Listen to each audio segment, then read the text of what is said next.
Alright, hello, are you guys still there? Alright, this looks more like it. You can see things happening, right? Alright, let's try that again.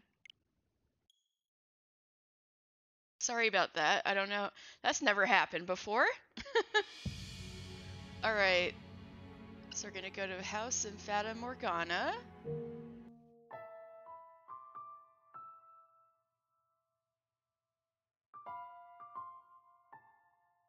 Alright, everybody here?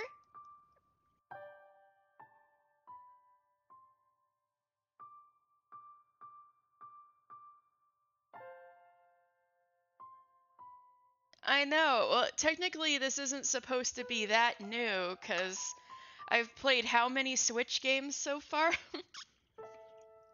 I think it might be my laptop slowly losing its grip on reality. I might have to get a new computer soon.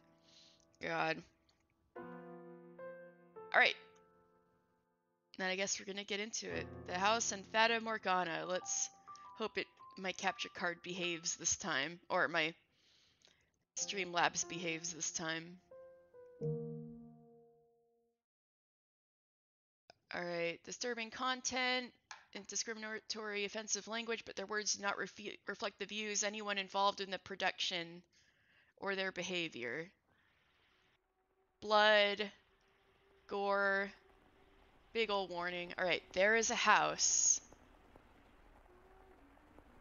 that sits beyond dark, dense woods. Like the world fading into view after a dream. That old mansion appears before you. Without realizing it, the events unfolding before you. You instinctively accept the truth as the events unfolding before you. The house lives in perpetuity, an amalgam of myriad fates and many generations. No one knows who first said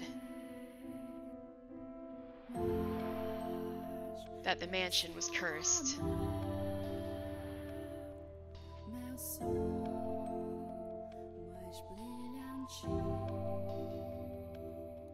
Now this is what you guys missed last time. A very pretty opening credits.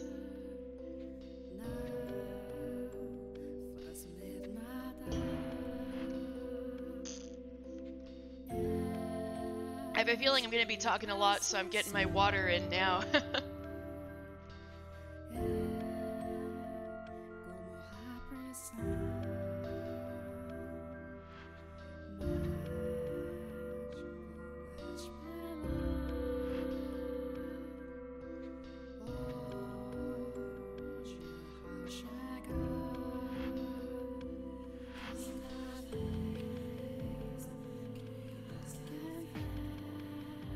Our Father, who art in heaven, hallowed be thy name. Have mercy on me, O Father, and cast their souls into eternal damnation. Whose souls? I was looking down upon a corpse. Oh, I think I can control this now. I'll turn down the music a little then. My own corpse. Uh-oh.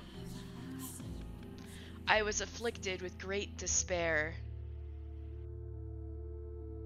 at the sight of it being dragged to the place of my crucifixion. My soul crumbled, and I was wholly extinguished. Indeed, I did once lose everything. However, as I faded into darkness everlasting, I heard a voice calling out to me. And so, hi Summer Carrick! Hey, we're starting a new game. I have no idea, but it's cool so far. I vowed once more that no matter how long it may take, how great the obstacles that stand in my way, or what form you may assume,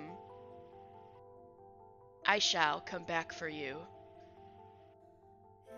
That I must return to that house.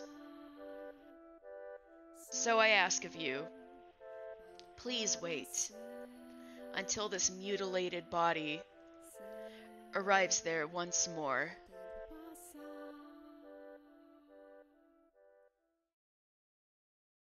Your consciousness, wavering like a ship at sea, was slowly drawn back to the surface. Was that a dream? With each new breath, feeling gradually returned to your fingers. Master! You could hear the pattering of rain from somewhere. Master? And the sound of a crackling fire. Wake up, Master! Creak, creak, creak. Wake up! When you came to, you were rocking back and forth in a rocking chair. The room was dimly lit. Aside from the flickering of the fireplace, there was no other illumination. No light shone through the closed windows. There was only the pitter-patter of rain on glass. It was as though the whole mansion had been enveloped in darkness. Oh, splendid! You have finally awoken. Someone called out to you. You were about to search the room, but that turned out to be unnecessary. The source of the voice was crouching beside the chair, looking up at you with emerald eyes. Oh, you're the maid from the poster.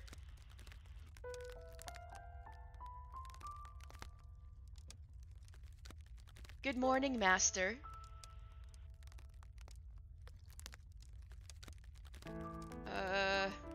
Good morning.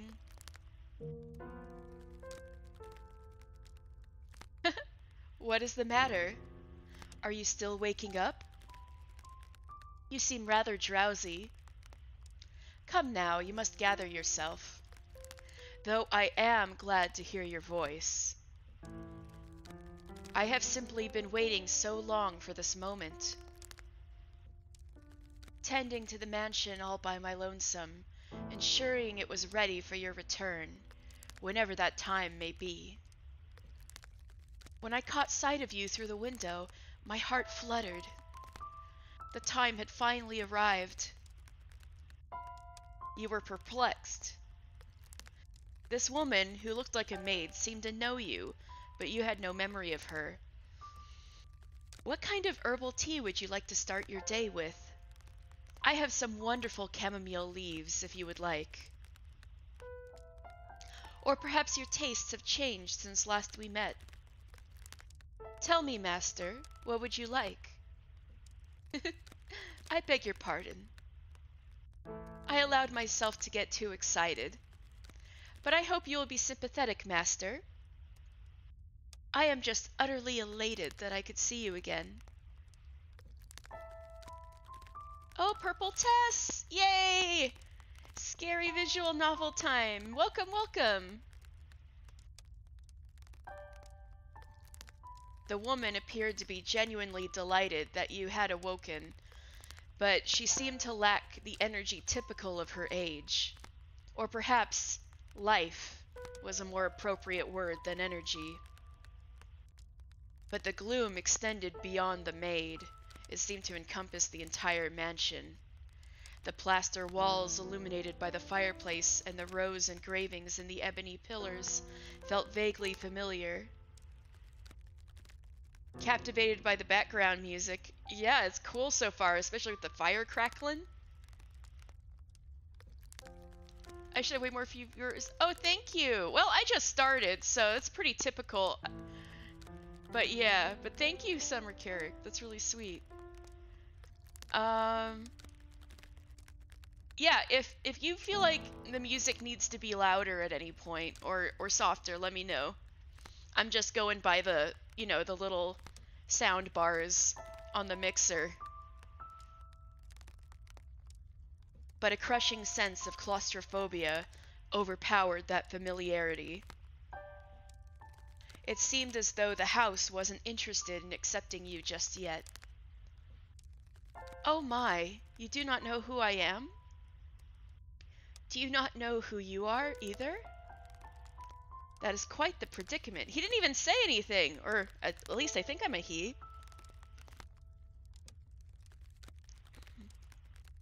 If you cannot remember who you are, then who am I to serve?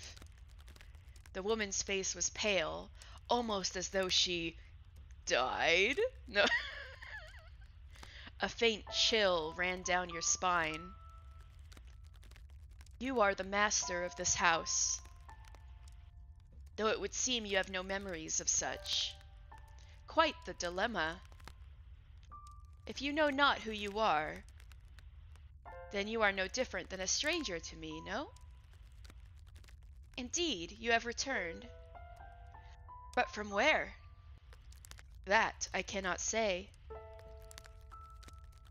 Then how about this? I am a servant of this mansion, and as such, I am familiar with the many incidents that have taken place here. I shall show you the history of this house, master. That will surely allow you to recall who you are. The freshly awakened gears in your head began to turn as you mulled things over. She's gonna faint. Pale as death. The maid had called you the master of this house, but without a single mirror in the room, you had no way of seeing what you looked like. Unable to decide, you were... Hello, Del! This was not my intention.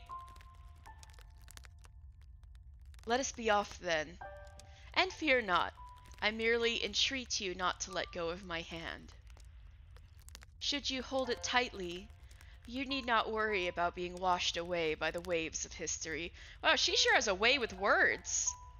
Alright, cutesy uwu voice for 2 minutes. So let's go. I don't know if anyone remembers, but she looks like the old Nicktoon Angela Anaconda. Oh, the, I can turn up voice meter a bit.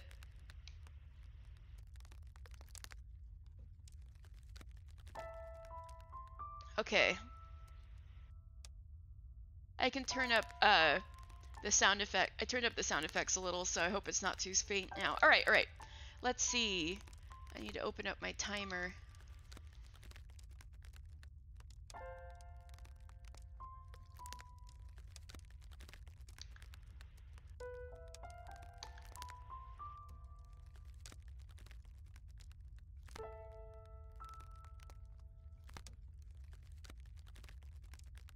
Alright.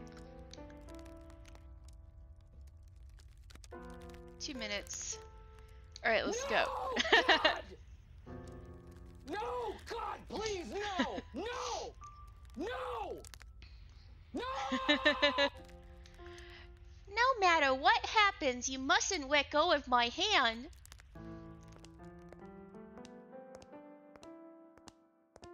Your hand and hers, you followed the maid's lead through the hall. The air within the mansion was oppressive, as though a black miasma hovered within. The house was bleak and barren, hardly a trace of color to be found. You came across an open window. Beyond it lay nothing but darkness. Neither sunlight nor moonlight could be seen. There was no chirping birds, no rustling grass, no signs of life at all. Everything that would normally give color to the world had vanished entirely. The only other presence was that of the maid. Following her lead, you proceeded through the mansion. After some time, you arrived at the double door. The glass within shattered? The door, once pure white, had long since faded into a dull gray. It appeared to lead to the back garden. You could hear the children laughing on the other side. Though it is in the state you see it now, a beautiful, beautiful garden once lay beyond these doors. The owner of the time enjoyed gathering rare species of rose from all across the world. At its grandest, it seemed every flower was in constant competition for the most majestic bloom. Would you like to see this wonderful era of splendor and prosperity? See? What do you mean? I very much hope it is to your liking, master. Alright, 2 minutes up. The voice really changes the tone.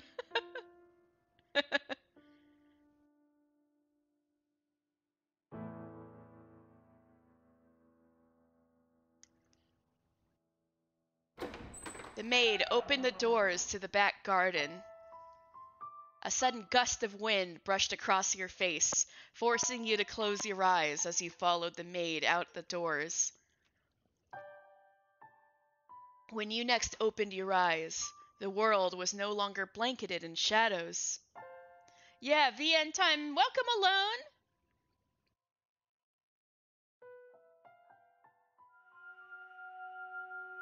The first door. Was she implying that 1603, she can literally open doors and teleport you through time? This is a very powerful maid. Ooh, roses. The mansion had an alluring air of beauty about it in that era. 1603, wow. It was an old house. It was almost like something out of a fairy tale. This period of history could perhaps be described as a symphony of destruction, as cumbersome principles of old came crashing down.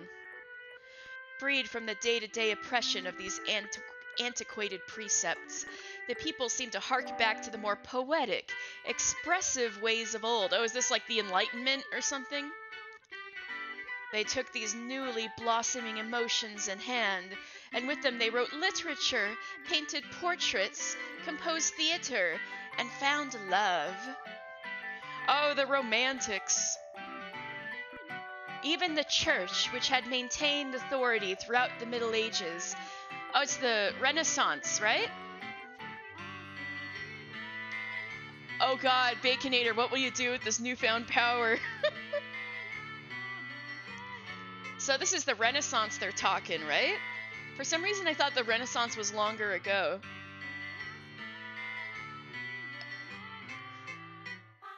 Embrace the changing times, adopting the culture's flowering sense of aesthetic. War would break out not 20 years from then, plucking the ripened era from the tree of history, but that is of no concern to us now. At the time, it was still what people referred to as the Golden Age, a period of furor for all who were there.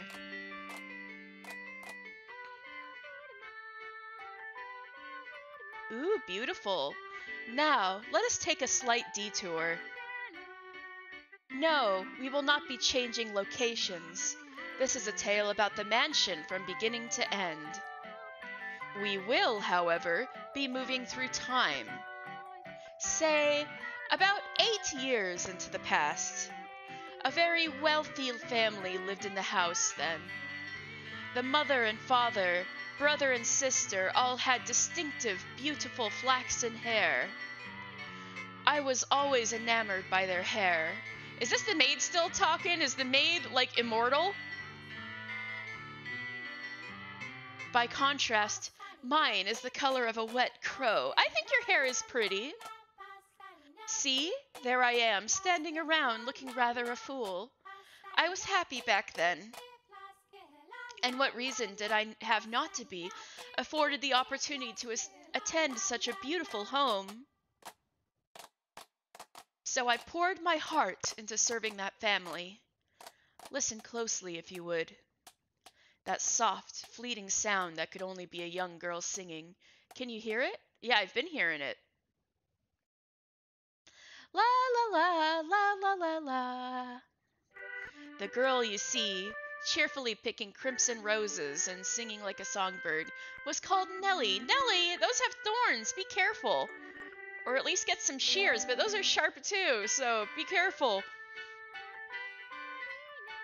Though young, she sang with elegance. Oh god, I don't think I have an elegant voice. I gotta...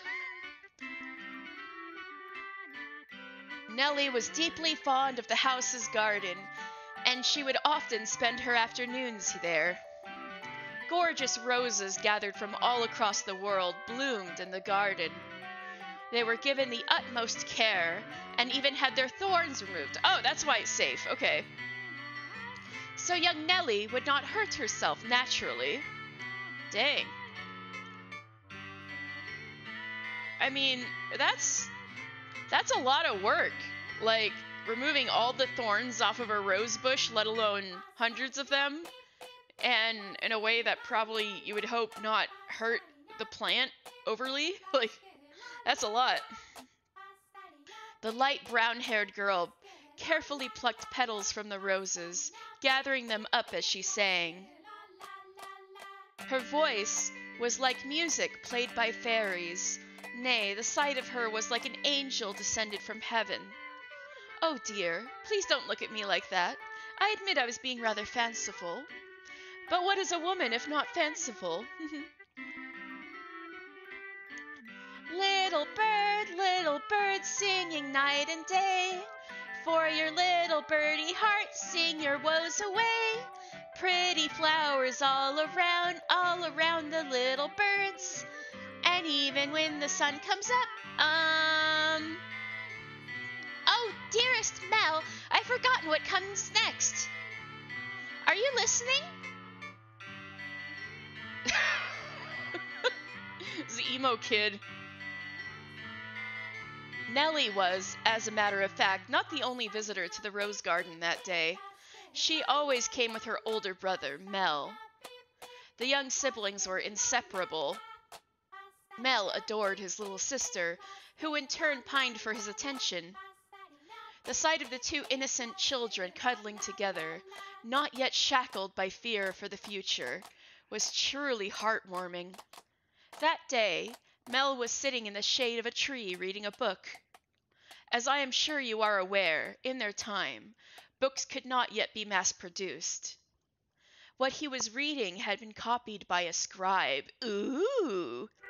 I presume he had borrowed it from the church. Ooh, cool. The book, having passed through many hands over many years, was visibly worn. But I suppose that just speaks to its importance. Oh, it's probably, like, the pages are probably parchment then, too. It was, in fact, a Latin grammar textbook he was reading. Mel was a clever boy. He had attended church from a very young age, where a priest would instruct him in Latin grammar. So at that time, I believe he was capable of reading even advanced texts. Oh, dearest Mel, please! The girl approached her brother, who was consumed by the text. In her hands she carried a large pile of rose petals. Though his sister's shadow overlapped with the trees, the boy still did not notice. So Nellie puffed her cheeks, thrust out her slender arms, and let the petals fall. Ah! Look, your head is covered in roses, Mel. Oh, Nellie, you got petals on the book. This isn't mine. I can't afford to let it get dirty. It's your fault, dearest Mel. I tried to get your attention. And besides, flowers won't get a book dirty. I must raise the white flag. When did my little lady find herself such a sharp wit? While waiting for you, dearest Mel. I waited, and you didn't so much as glance at me. I'll be an adult by the time you're done reading that book. Wow, that's soon. That soon. Mother says girls grow up fast. Haha, she may be right. In that case, we should do something together before you're all grown up. Surely you won't play with me any longer once you become an adult. That's not true. I'll still play with you even when I'm grown up. But grown-ups don't play, Nellie. Fine, I'll stay a child forever then. Didn't you just say you were about to grow up?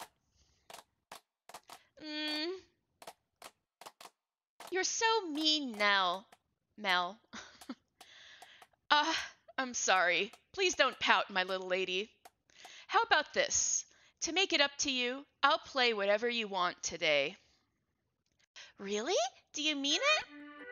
I want to play make-believe. Make-believe? Make-believe. I will be a princess taken captive by an evil kingdom, and you, dearest Mel, will be my valiant knight. And then you turn into a prince when you rescue me. A knight can become a prince? Impressive. They can! Knights and princes both have to be charming, so of course they can. Which is why it must be you, dearest Mel. No one else can be my prince or my knight. While he may have appeared outwardly embarrassed as his rose-cheeked sister proclaimed pratingly, I am certain he was smiling on the inside. After a few moments, he meekly knelt, bringing himself to eye level with Nellie, and gently stroking her soft hair. All right, then. You're my princess, Nellie. And not just anyone's princess, dearest Mel, but yours alone. So, don't be anybody else's prince but mine, okay? Nellie. Jeez, my princess is quite the fawner. Is that bad? Does that make you dislike me? Not at all. I'm proud to have you as my sister, Nellie. You mean more to me than anything in the world, my dear princess. I love you, dearest Mel. You'll always be my prince, forever and ever. Her mood quite improved. Nellie began humming the melody of the song she had forgotten the lyrics to. Holding the skirt of her dress out from her body, the young girl pranced about the rose garden. Mel, his eyes on her back, gave a little shrug. Oh, Nellie, don't come crying to me if you trip running like that. But Mel was not entirely disapproving of his sister's excitement. He carefully brushed aside the petals on his book and set it in the shade of the tree and began chasing after Nellie. They were picturesque siblings, brimming with hope. And at this time in their lives, there was nothing to jeopardize that hope. Would it not be wonderful if children could stay children forever, Master? As I see it, though, the pleasant, gentle times in our lives have value because they come to an end. Whoa, that's deep. Wouldn't you agree? Time continues to flow, impartial and without exception. And as such, everyone's childhood comes to an end. Be that as it may, does time also flow at the same speed for each individual? Now, let us take a trip down the river of time. I would be very much delighted if we could remain at this point in time, but unfortunately, we cannot. Please, do not let go of my hand, Master.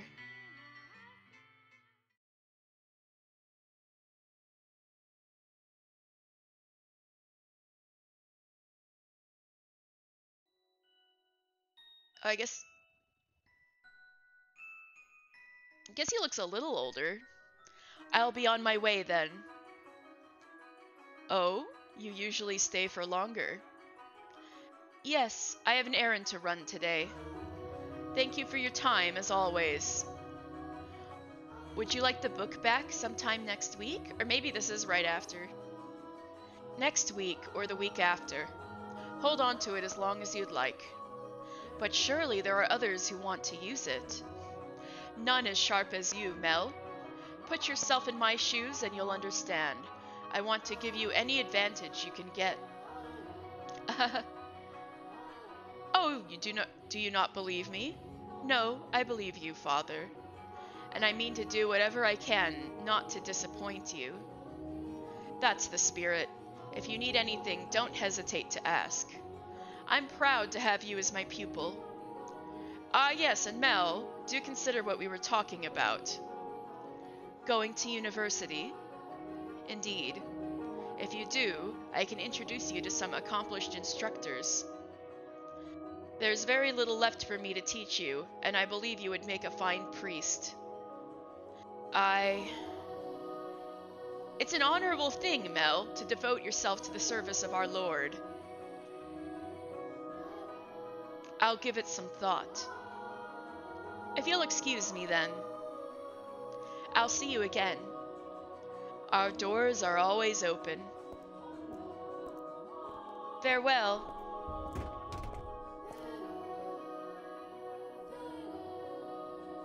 Whether it's in the service of God or the service of the church, it is an honorable profession. But theology, I wouldn't mind attending university, but I'm not sure. I'd kind of like to do something different, something more befitting of the times. As for what, though, I'm stumped. Same, dude, same. But I need to make up my mind soon. If I drag my feet for too long, even my father is liable to grow impatient. Bro, relatable. Mercy me. Young sire, blessed young sire, alms, alms for the poor. Ah, this beggar. If I'm not mistaken, he's been outside the church since last week. Alms! The way he shakes his head. I can get a glimpse of his forehead under his hood. He's completely bald. Buy yourself some bread with this. Ah, thank you very much. May the Lord bless your soul. Thanks. The Lord. Oh no, Nellie's going to be cross if I don't hurry home. Curses, and it looks like it's going to rain. Master? Master? Oh, thank goodness. You appeared to have a firm grasp on your consciousness. I was afraid you had accidentally let go of my hand. Now, Master, this is the period of time I truly wish to show you. The boy reading in the rose garden was now a fine young man. Nonetheless, he still bore the same gentle eyes as before, and he would from time to time show remnants of that innocent young boy. He was, in his own mind, still making the transition into adulthood, I suspect. Mel frequently visited the church, on Sundays to participate in Mass, of course, but more often to be tutored by the priest. In addition, he also attended a private school run by an eminent marquis. Although it was not a school where students had desks and sat in rows, they studied at the marquis's estate.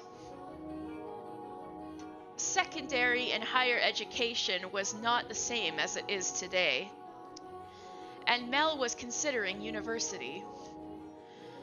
The priest wanted to recruit him to the church, but Mel was having difficulty deciding what he should do. That he had such a choice is envious, is it not?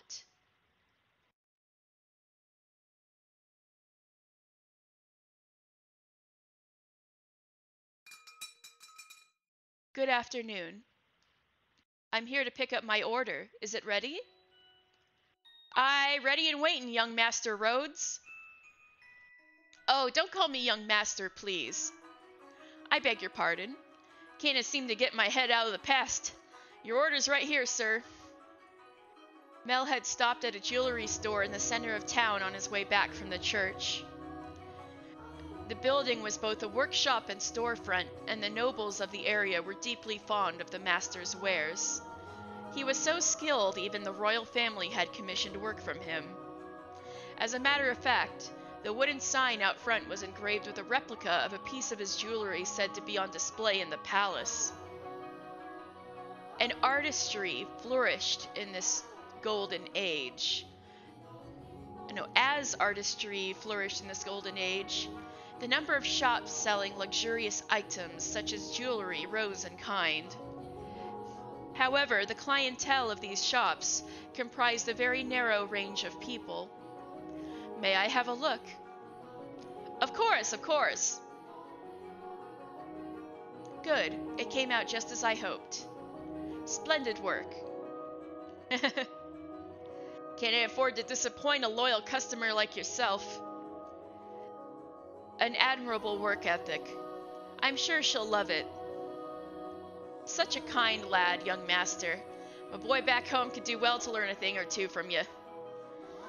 Every man ought to show women some cordiality. Coming home to a cold fireplace is a sad thing indeed. Again, please don't call me young master. My apologies. I'll take this and be on my way then. Good day. If you find yourself in need of aught else, just let me know. I can make any jewelry you ask for. Come to me and your sweetheart's day will be sure as made. And I guarantee the two of you will have all sorts of fun when you give it to her. Oh boy. Please, I don't have a sweetheart. Huh? Well, that's a surprise. I'm sure many girls are vying for your hand too, young Mr. Rhodes. A fine family, good looks, charming. And your future's all but... I'll be on my way then. I'm in a bit of a hurry. Good day, come by again any time.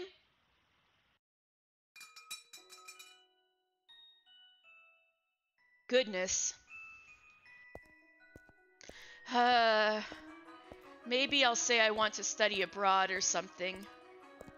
Patient as my father may be, that would certainly anger him. I can hear it now. You're wasting your God-given talents, boy. I could renounce my name and rank, go somewhere far away. That sounds like the kind of plan Nellie would come up with.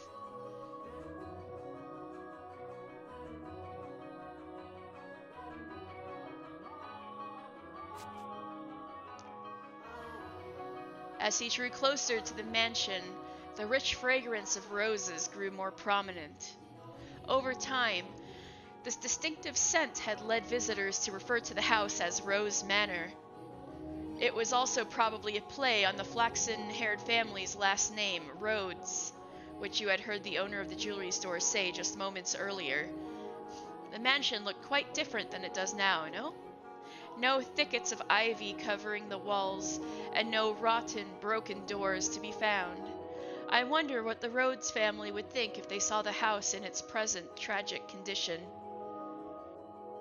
The sight of their abundantly blooming roses, a veritable symbol of prosperity, long since withered and turned into soil. My apologies. I got a little sentimental there. Let us forget, for a moment, about our own time. I suppose I stayed out a little too long. Oh well, the sun still shines high in the sky. I'm sure it's... What? Oh, sister. Dearest Mel, what took you so long? Wherever have you been? I've been waiting for forever. Nellie? You're not in the house? Nope, you were taking so long I decided to wait by the gate. But you didn't even notice me at all. Is that any way to treat a lady? All of that studying's got to your head stuck up in the clouds. No, it hasn't really. Also, you're heavy. Could you please get off my back? Heavy? I've been gradually reducing the amount of sweets I eat, and I love sweets, to maintain my figure for a new dress, and you call me heavy? I didn't catch that.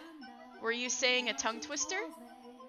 You're such a dimwit, Mel. Jerk, blockhead, weakling. And obnoxious to boot. Whatever happened to the delightful little girl who was once my sister? She'd probably throw a fit if I said that out loud. Should you really be outside, Nellie? You are the star of today's event. It's fine.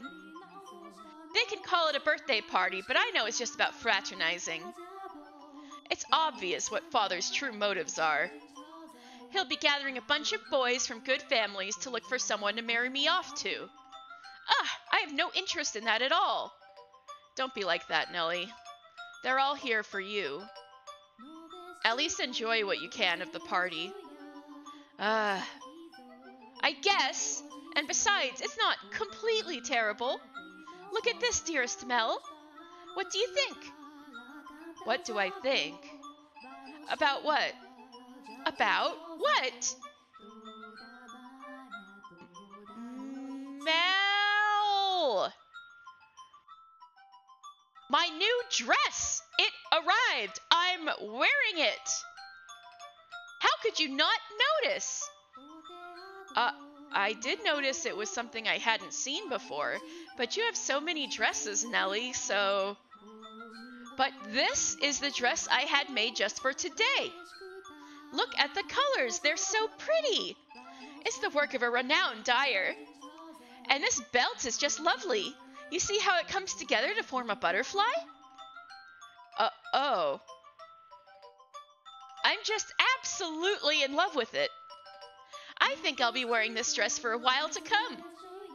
So tell me, what do you think? Does it look good on me? Yeah, it does. It's pretty. In some ways, I guess she is still a delightful little girl.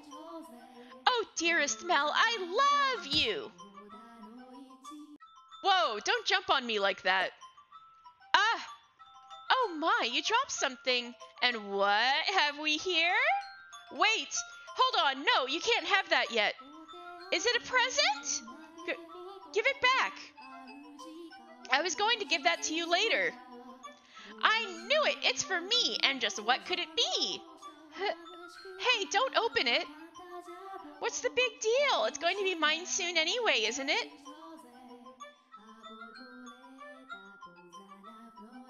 Ooh, I love it! A rose necklace.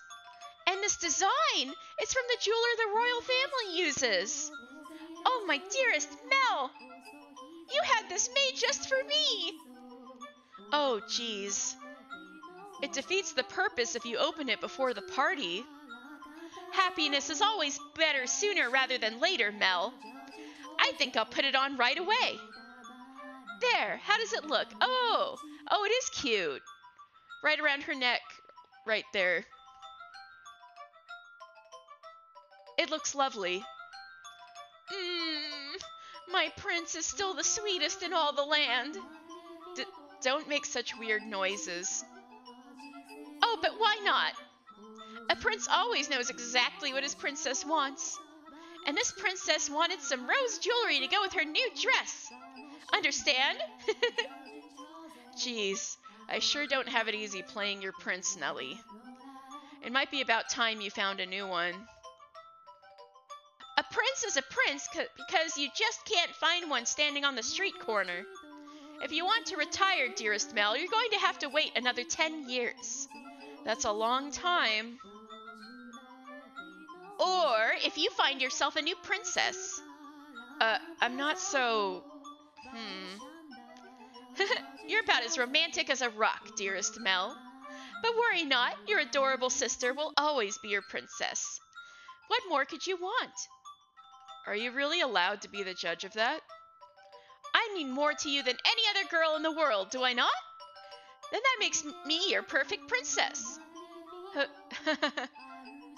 Hey, what was with that laugh and it'll all be over soon laugh? You're always telling me I mean more than anyone else to you. Yes, you do. More than anyone in the world, my beloved baby sister. I'll take good care of the necklace. Thank you, my dearest Mel. Well, if you're happy with it, then so am I. You're very welcome. Now, back to the house with you. Can't have a party without the guest of honor. Do you know if anyone is here yet? Nope. I imagine they'll be here soon, though.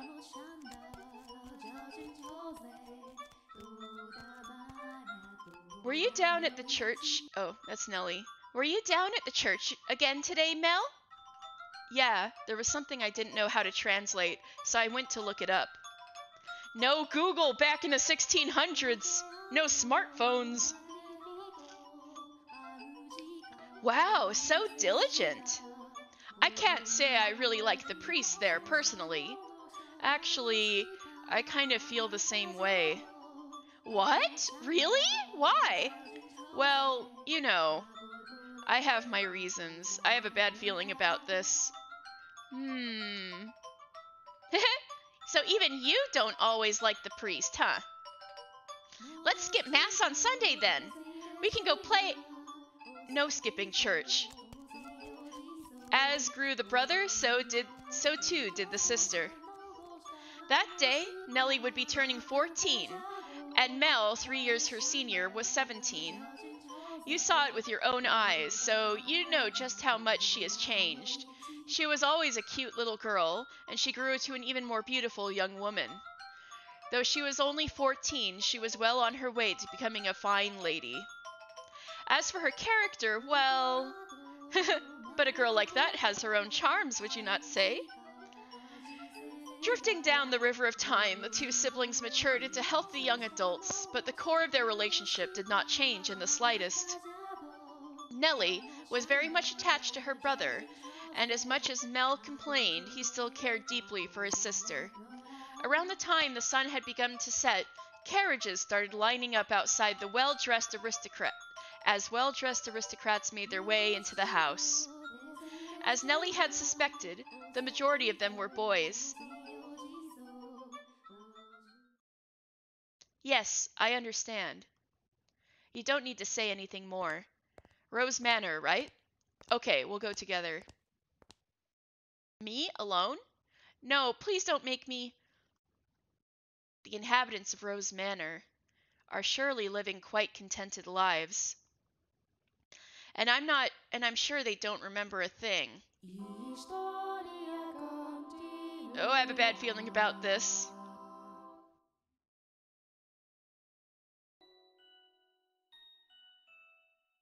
The room with the fireplace was always kept in pristine condition so they could entertain the guests at any time.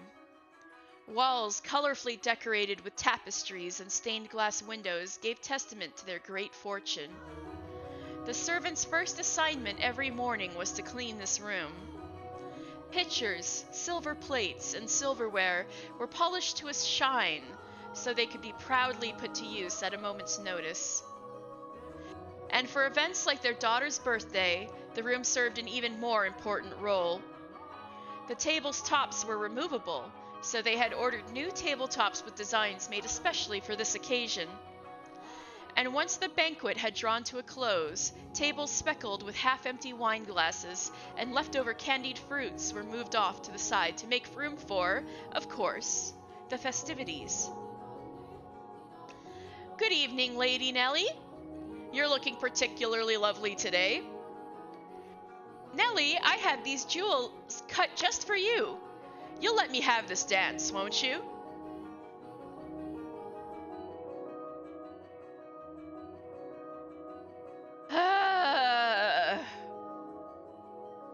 What's the matter, Nellie? You look exhausted. These are pretty good. Want one? I know you like sweets. They're apples candied in rock sugar, I think. You disappoint me, dearest Mel. Huh? What do you think is the matter? They just keep coming. It never ends. It's driving me up the wall. Everyone's just repeating the same lines they've been taught. They all think pretty jewels and requests to dance are enough to make a girl swoon. But I think that is true for you, Nellie. Though, why is she disappointed with me? I think I'm done with birthday parties after this year. They'll probably throw an even bigger one next year. Huh? Why? Well, you know, you're about that age, Nellie. We are a reasonably distinguished family, so there are a number of different houses that would like to have connections with us. So, So what you're saying is, do it for the family? No, that's not... I won't date or marry anyone. I have no interest in being used as a pawn in their inter-family politics. Pawn? I wouldn't go that far.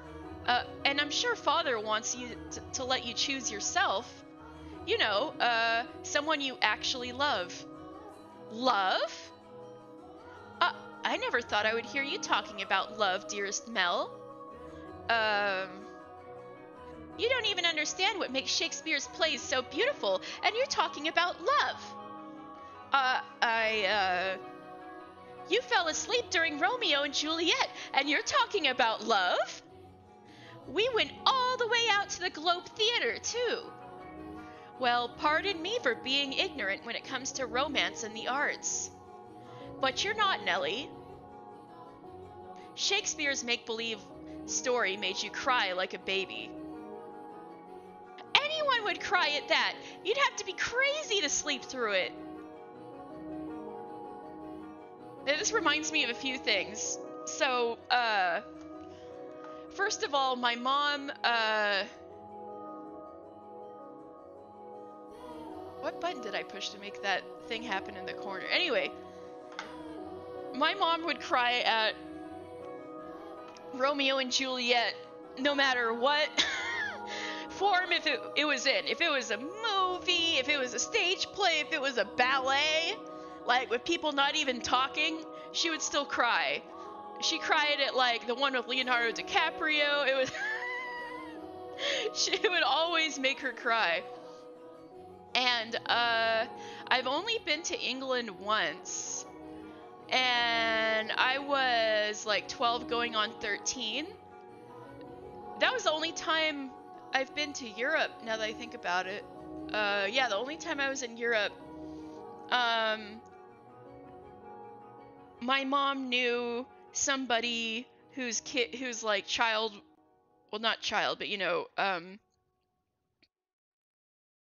older than me, but their child worked at like this English school in Switzerland, and they had like a summer program. And so me and one of my middle school friends went together, and so I was flying with her family over there, and so we were kind of doing this summer camp thing in Switzerland for 2 weeks. That's the only time I ever did anything like that. But for the third week, you could choose like a separate program to go to another country. Like I remember there was an Italian one and things like that.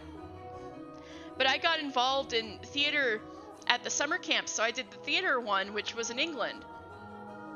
So I was in England for a few days, and we did go to the Globe Theater. I think it's in about the same spot where the original Shakespeare Globe Theater is, but it's been rebuilt. But on the other hand, they tried to make it as authentic as possible to the old one. So we kind of watched a little daytime like rehearsal there, so that was cool. But the funny thing is at a different theater on a different day, we went to see Julius Caesar, and I did fall asleep. So I've been relating to Mel a lot so far, and that he could fall asleep at a Shakespeare play. I mean, technically I did too. I fell asleep during Julius Caesar, but I was awake for when they killed Caesar, and they had like stage blood all over the stage. It was pretty gnarly and cool. So at least I caught that part. Anyway, all right, I'll go on. That's not what I'm saying. Someone as emotionally vibrant as you, Nellie, would have no problem finding love. Oh, dearest Mel, we should dance. Lady Nellie, could I have this? Let's dance, dearest Mel. What? Me? Wait a... Come on, I really like this song. What, Claire de Lune?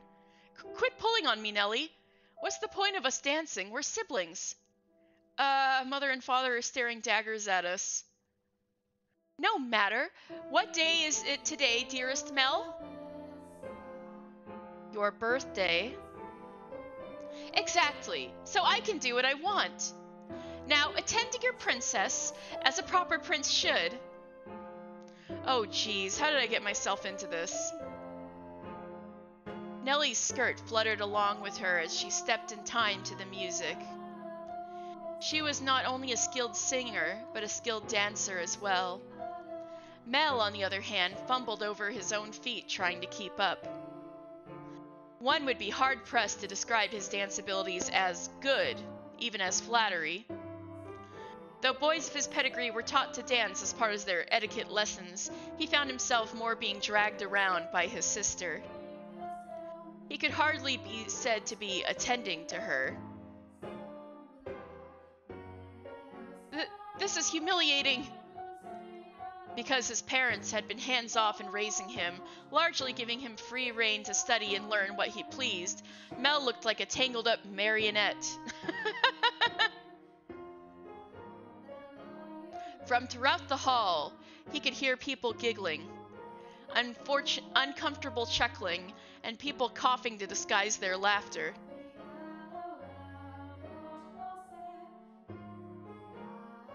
Come now, dearest Mel. If this is the best you can manage, what are you going to do when you find a girl that catches your eye? I won't, so it doesn't matter. Follow my lead, Mel. 1, 2, 3. 1, 2, 3.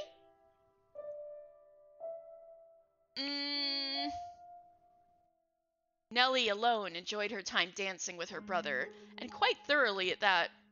It did not matter to her that he moved awkwardly or that the guests were giving them cold stares. It was their parents who first cracked under the pressure. Just as their father was about to give an exaggerated cough and stop the music, a ruckus suddenly swelled up near the entrance. What could that be? Who knows? Whatever's going on, I've been spared. The music came to a stop, and the party guests began bustling. The sibling's father spoke up sternly above the noise in order to quell the spreading commotion. He ordered the servants to investigate, had the music restarted, and gave a short apology for the interruption, and set the party back on course. Maybe it has to do with those people speaking in the darkness before. I went to go check on the entrance with the other servants, as I recall. Oh my, why are you looking at me like that? These are not my memories, but those which dwell within the mansion. Do you think we should be following what happens next from my perspective, then? That is not what confused you. Well, your questions shall be answered in time. In time. Now, let us return to our tale. Though the party had fallen still for a moment, their father's decisive actions restored the guests' festive moods in short order. So it was not, by any means, the commotion that caused the ball to conclude earlier than planned. Oh dear, I hear thunder. It was rather loud, too. Sounds like we have quite the storm brewing. They lived in a country where the weather was nothing if not unpredictable. Rain was a frequent occurrence there. Yeah, sounds like England. The stretches of time with clear skies grew longer as summer approached, but the weather was still somewhat unstable on the cusp of the two seasons. They had a strong wind that night as well, which turned the raindrops into little spears on the window. Were the party to continue any longer, no one would be able to go home. Although their father was quite concerned that Nellie had not got on with any of the aristocrat boys, he decided to cut the festivities short.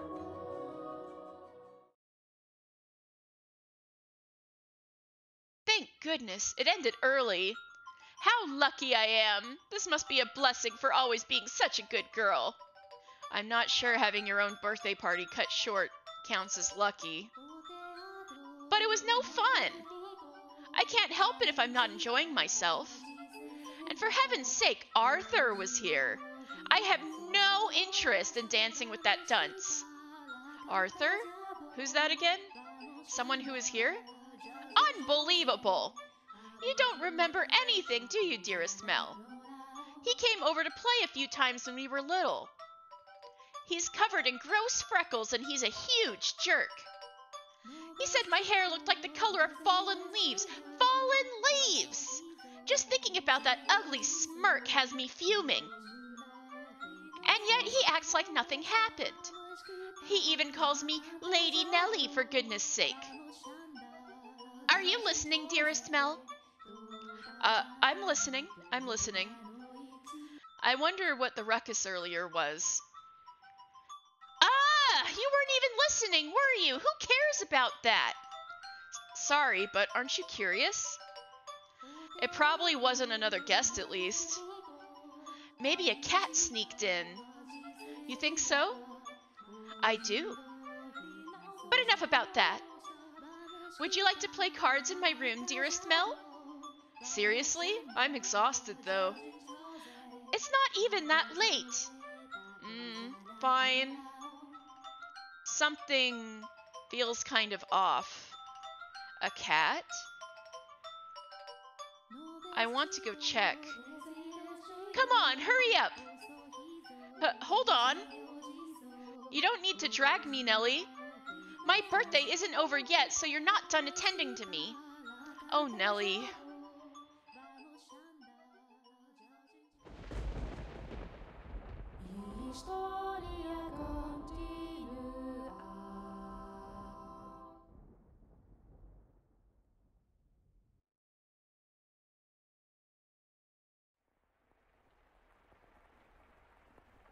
I want to see if I can figure out this. Oh. Oh, that's good to know.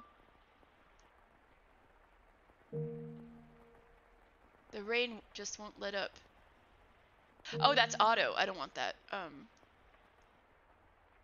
I can't sleep.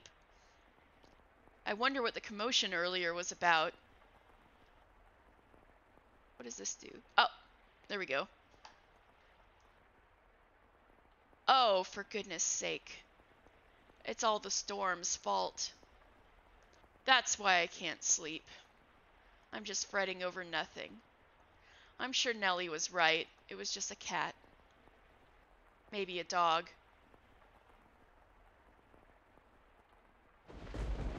I can't sleep. I hardly ever have this much trouble falling asleep. What could this feeling be, I wonder? It's not quite foreboding. Walking around the house at this time of night isn't going to help anything. But I'm not going to fall asleep just by laying here.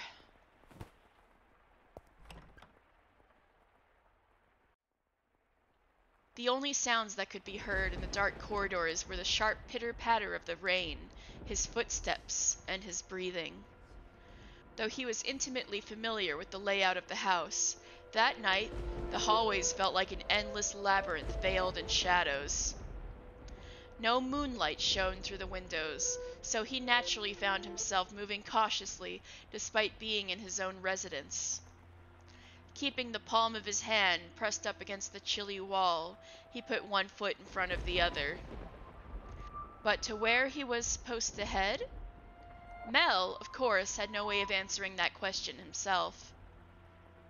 If he had anything, it was guidance from above, the path to his destination lit by flashes of lightning. Or perhaps there was something else leading him along.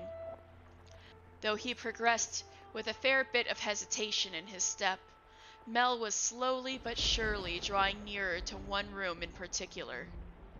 He made his way through the seemingly endless halls. Past the living room, its fireplace long since cooled, into another corridor, then stopped outside an Abigail's bedchamber. The dim glow of a lamp spilled through the cracks in the door. A gust of wind is not necessary to make a flame flicker. A person's movements, or vibrations in the air from someone speaking, the slightest of motions can cause the light of a fire to quiver, shifting subtly as though nudged by an invisible fingertip. I can see light from inside. Is she still awake? A voice. He seemed to be hesitating. It would not be difficult for him to approach the door and peer inside, but he had reservations about peeping in on another's chambers, even if it was his own house. Moreover, this room was assigned to a woman. There was a woman behind that door. What would you do, master, in this situation? Would you succumb to your curiosity and gaze inside? Or would you respect the owner's privacy? I shouldn't be doing this, but the voice, it feels like it's calling to me? Or someone else? I, yes, yes, me, could sense someone watching me at that moment. Oh, it's her room. He had succumbed to his curiosity. He stood on the other side of the door from me, his flaxen eyes open wide, trying to remain as invisible as possible. The wavering in his heart seemed to create faint ripples in the air, which I pretended not to notice. Yes, I knew he was there. I could sense his presence and his wavering emotions. However, I could not begin to speculate as to his true feelings or how great a surprise this was to him. I, too, am discovering new facets of this tale by viewing it through the eyes of the mansion. But it is not I who is of concern, master. It is you. You and... I know I shouldn't be doing this. I should be ashamed of myself, but I can't look away. Who is that? Yeah, you look rather different. Her skin, it's so pale you can practically see through it. Is it that white because she was out in the cold rain? Her hair is white as snow, and her eyes, they're like, how do I describe it? My vocabulary truly lacks for situations like this. They look like blood. No, that's just disturbing. Then wine, perhaps? No, more translucent than that. Gemstones, then? Yes, gemstones. Her eyes are like rubies. I've never seen anyone like her before. Is she albino? What could they be talking about? Mel's eyes were fixated upon the peculiar young woman. She had glass-like skin, eyes that glimmered in the flickering candlelight, and snow-white hair that flowed like luxurious silk. But her lips were bluish-purple, her soft, delicate skin sullied with grime, her twinkling eyes pointed down at the floor, her hair a disheveled mess. She was, even at a glance, clearly not a lady of means. The tips of her fingers were cracked from the cold, her nails pale from malnutrition, and her garb little more than rags. However, true beauty is always visible, no matter what it may be hidden underneath, no matter what may be hidden beneath, even wrapped in a veil of insalubrity. I actually don't know what that means. I'm going to look it up.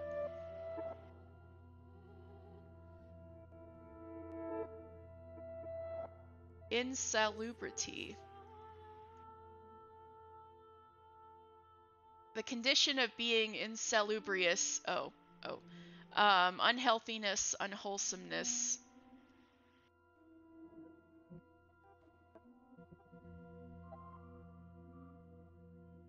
Insalubrious is not conducive to health. Unwholesome. Okay.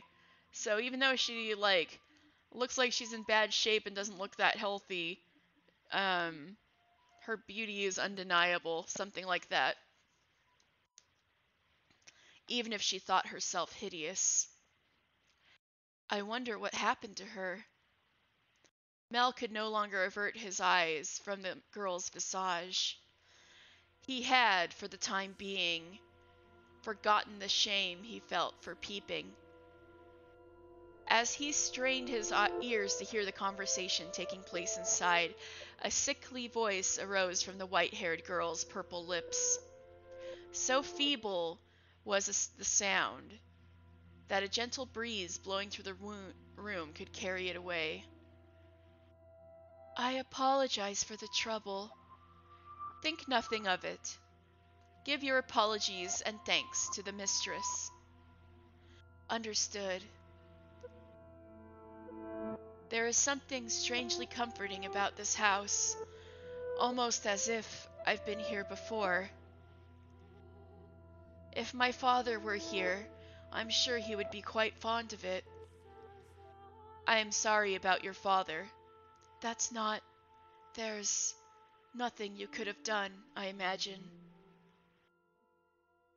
When you came to our rescue, he was already... Rescue? Father? Was that perchance what the commotion was about? He stared intently, entranced by the scene unfolding beyond the door. A gaze can often signal one's presence to others more effectively than words. The white-haired girl could likely sense him there as well. She flicked her gem-like eyes upward. Oh, she is pretty. That was when the boy finally felt a pang of panic. For a split second, his flaxen eyes met her ruby eyes, causing him to recoil from the door. His heart was pounding like the rain outside. Careful not to make a sound, he took 1-2 steps away. Did she catch me? I'm not sure. It was only for a moment. She can't have seen me. The boy did not have the courage to peek in on the room a second time, so he cautiously returned to his bedchamber as quietly as he could manage.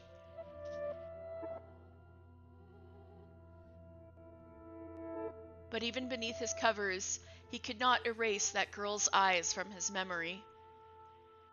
Her melancholic red irises, her voice, delicate as a glass sculpture, her pale, almost lifeless skin, her pure white hair.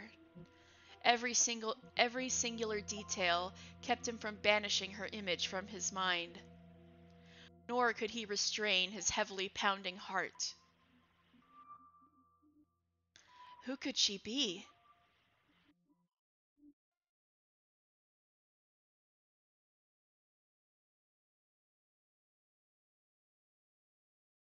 Is something the matter?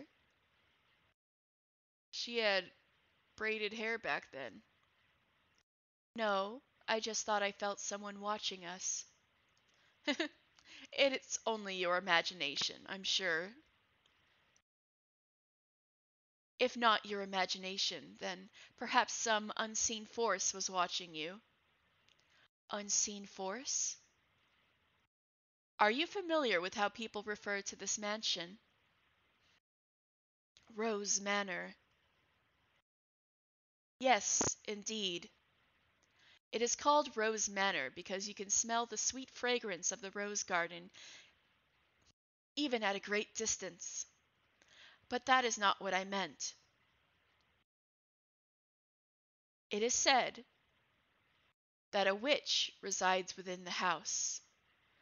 A witch? I have not heard any such stories. You probably wouldn't have. It was a very, very long time ago. Nothing you need concern yourself with. You have a peculiar presence about you. Should I consider that a compliment? It's getting late. You should get some rest. A room has already been set aside for you. But first, may I ask you one thing? Yes? I do not believe you have given me your name yet. My name. My name is... Well...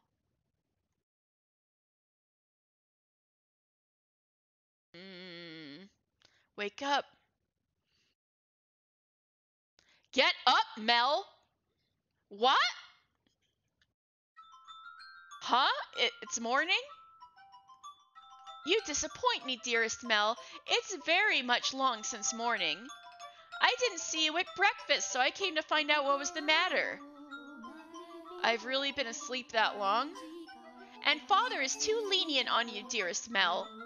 Oversleeping is hardly proper behavior for a firstborn son. I know. But before that... Yes, dearest Mel? What are you doing in here? You can't just go prancing into a boy's bedchamber. Leave that to the servants. I did send one for you. You're the one who refused to wake up. Besides, it's not like we're strangers. We used to sleep together all the time. That was long ago. Things are different now. Oh, you're overthinking it, silly. Now hurry up. Out of bed, sleepyhead. All right. I'm getting up. So you can see yourself out. Oh my, you look awful, dearest Mel. For someone who overslept, you look like you didn't get a wink last night. You think so? You didn't go out on the town last night, did you? Naughty, naughty boy. I would never. You know that. You squeaked. I don't believe you. I didn't go out last night or anything. I'm tired because you had me playing cards until late, Nellie. Hey, we weren't playing for that long. Besides, look at me. I got up just fine. Anyway, shoo. I can't get dressed with you in here. Fine, I'm leaving. Phew. Oh, I almost forgot, dearest Mel. What now? Come on, no need to be mean. I'm sure you'll be quite surprised at the news. Oh? At breakfast, which you missed, Father told us. Told you what? Do I really want to say? It sounds like you want me out of your room, dearest Mel. Please, Nellie. We got a new maid today from a house we have ties to, supposedly. I've never seen anyone like her before. For supposedly coming from a good family, she isn't very graceful, and I've never seen her at social gatherings.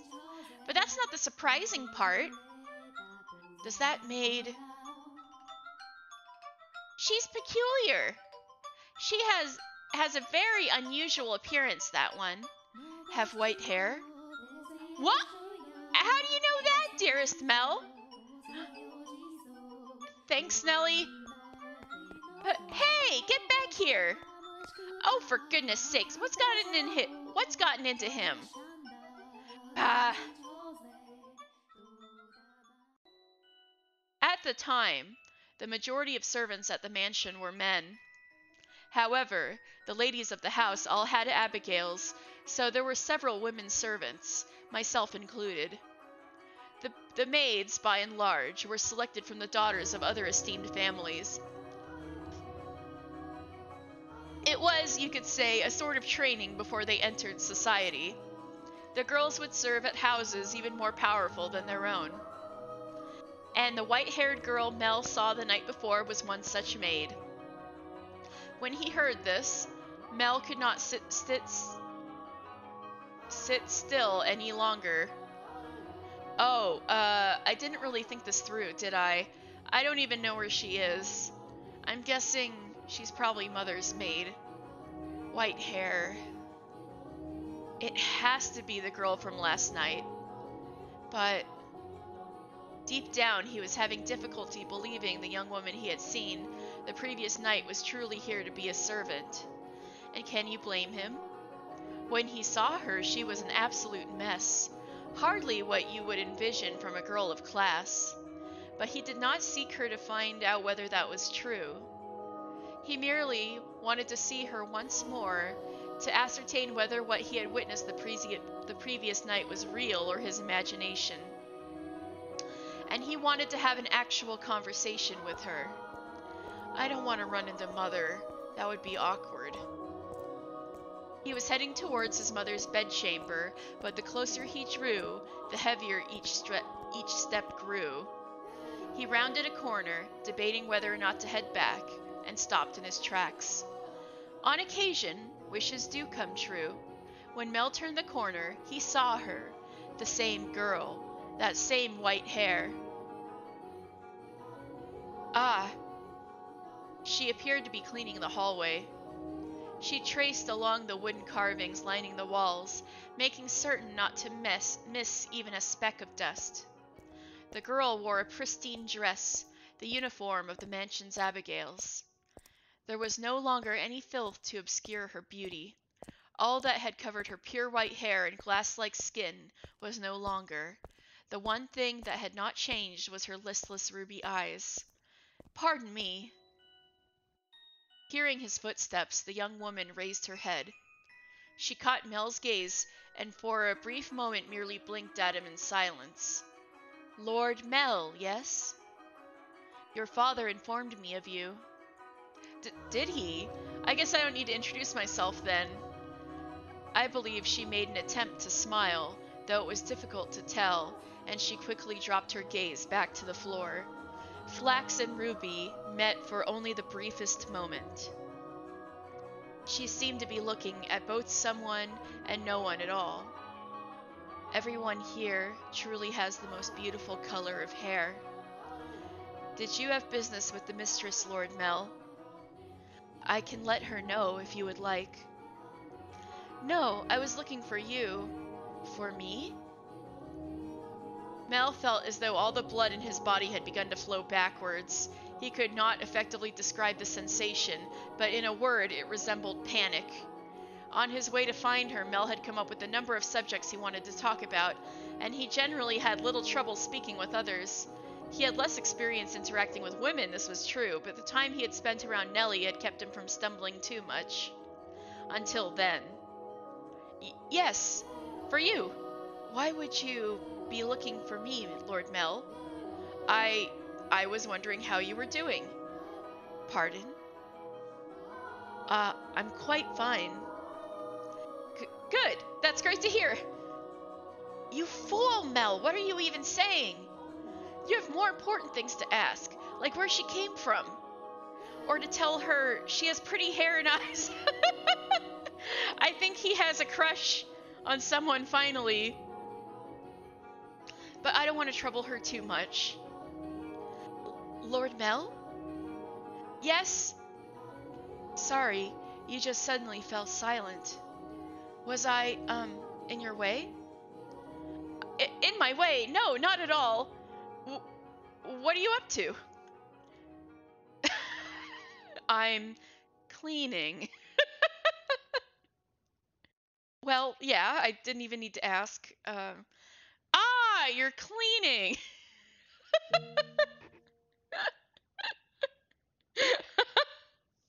Oops. Oh, shit. There we go. I need to not press random buttons accidentally. Oh, you can just let the other servants take care of the cleaning.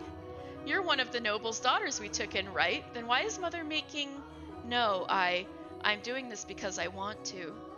The mistress appeared to be busy, so I could not simply be idle. But I enjoy cleaning. Well, if you say so.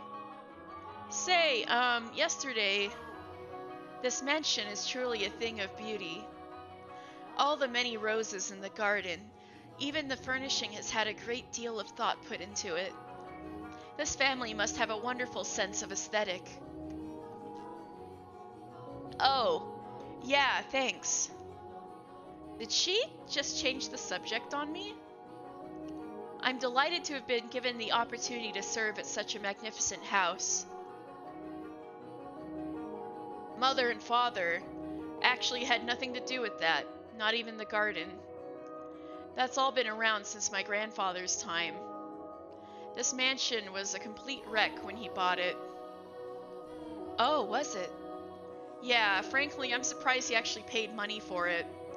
The chandelier in the foyer was shattered and only half attached to the ceiling. Most of the decorations on the walls were broken. I can hardly imagine. This is a marvelous, impressive house. I'm sure he'd be flattered to hear it. My grandfather was a bit of an eccentric. He liked to do things people didn't expect just to watch the looks of surprise on their faces. He was the kind of man who would buy a mansion that was beyond repair just to give it a completely new life. Everyone who had seen the property before it was renovated was astonished. They regretted not taking the opportunity themselves, seeing the transformation it underwent. Huh? I was just thinking that you're kind of like this house. What do you mean by that? I mean, when you first arrived... Oh, no, never mind, forget it. She'll figure out you were peeping on her, stupid. She hasn't yet, has she? Yes. It's nothing. The more I think about it, you and the mansion aren't really comparable. Oh, the truth is, it being a rundown mess isn't the only reason nobody wanted to buy the house. They say it's haunted! That all who dwell within this house shall be met with misfortune. Do you believe it?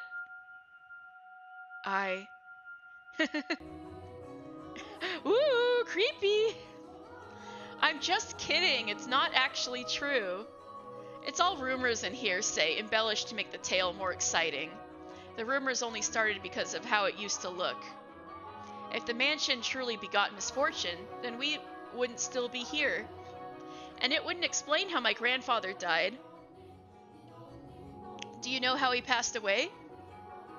No. How did he? Inside a lovely... What? What? Believe it or not, that was how he died. Together with a young, beautiful woman. His time ran out while he was making love to her, they say. A rather crude way to go. But he was hardly misfortunate. What'd I tell you? How old was he when they told him this? Ah. Yes? Just so you know, I promise I didn't inherit my grandfather's propensity for such base behavior. I am pure of body and spirit, dedicated wholly to my studies, so... Hey, she laughed. My apologies. No, it's fine. Anyway, we were talking about the mansion, right? I've always thought it was kind of a strange place myself. That dress you're wearing, it was found here after my grandfather bought it. You don't see that kind of design around these parts, so I'm guessing it was probably imported. The architecture is really old-fashioned, too, which must have caught grandfather's eye.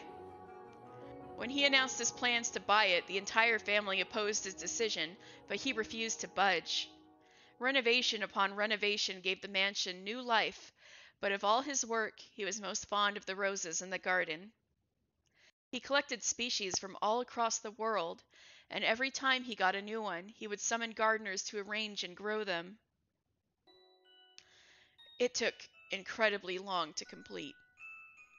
There were even some that wouldn't grow in the climate of this land, but grandfather refused to give in. He truly loved roses. Me? I don't really get how someone could be so impassioned about them. It's just embarrassing every time someone calls this house Rose Manor. Perhaps the roses were meant for someone. What? I am simply speculating. Roses make wonderful gifts, after all. Indeed, they do. If you like roses as much as Nellie, then you're welcome to go see them for yourself. Pick as many as you'd like. If anyone asks, just say, I gave you permission. Don't be shy. I'm sure it'll get tiring if all you do is work. No, I'm, sensitive to sunlight. Oh, that's unusual. Perhaps that explains why you're so pale. I had no idea. That sounds rough. And your skin is so pretty, too. You don't seem terribly surprised. What? Oh, no, I'm very much surprised. Or would you have preferred a more dramatic response? No, I expected you to find it disturbing. I'm sensitive to sunlight and can hardly spend any time outside. That makes me sound like some kind of demonic creature. Hmm? Oh, you worry too much. There's not a monster in the world as sweet as you. Oh, he's so smooth. Ah! It came out. Yes? Are the other maids teasing you, perhaps? That black-haired one especially, she's, how should I put it, a little frightening. Oh, dang. Maid. You're okay with him talking about you like this? Almost as if she has a steel heart or something. She's impenetrable.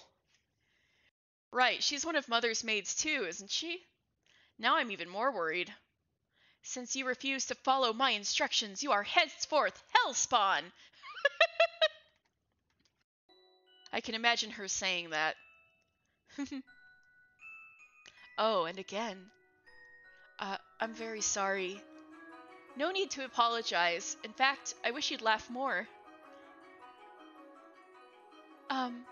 She's actually very kind to me, and everything she does with incredible precision and efficiency. She looks so young, and yet she has such skill. I have a feeling she's like some immortal zombie maid, so that's probably why. How long has she been here in the mansion? Actually, she's been here for quite some time, but I don't know exactly how long. Well, at least since you were kids. And she looks the same. No one knows how old she is. It's kind of creepy. I have never once considered her such. Sorry, you're right. It's bad manners to speak ill of others. Either way, she still scares me. It's like there's no light in her eyes.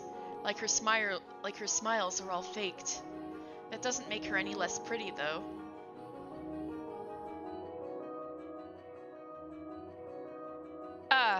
The conversation died. I have to think of something else to talk about.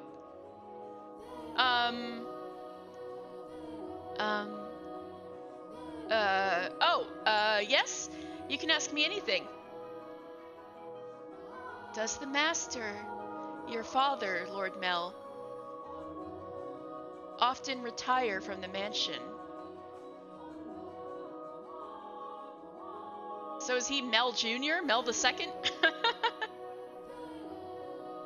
I have not seen him around. Oh, yeah, father frequently returns home. This mansion is actually our secondary house. Why do you ask, though? I was just curious, nothing more. Oh?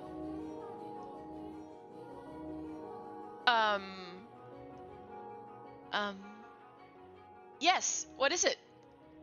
One of the maids asked to see me, so I should be on my way, if you'll excuse me. Well, all right. See you later, then.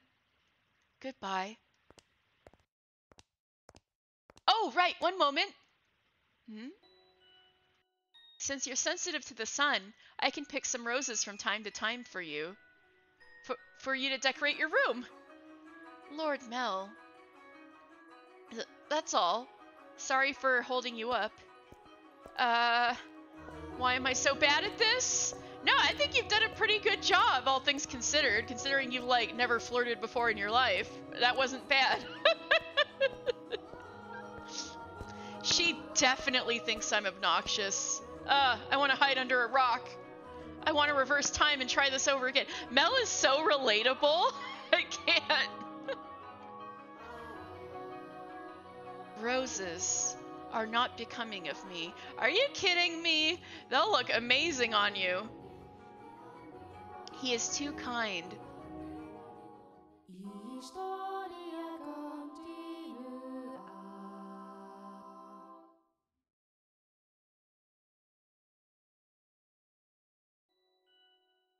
You have my thanks, Father. And I apologize for being late today. Now there's something unusual, you not being punctual. Maybe next time we'll go a whole month without rain. Do have mercy on next year's crops, Mel. You hyperbolize, Father. So, did something nice happen? Huh? You look like you're in good spirits.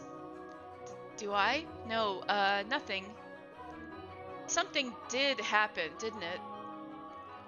It's all over my face, isn't it? People prefer an open book to a face of stone. So it is. People may prefer it, but it's not a good trait to have for social engagements. What? Not the kind of engagements you'll be having, anyway. I'm sorry, don't look so dejected. For now, at least, there's nothing wrong with that. So tell me, what has you in such a joyous mood, Mel?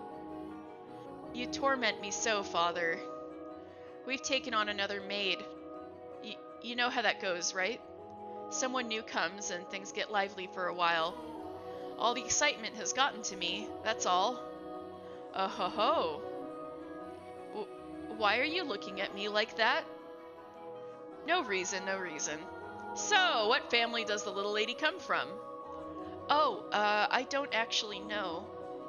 You don't know? I was going to ask her, but I missed my chance. Father has returned home, and I can't speak to Mother. I see. She's caught your eye, has she? Yeah, she has. But the truth is, you're more than just interested in her, are you not? W no, I...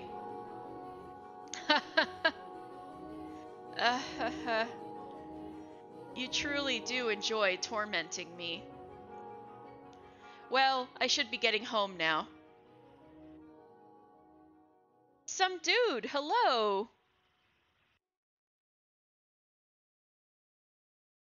Welcome to this interesting tale. Mel. Yes? What it do, Katie? I've been doing good. This is the start of a new week, and I'm pretty pumped about this week. We've got 3 days of this, and then I'm gonna needle felt the rest of that fat cat, and then more Final Fantasy, so I'm pretty pumped. Make certain you find out where she's from. If you're genuinely interested in her, it's your responsibility to determine if she's actually suitable for you. Thank you, and excuse me. Actually, if you think about it, with like how stuff was back then, like kind of like, I don't know if this is Edwardian era or something. Did they fart? Oh, no.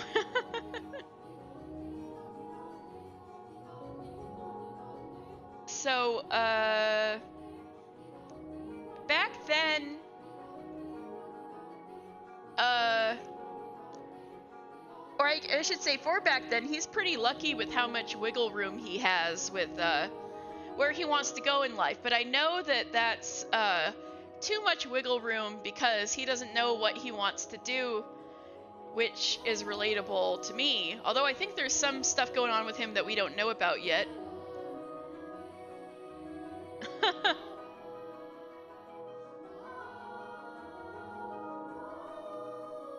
But,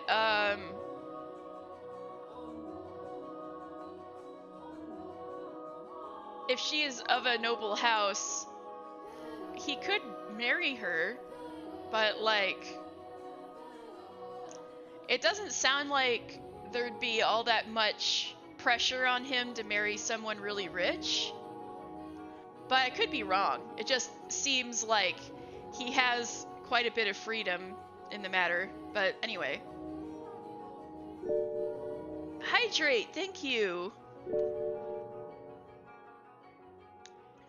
Trivia time. Let me think.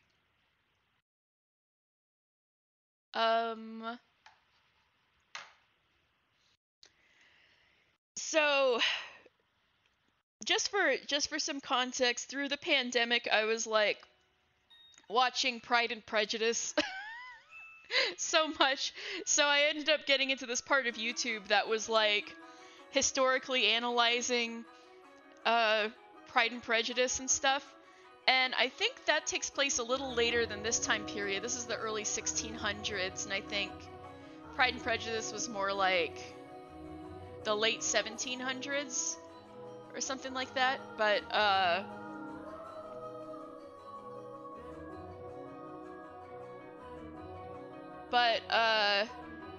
matching families and such was all about money. It was like the biggest financial decision you could make. So that's why there's all these stories about rich people in like old times having all these mistresses and stuff, because even though after a certain time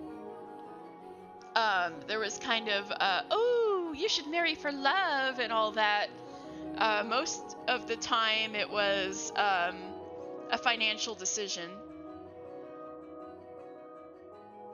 I hope that's trivia enough. I think probably everybody knows that, but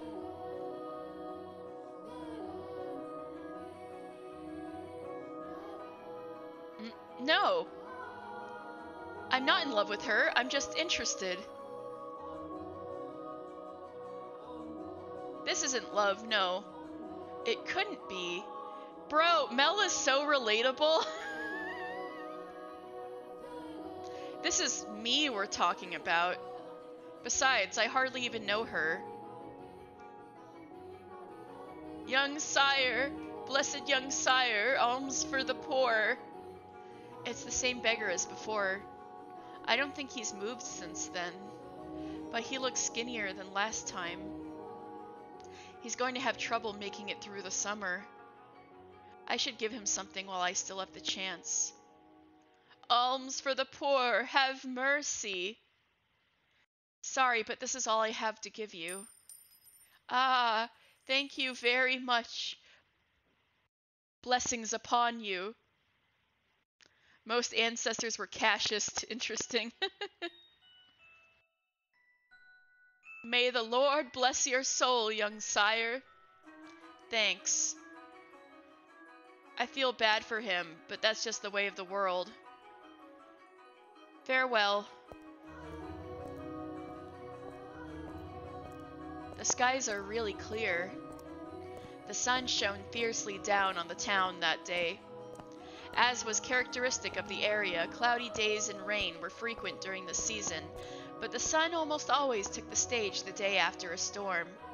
The cathedral standing tall in the center of town, the stone-paved streets clacking with the pleasant sound of footsteps, the people peering out from beneath awnings to look up at the sky. In Mel's eyes, it was as if they were all blessed by a divine light. However, not everyone living in the same land was equally blessed. In fact, the blessed were far outnumbered by the forsaken. Even if their time would later come to be referred to as the Golden Age. Elsewhere, back at the mansion, Nellie was causing trouble for the Abigails. On a whim, she had decided to redecorate her bedchamber, so she gathered the maids and put them to work, shouting orders and demands and complaints. And she had not summoned only her personal servants, but others as well, including the white-haired girl. Oh, her room is cute? Why is she redecorating? What, hearts? No, not like that. How many times must I tell you? The tapestry goes by the door. And I don't like the carpet's pattern. Is there anything else we can change it with? Hey, who put this ugly vase here? Nellie appeared to be rather irritated, and it was the servants who bore the brunt of her frustration. Maybe don't have a fire next to the bed. The lantern? though if they found this similarly vexing, none of them showed it. She was a girl who spoke her mind, a trait particular to that time in history. Women of the Golden Age were so vivacious, in fact, that it inspired parody and satire in foreign countries. But no matter how hands-off her parents were, had Nellie been born a generation earlier or a generation later, she likely would not have been able to act so free-spirited. That day, however, Nellie did not seem to be her usual self. Though she always spoke her mind, it rarely went beyond being childishly adorable.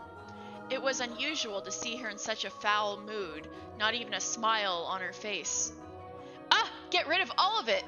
The carpet, that chair, the desk, it's all so ugly. Don't we have anything better? If we don't, then order it, have it made.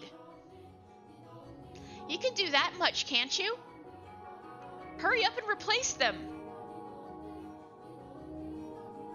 Having only arrived that morning, the white-haired girl was unsure what she was supposed to be doing, caught in the middle of a flurry of maids and furniture and fabric.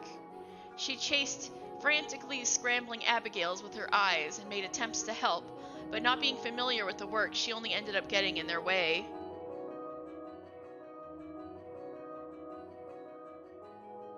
She probably felt that everyone would be better off with her not in the room.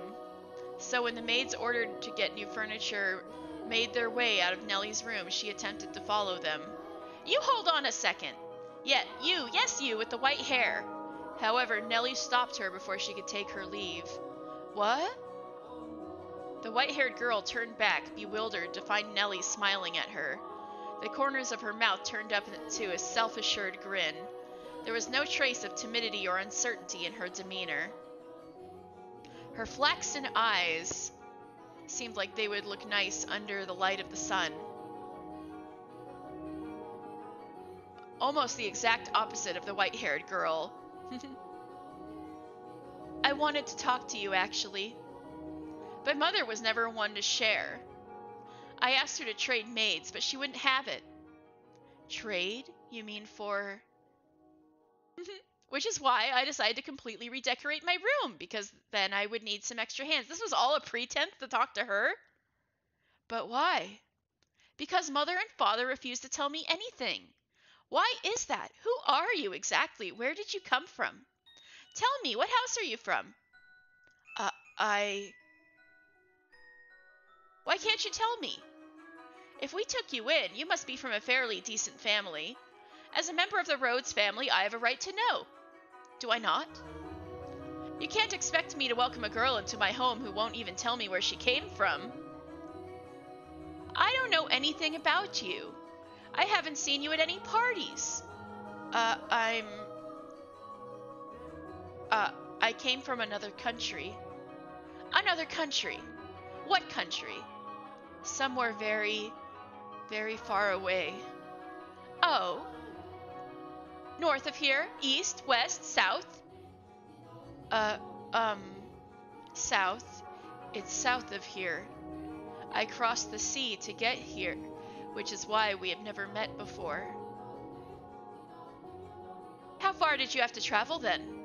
How many times did the sun rise, and how many stormy nights did you face? Yeah, she's a little, yeah. She's a little cute, though. I don't think she has bad intentions. She might be ever so slightly jealous, because it seems like her brother, is fixated on her, maybe.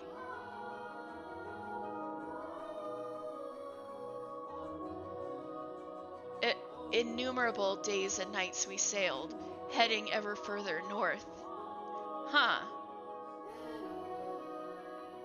So tell me. Lady Nellie, that is a most wonderful painting. She just tried to brush me off. I won't let her get away that easy. Painting? It's in my room, so of course it's wonderful. But that one's especially so. You're both so adorable. You, Lady Nellie, and Lord Mel. How old were you when it was painted? Huh? Oh, that painting. Goodness, yes, you have a good eye for art. It is magnificent, isn't it? This was done when I was 4 and Mel was 7. You see how we're standing next to each other holding hands? Oh, I was too young to remember it very well, but Mel looks like he was really embarrassed. But standing there like statues makes for a boring painting. Nellie explained brightly. Having completely forgotten she was pressed up against the white-haired girl, she did a little twirl, stopping to face the portrait. Though many paintings lined the walls of her room, Nellie was most fond of the one of her and her brother. Two darling siblings standing side by side, the older brother smiling kindly and the younger sister sweetly tilting her head, her cheeks the color of fresh-picked apples. It was like the very embodiment of their happiness. A painting lays its subjects bare, you know, fortune and misfortune, happiness and sorrow, enshrined on canvas for all to see. And this reflection is not merely limited to the point in time it was made, either. Did you know, Master, that paintings are alive? They are drawn with a brush over an extended stretch of time, unlike photographs which capture a singular moment. The two have their own individual merits, but a photograph is still, while a painting moves. Portraits reveal both the past and the present state of those they depict. Mel and I have always been close. I would sing songs for him, and he would teach me about all sorts of things. He's so smart. Nowadays, Mel hardly even goes on walks with me, making excuses like I'm an adult now, but we used to spend a lot of time playing together in the rose garden.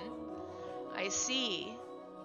The white-haired girl normally had difficulty smiling, but her lips naturally curled upwards as Nellie reminisced.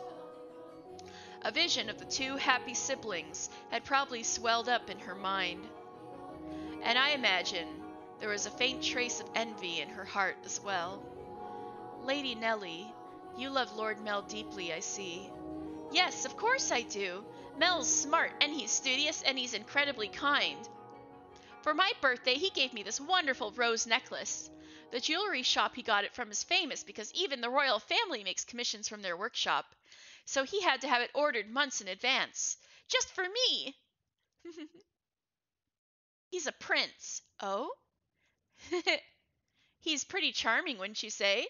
That's why I call him my prince. But you know what? Mel is a terrible dancer, and he still hasn't got his feet on the ground yet, and he's so bad at interacting with girls.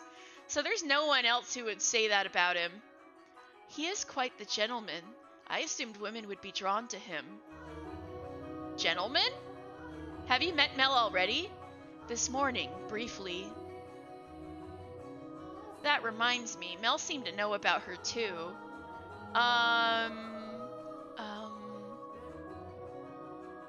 What do you think about Mel? As I said, he is a gentleman. That's not what I mean. Don't think that I'll let you get away with putting any funny ideas in his head. What? Mel is too trusting. He's pure of heart, so I won't stand for you trying to take advantage of him. I would never. So you say, but you actually want to get close to him. I wouldn't dream of it, Lady Nellie. He is a man far beyond my reach. You aren't planning on doing anything, are you? Not at all. And you don't have any romantic feelings for him, do you? What? Well, do you? I have no romantic feelings for him, Lady Nellie. And you won't develop any. Nellie? Goodness, see, I knew she was jealous. I will not. And with that, Nellie gave a wide, satisfied grin, even though one has no way of knowing how another truly feels, or how they might in the future. You wouldn't, would you?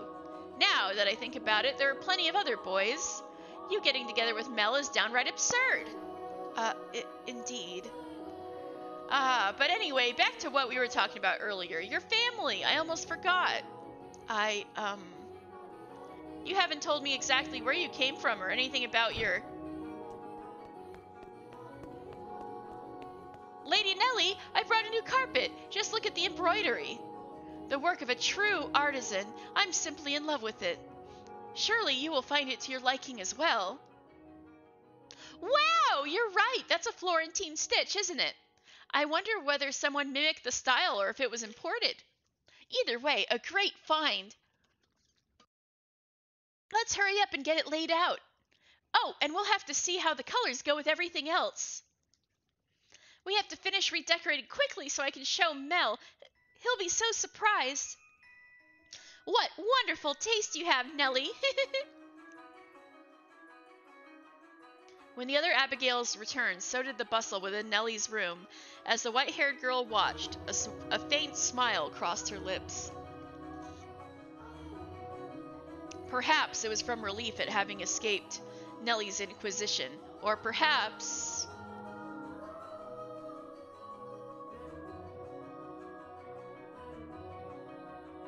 Ah, Nellie, I'm back. Did you eat something you're not supposed to, dearest Mel? You're unusually cheerful. I'm the same as always. Anyway, never mind that, dearest Mel. Take a look at my room. I redecorated today. So that's what you've been doing, hiding away in the house all day, Nellie. How is that any different from what you were doing? You were in the church all day. I guess.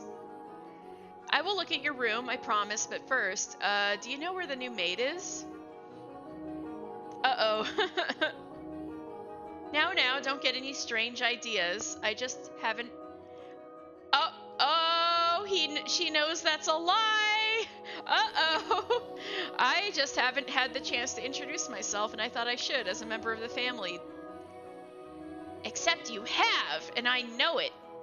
Being the eldest son, it would be shameful if she were to pass me in the halls not even knowing who I am, so... Don't ask me. What? But you were in the house all day. She attends to mother, so why would I know where she is? Though she did help redecorate my room. You made her help? That's work for the manservants. There's no reason to make the maids do it. Oh, so you're saying I should invite a bunch of men into my room? I go into your room all the time, Nellie, and you were in my bedchamber just this morning. Only one man is allowed in my bedroom, dearest Mel, and that is you. So unless you become a servant, which I will not stand for, I will not ask any of them for help. Oh, Nellie, you ought to be a little more... A little more what? If you're going to lecture me, I won't hear it. What am I going to do with you, my little lady?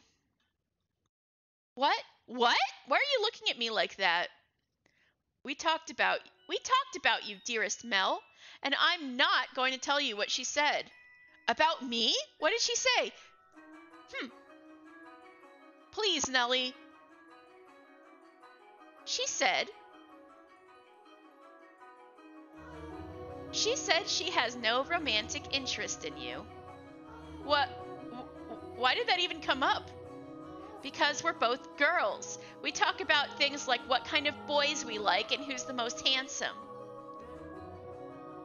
Why do you look so downtrodden, dearest Mel? You look like a sad little boy who can't get his crush to notice him. That face is unbecoming of a prince, Mel. Yeah, she's jealous. Are you interested in her? That's strange. You haven't even met. I am not. It's just depressing to find out that someone you've never even met doesn't like you. That's all.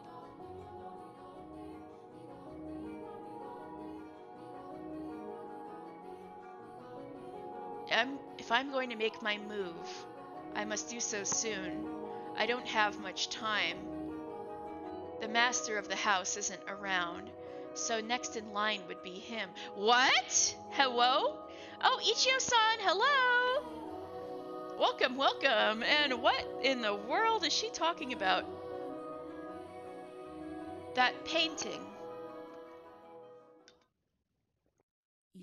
Oh, Retro, hello! Thank you for lurking.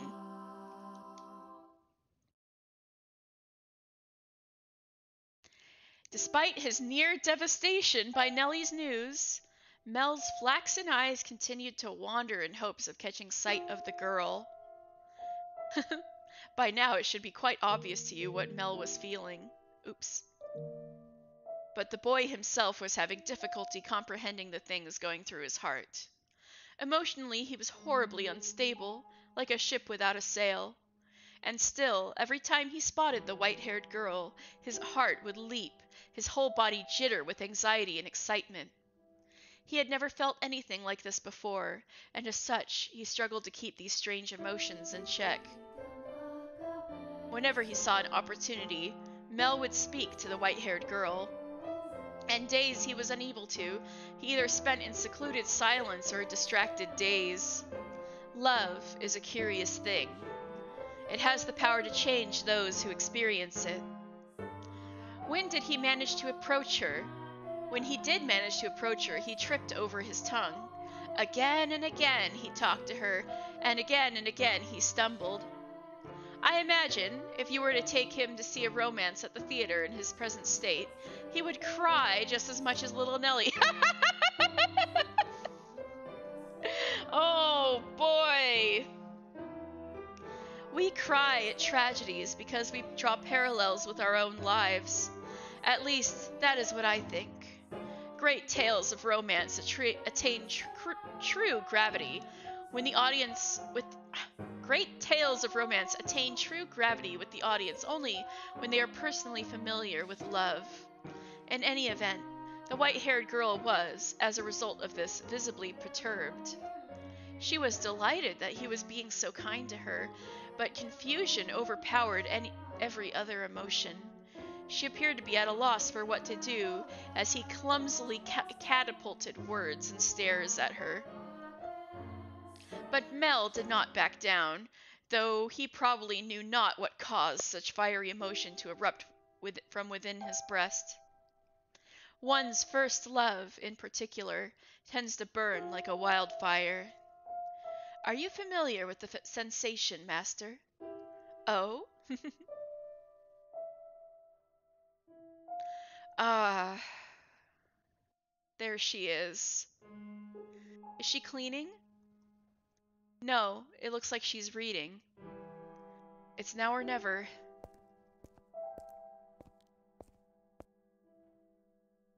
Boo! Ah! Sorry, I didn't mean to scare you. You said boo. I think you did mean to scare her. Lord Mel, you very clearly meant to scare me. Because you just wouldn't notice me. What are you reading? You looked pretty engrossed. Oh, I'm sorry. I should have asked for permission. It's fine. No need to apologize. Feel free to read whatever you want, and you're welcome to bring books back to your room if you'd like to spend more time with them. But I was just amazed that the mansion had a library. It must have been a lot of work to collect all these books. There are some pretty old books in here, too. Your grandfather's? Some that he collected, and some even older than that. Take a look at this. I think it's a diary, but it's not from this country. Or this century, for that matter. Maybe a feudal lord? Here, he's complaining about the quality of the harvest. Can this forsaken land only produce over-sour grapes? Ah, if only the largest of the, Barney? Or maybe Barnier? If only the largest of the Barnier estates were mine instead. The land there is much more suitable to cultivation. There you have it. You can read this, Lord Mel? More or less. I've looked over it several times already, so that wasn't too difficult. Why would such an old book be here? I'm not sure. It and all of this was already here when I moved into the mansion. Have you not lived here your whole life? I was born at our estate, but to me and Nellie, this is more like our home. We moved when I was still young, and we've lived here ever since. Nellie and Mother have both grown quite fond of it. Father, though, often goes back to the house because he doesn't like all the roses. By himself? Yeah, well, sometimes Mother goes with him. But for the most part, he goes alone.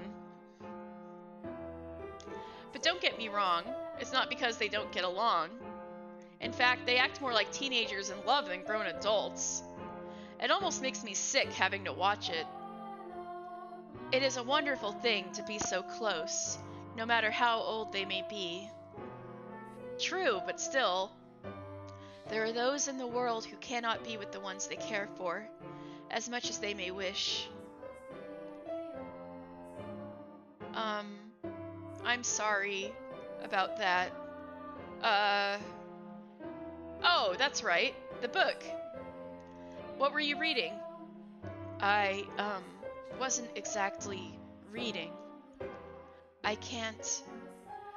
I do not enjoy reading lots of text, so I was looking at the pictures. Is that so? You seem very cultured, so I thought you would be partial to reading.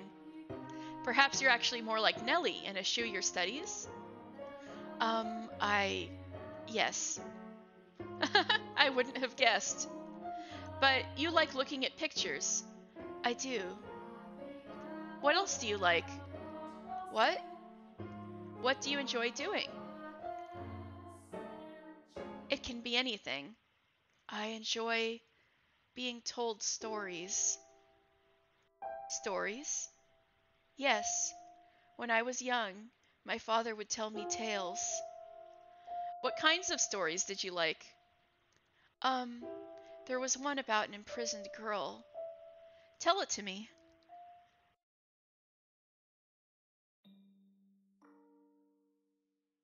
Once there was a girl, and she was locked away in a mansion deep in the forest. A mansion with only one window. But the window sat high upon the wall, far beyond her reach. So it was always very dark inside, unlike this mansion. However, the girl did not like the outside world. There were lots of scary things out there, after all.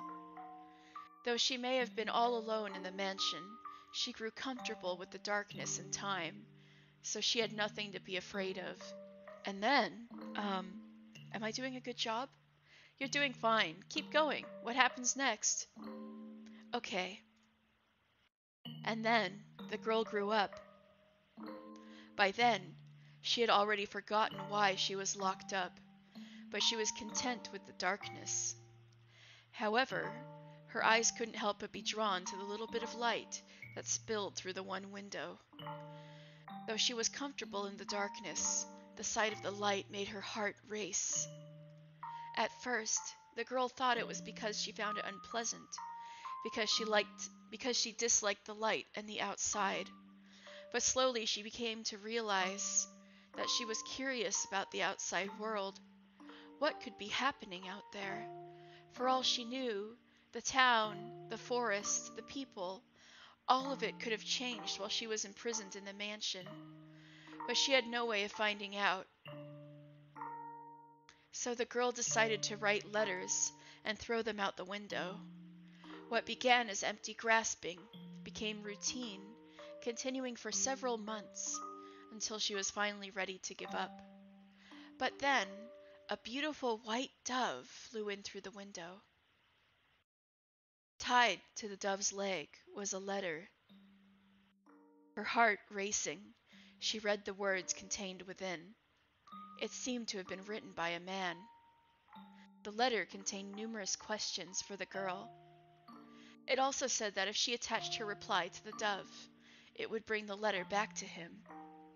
She was astonished, but she wrote him back anyway, taking care not to mention where she was. After having exchanged letters a number of times, the two felt very close to one another, as though they had known each other for many years, despite having never met. And eventually, the man said he wanted to meet her. Indeed, the girl was unsure what to do. Should she tell him of how she lived? Should she reveal where she spent her days? She was afraid that if she did, he would cease to send her letters. She was sure he believed her to be a young lady of noble blood. This is sounding rather familiar. And not a girl locked away in a house deep in the forest. The girl could not bring herself to write a response. She released the dove through the window with nothing attached to its leg, and yet it returned with another letter, written in the man's familiar hand. "You must surely have a grave reason for your silence," it said. "I would like to know that reason, and I would like to help you, no matter what it may be. You have my word." She deliberated. Though his letters were kind, she did not know this man. He was from the outside. Would he still treat her the same way when he met her? And did she even want to step out into the world beyond? What do you think she did? Wrote a letter and agreed to meet him, right? Yes, she did. The girl made up her mind. She would write a letter. As always, when she tied it to the dove's leg, it flew off out the window. And for some time after that, she received no response from the man. This saddened her, but she thought it was for the best. She belonged in her own confined world, her world of darkness. But then, one day, light shone into the mansion. The sealed door had been opened, and in the doorway stood a handsome young man. "I have come for you," he said. The man was a prince from a neighboring kingdom. When the girl stepped outside, before her sat a magnificent carriage, the likes of which she had never seen, accompanied by many servants. The prince, kind as in the letters, swore his love to her, and the two lived happily ever after.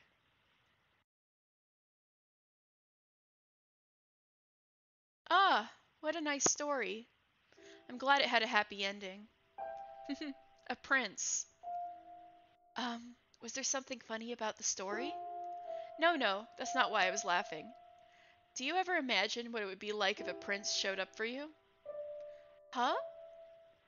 It doesn't have to be a real prince, even just someone like one. Is that something you dream about?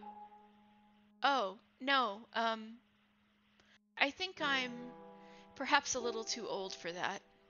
You think so? Nellie still fantasizes about her prince, and she's 14. I just assumed all girls were the same. Lady Nellie's prince. That's you, Lord Mel, no? What? Is it not? I mean, we used to play make-believe a lot when we were kids, but I very much doubt she still thinks of me that way in earnest. When she calls me her prince now, it's mostly in jest. If it weren't, that would be concerning. Oh?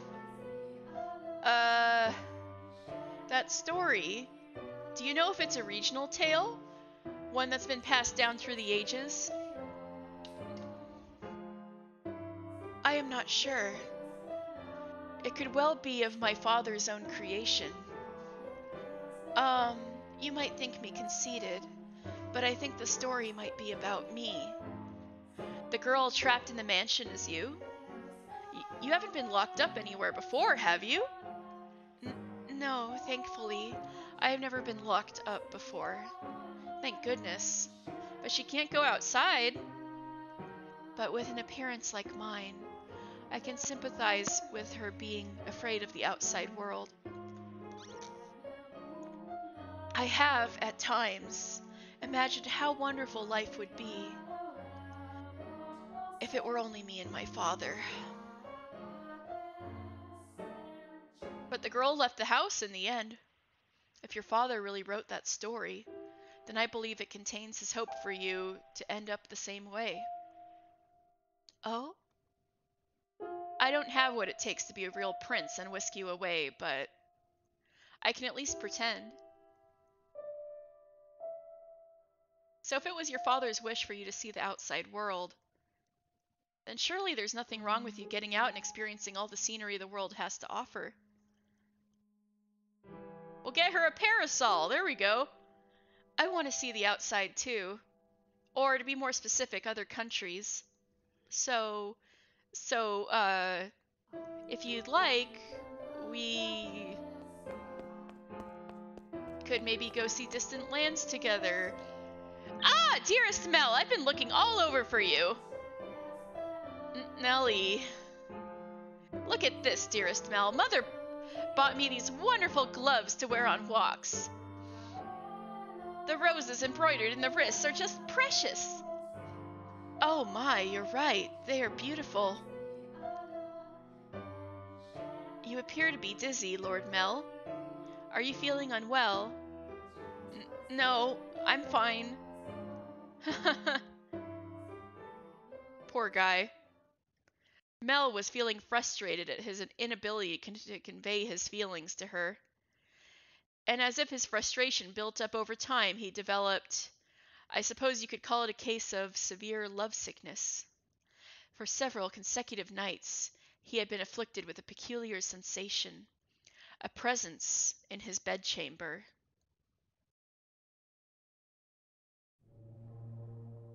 Death! Death to the unholy one! Death to the heretic! Death to the witch! Kill!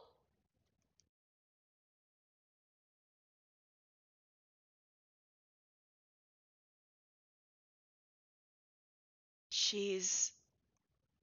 Why? I never wanted her to die. Was she not eating? Seal off the tower. Understood? No one finds out about this. How can you be so calm? Don't you understand what you've done? Ha! Pinning the blame on me. How nice it must be to be able to distort reality with panic. You're just as guilty as any of us. I never wanted her to die.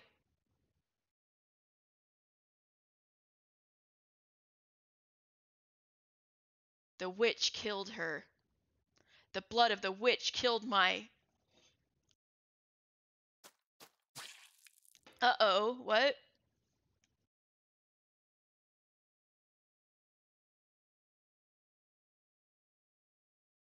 Mm. Ah! A, a dream? What was that dream? It was horribly unsettling. I was holding someone, a girl I cared for dearly, in my arms, and she was limp. It was almost as if she were dead. I've been having a lot of really unpleasant dreams lately. I can't stop shaking. Why would I have such a dream? Well, sometimes I have weird, scary dreams when I get stressed out. Maybe all the lovesickness is stressing you out, dude. It couldn't be a curse, right? I feel sick. Back to sleep. But I wonder, who was that girl? I can sense someone standing beyond my door. Is someone there? It's like they're watching me. Is it just my imagination? I can't move. What? What do you want? Go away.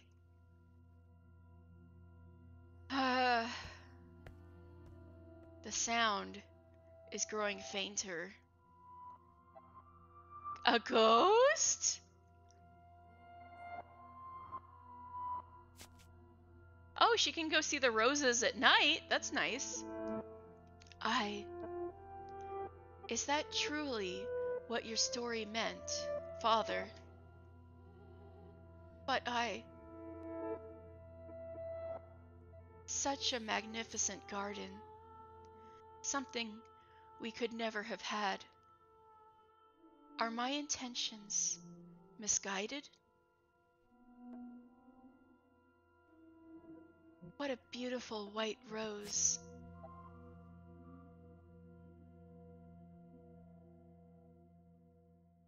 You know, you could have sneaked into his room rather easily then. No one was watching. Oh, she was watching him? Now the turns have tabled? How the turntables. How long have you... Oh, you needn't pay me any mind. I shall not condemn you, no matter what you might do.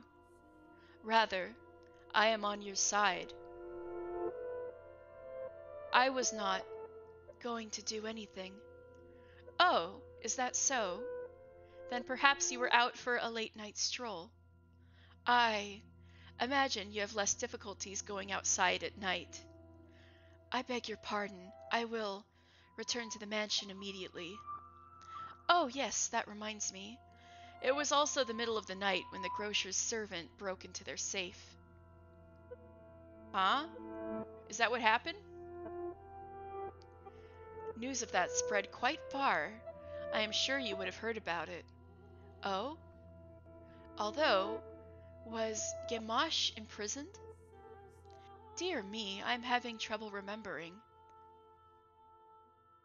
But worry not. If you wish for it, the mansion shall provide. You are in no danger whatsoever of getting caught. What in the world is going on? Are you involved in crimes?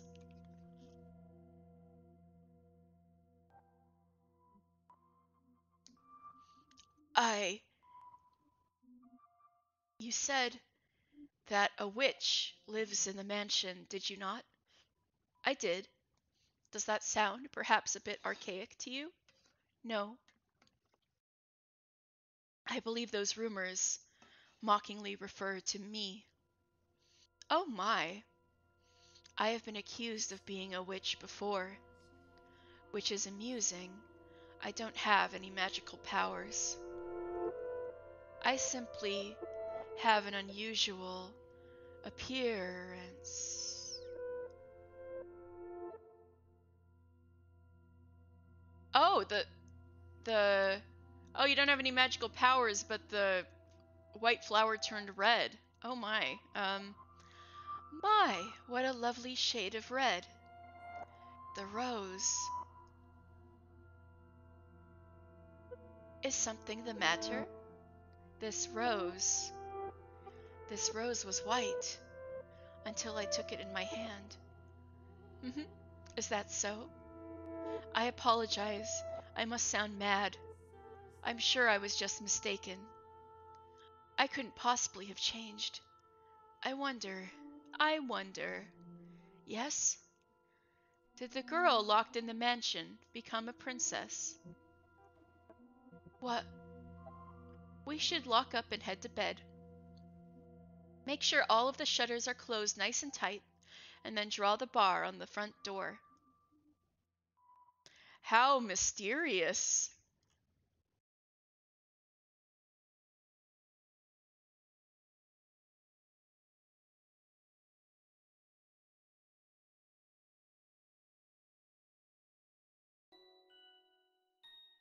Slowly but surely, time trekked onward, everyone working toward their own individual goals. Each early summer breeze that blew through the garden was like God's hallowed breath, carrying the flowers' fragrance in through the Rose Manor's windows. If only time could be stopped, and this beautiful era made to live on through eternity. As usual, Mel's eyes chased after the white-haired girl, and Nellie pursed her lips in frustration at him. But she was still rather docile. Oh, hi, Gravy. Hello.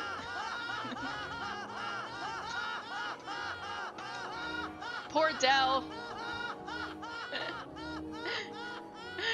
Poor Dell if he's lurking.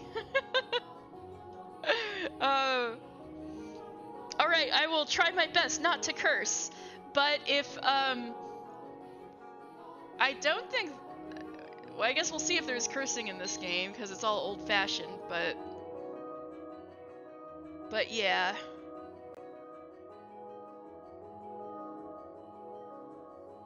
Hold on. I think there was a door... Hold on a second. I think there was a doorbell.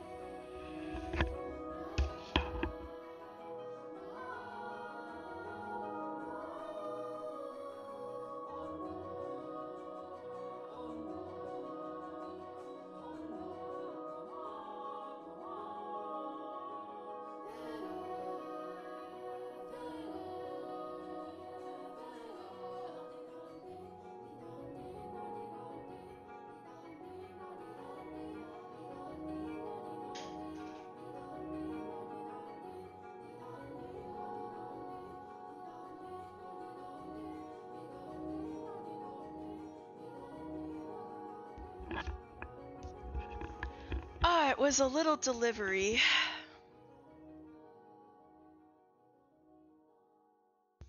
Oh, all the laughing and feel good ink.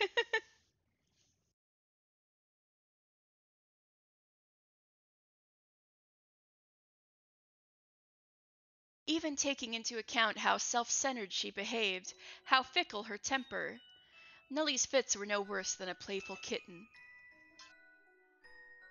See, at that very moment, our lovely little feline had her claws poised to swat at the flaxen-haired young man. Mel, you promised me, or have you forgotten? I haven't forgotten. I'm just asking if we can go another day. Another day? This isn't something that happens every day. I've been looking forward to tonight's performance for so long. There's nothing I can do about that. We're having a gathering at the priest's home tonight. Several high-ranking officials have come up from the mainland just for this. Who cares? I care. You know, Nellie, it doesn't have to be me who goes with you. No, I want to go with you, Mel. You've been so distant lately, dearest Mel. You refuse to do anything with me. That's not true. Tell me, if you can't go today, when can you? When will you be willing to go out with me?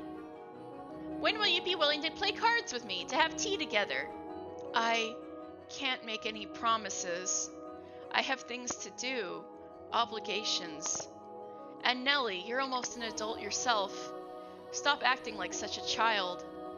I'm not an adult yet. I'm still a kid. If it means I don't get to play with you anymore, dearest Mel, then I don't want to be an adult. Nellie, you can't...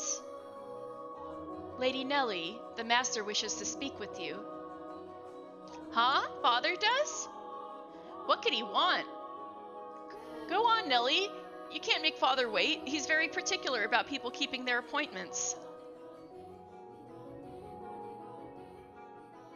Yes, he is. Unlike you, dearest Mel.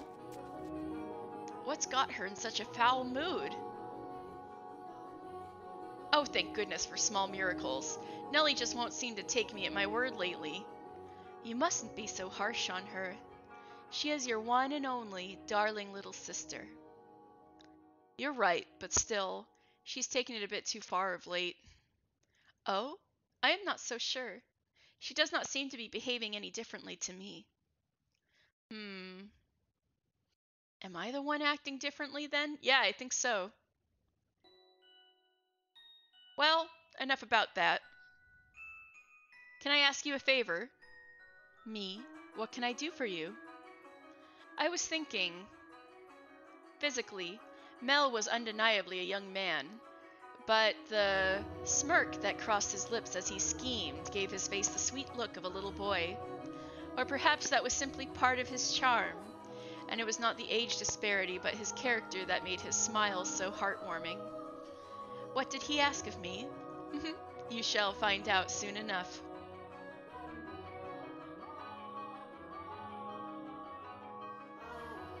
It's cloudy. And thank goodness for that too. Oh, she can go out! Though it would be even better if it were even darker out. I believe the textile shop was around here. Hi there. Lord Mel. Fancy meeting you here? Yeah, what a surprise. So, what do you say we take this chance and go for a little walk?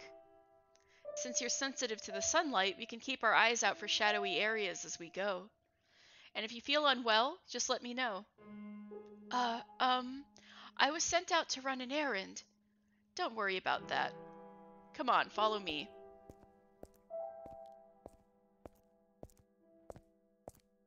Looking rather sunny outside. Yay, they get to go on a walk.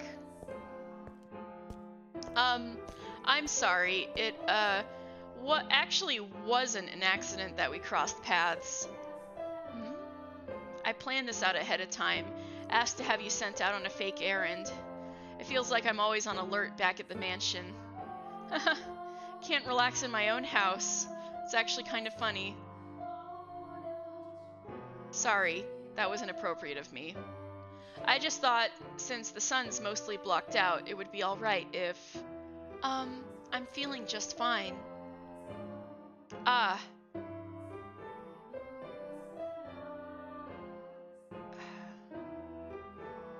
Of course, I get her out of the house, and I can't even think of anything to say. Hey, yes?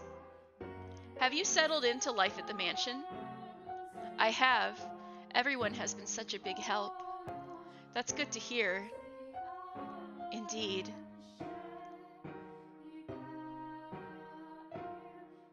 So, yes? Nellie told me she had you to help redecorate her room some time back. Ah, yes, that was shortly after I arrived. What of it? Yeah, that day, Nellie told me that you don't, um, I don't? Never mind. Sorry, it's not important. Ah! It is important, but I can't just ask how she feels about me. That would make it sound like I... Forget sound like. I do, don't I? Lord Mel? Oh, sorry. Had something on my mind. It looks like it might rain again today. The weather usually gets better as summer approaches, not worse like it has been. It won't be a heavy storm, though. No? The wind is too gentle. You can tell from that? Vaguely, but yes. Huh, that's impressive. I often leave the house unprepared only to find myself sloshing back in the rain. You laugh a lot more than you used to. Do I? Yeah, and I like that. You look better with a smile on your face. Ooh, charming! A smile suits Lady Nellie much more than I. What? Her smile and your smile are completely different.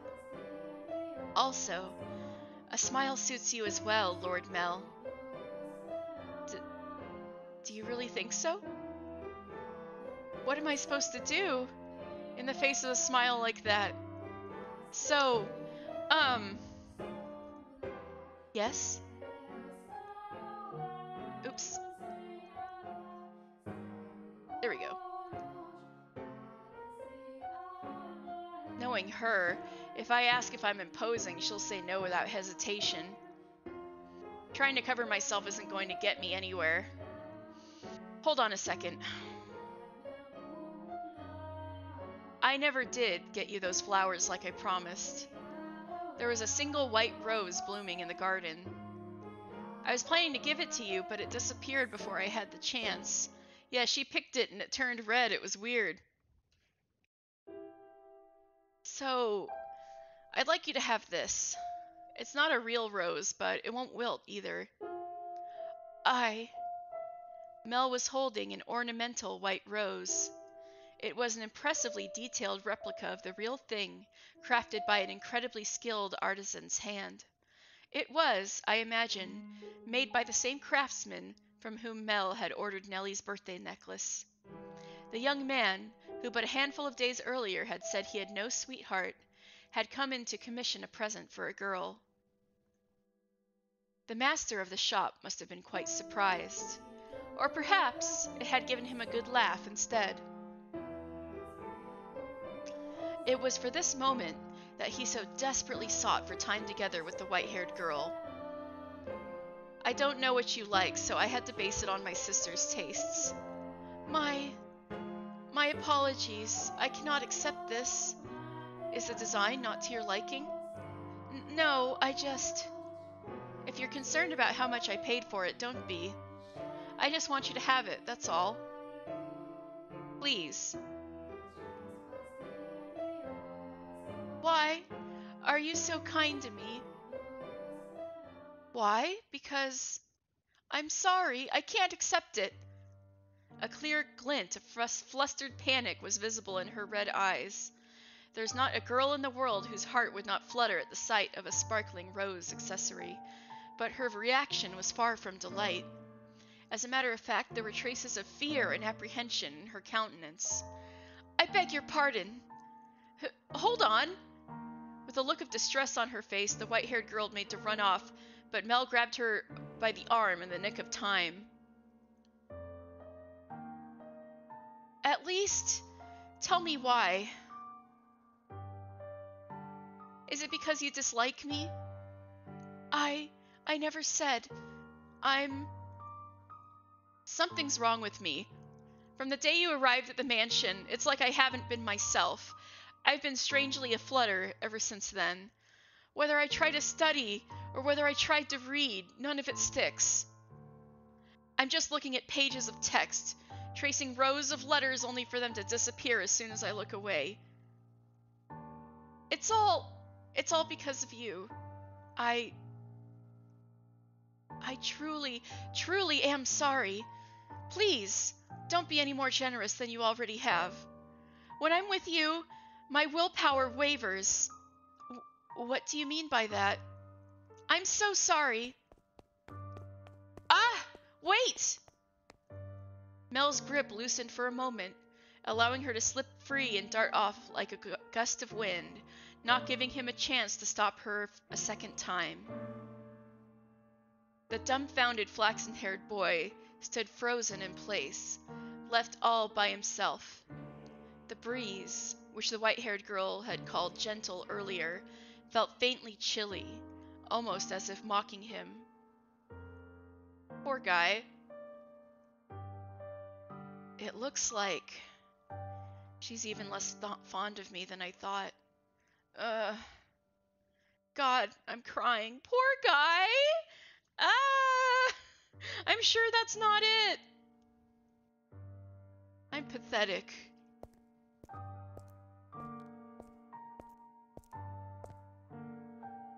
Well, if it isn't Mel, what might you be?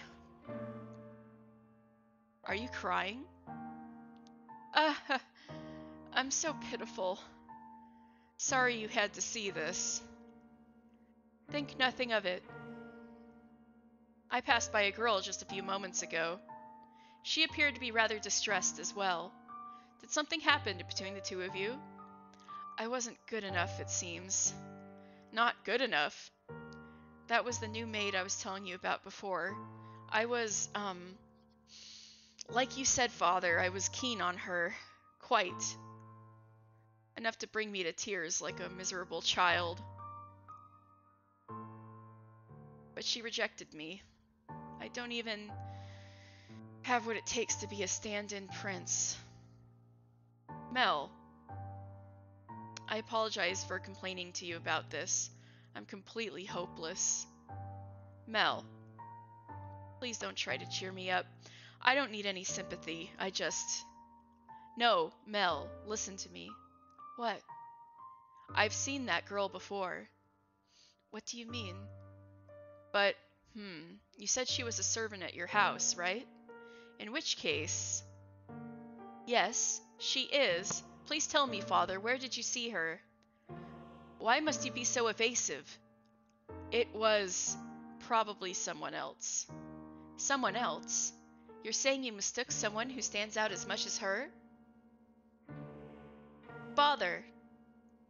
She, and a man who I assume is her father, paid a visit to the church once. Oh, you gotta go. Oh, okay. Sounds good. I look forward to the lurk gravy. They came asking for food, their clothes in tatters. The two were emaciated. I don't think they were eating daily. What? Wait a minute, are you saying... She's a beggar. But Father said she came from an esteemed house. Which is why I said I might be mistaken, Mel. She has a singular aspect, but it is possible there is another girl who looks similar. Deep down, though, the priest surely believed the opposite, and so he said sternly, like a teacher to a pupil, "But you must be absolutely certain, Mel. Understood? You cannot proceed any further without knowing her ancestry. May I visit the church, Father? By all means.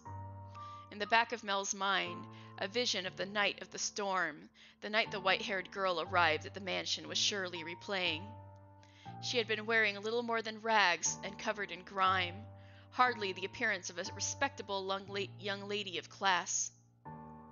And she had looked emaciated, right? Have I been putting her through unnecessary stress? If she actually turns out to be nameless, to be rankless, no matter where she comes from, my heart is decided. I will not fool myself about how I feel any longer. No, I cannot fool myself. But how does she feel? What will everyone else think? I have to find out why she was welcomed into her house. I'll ask Mother or Father. No. If, for some reason, they don't know she isn't aristocratic, I'm better off not saying anything. But if they don't, then does that mean she's been lying to us? And to them? I have to find out. This time, I must get answers. Well, the person to ask would be the maid, since she was in there talking to her in the room, right? No, absolutely not. You come back and the first thing you say is that? I hate you, Father. I will not stand for this. Why? Why would he just suddenly throw that on me? He didn't even ask for my opinion. No, I won't do it. I'm fine the way things are. I'm just fine. Dearest Mel, I need your help. I don't. Oh God, want to get married. I had a feeling she was getting married off.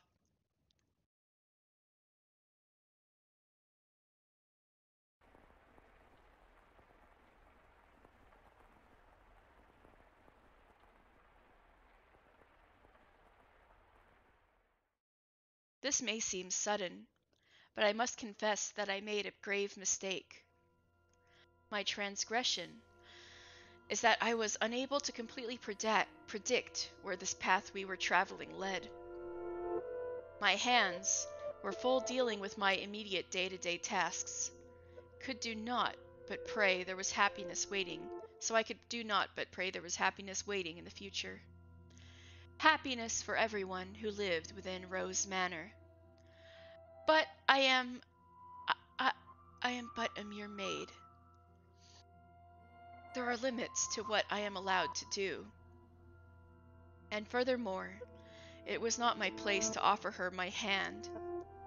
Roads, such as the one we were following, have a way of diverging with little warning, and if you do not turn the wheel exactly right at those sudden forks, you may end up somewhere horribly off course. I was well aware of that fact, which is why I thought that what I did was for the best. It's happening again. I made sure the door was closed, but I can still sense someone standing there, someone watching me. Footsteps. They're looking down at me? I want to open my eyes, but I can't do it. Curses. You're just going to leave without doing anything, aren't you? Then hurry up and get out of here. Free me from this torture. Is he having night terrors? No, tonight they're on my bed now, looking down at me. My neck. I can't speak. I can't move. These cold fingers. That soft breath. Why? I can move my body, but that's not important right now.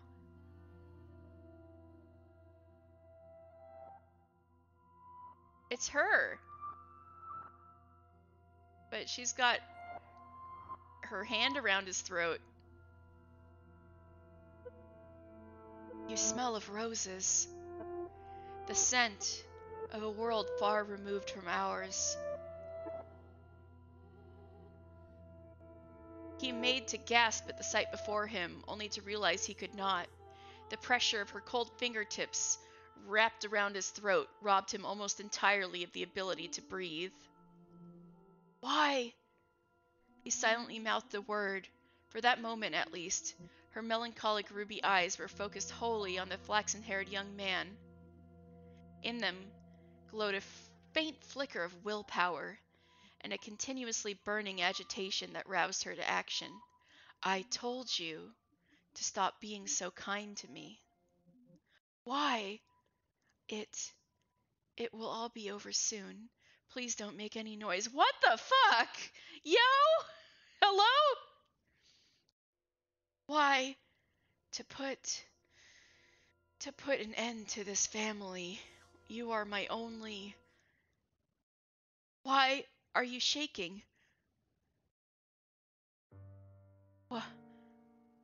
Upon hearing Mel's words, the strength drained from her slender fingers. He had not been questioning why she would do such a thing. There was, of course, a trace of bewilderment visible in his eyes, but he did not shout, nor did he tremble in fear. He instead expressed concern for the young woman who looked like a cornered rabbit. I am not shaking. You are. I can see it. As he slowly regained his breath, Mel's voice too grew clearer. This took a very interesting turn. Yeah, no kidding. Conversely, the red-eyed girl's grew progressively more faint and raspy. You are not doing this because you genuinely want to. There is some other reason. This is what I desire. Have you been to my room before? You have. I'm sorry. Well, I'll be damned. Oh, I'll be darned. Haha. There is the no cursing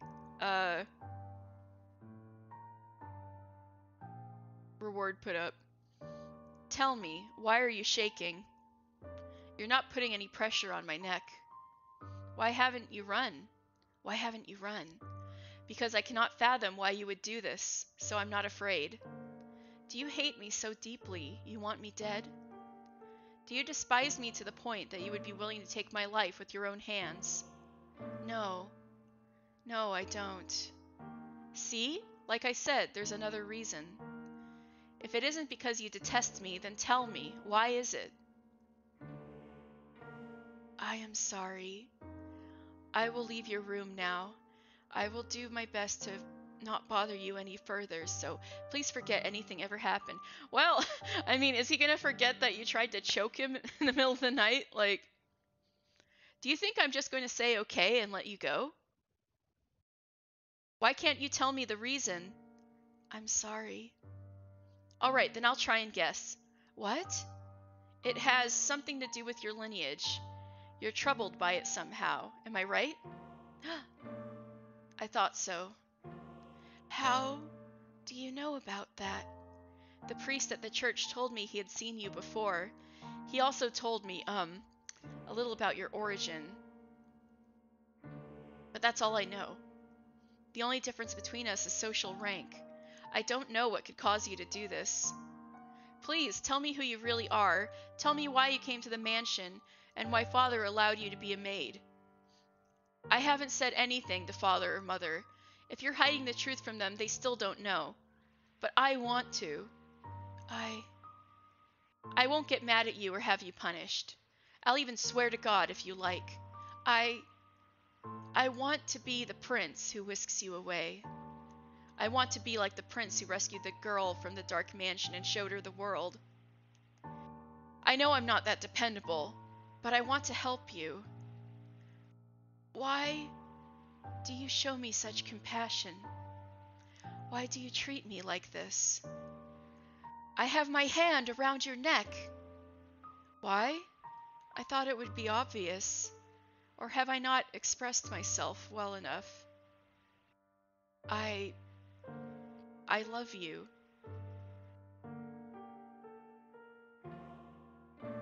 Every time you push me away, it crushes me. I didn't even know my heart could feel such distress. If you dislike me and don't want to be with me, then, well, I'll just have to live with that, as much as it may hurt. But if you have some other reason, some weight on your shoulders that you can't share with anyone else, tell me. I want to help you. There are other options. Things we can do about your... No, that's not it. Huh? I've tried to hate you so many times. So yes, there is more to it than just social status. But I can't do it. I couldn't make myself do it. What do you mean? I had so many chances, but I couldn't do anything. She spoke in a stifled voice, as if every word had to fight to escape her lips. She appeared so fragile, so precarious looking down on him, that it seemed as though if a gust of wind were to whisk through the room, it would blow her away completely. Her pale fingers were trembling, like she had to squeeze them again and failed. However, her hand did not pull away from his still slender neck. Her hand is so cold. He did not challenge her, but simply kept his eyes affixed on hers, as if carefully watching to see what she would do next. I'll say it as many times as I must. I love you, and I wouldn't be able to accept losing you without knowing anything. So please tell me the reason. I'll see to it that you're taken care of. Those are the words of a man with means, Lord Mel, of someone blessed enough to have pity for others. You are a foolish young man. You know nothing. But the greatest fool of all is myself. If you agree to punish me, I will talk. Tell me. Her long white hair and his soft flaxen hair touched for just the briefest of moments. It appeared in the darkness as though they had fused together. The white-haired girl, having finally gathered the courage, began to slowly tell her tale. On the night of the storm, I paid a visit to Rose Manor, this mansion. My father and I were always on the move, traveling across the land by foot, so it was only recently that we heard rumors of Rose Manor. There are several reasons we couldn't stay in one place. First is my unusual appearance. People often find the color of my skin or eyes disconcerting. So after living in one place for long enough, unsettling rumors would begin to spread, forcing us to leave. Another reason was my father's line of work. He painted pictures for a living, but he had trouble finding a patron, so he had to work day to day. When he was no longer able to find work in a city, we would move. We were birds that migrated without a flock. When we arrived at this town, my father was exhausted and weak. That is when we learned of Rose Manor and the family who dwelled within it. Rhodes is a name my father could never forget. He was, long ago, a painter in service of the Rhodes family. Hold on. Your father was an artist here? Yes. It was before I was born, so you probably don't remember, Lord Mel. So, you knew about us before you came here. For as long as I can remember, I've known the name Rhodes. My father was chased from your house just because they didn't like something he painted. Having failed the Rhodes family, no one else would become his patron. Just as a good reputation spreads, so too does a bad one. Branded once as a failure, no one will take you in ever again. You nobles throw your parties and spread your gossip about this painter or that sculptor. The rose you tried to give me is an example of that. It was certainly crafted with skill, but the jeweler is only known because some aristocrat spoke highly of him. My father's paintings were no less skillful. His was a talent that could not be easily imitated, But no one was willing to separate the art from the artist. The Rhodes family stole everything from my father.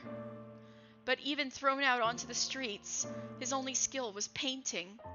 That was all he could do to earn a living. What little money we had for food, he gave to me. He did anything he could to ensure my survival, at the expense of his own well-being.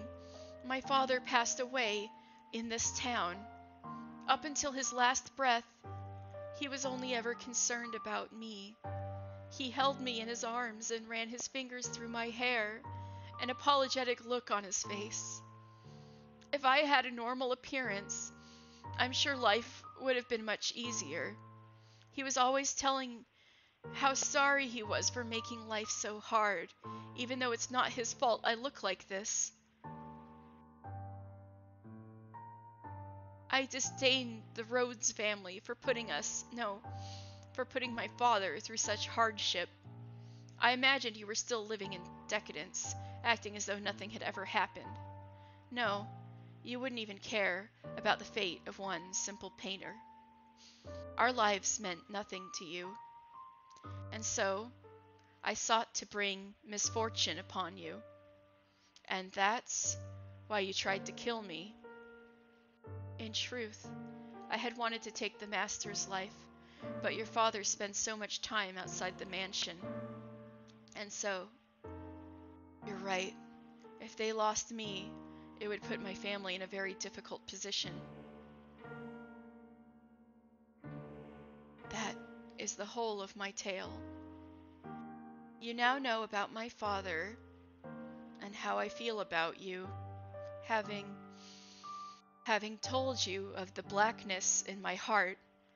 I cannot go on living like nothing has changed. Please give me punishment. Why would you have me put the one I love through any more misery? I am not fit for your affection. Not only because I am not aristocratic, but because every time I spoke with you, I did so holding this darkness in my heart. Does that not unnerve you? In the end, it was my family's actions that caused you so much suffering. Would that your father were still alive, perhaps I could have done something. I'm sorry. And besides, you hesitated. He's like, hey, we're all good. You hesitated to kill me, so we're good. You didn't actually kill me. What am I to even punish you for? Attempted murder is a punishable offense. I mean, as you said, you had countless opportunities, but you could not bring yourself to do it. Tell me, why couldn't you kill me? Because if it's because I've given you enough reason to have even the slightest bit of interest in me, nothing was as I envisioned it. What? I assumed the residents of Rose Manor would be cold, people who believed that wealth and rank mattered above all. But on the night of the storm, the mistress was one of the first to extend her hand to me. I arrived at the mansion disguised as a beggar. Actually, disguised is not the right word, as many nights I only survived on the generosity of others. The mistress did not send me away when she saw me. Quite the opposite. She took me in as a servant. So that was Mother's doing. I could scarcely believe she would invite a stranger into her home, that she would treat a stranger with such compassion. I thought perhaps she knew who my father was, but I had never met any of you before, so she must simply be that kind-hearted a woman. And the mistress continued to treat me with kindness, despite my disquieting appearance and the darkness in my heart. In the time, I began to grow less and less sure of myself. Was what I meant to do truly right? Were the things I felt truly justified? But it was a certain fact that my father was here, and that he had been chased out. So I decided I should take your life, to put an end to everything before I wavered any further. And then, and then, and then, you were too kind to me. It's all your fault. Because you laugh with such affection, because you give me smiles like that, because you say the things you say. You... I'm sorry. No, don't apologize. I'm so happy to hear you say that. Despite, the unusual circumstances. Please, don't say you want to leave. Don't ask me to punish you. I couldn't do anything for your father, but at least allow me to do something for the daughter he cared for so dearly. You are far too kind-hearted. I'll be happier with you around. You can become a real aristocrat. Huh? There are families that would be willing to adopt you, especially knowing it would bring them ties to the Rhodes family in the near future. Are you saying, as long as you're okay with that, of course? I don't understand how you could possibly say that. I have my hand around your neck, even as we speak. It seems reasonable enough to me. I'm desperately looking for some way not to have to lose you. But, I couldn't. I don't know etiquette or social customs. How could I? You can learn all of that. You're pretty and naturally graceful. You'll do just fine.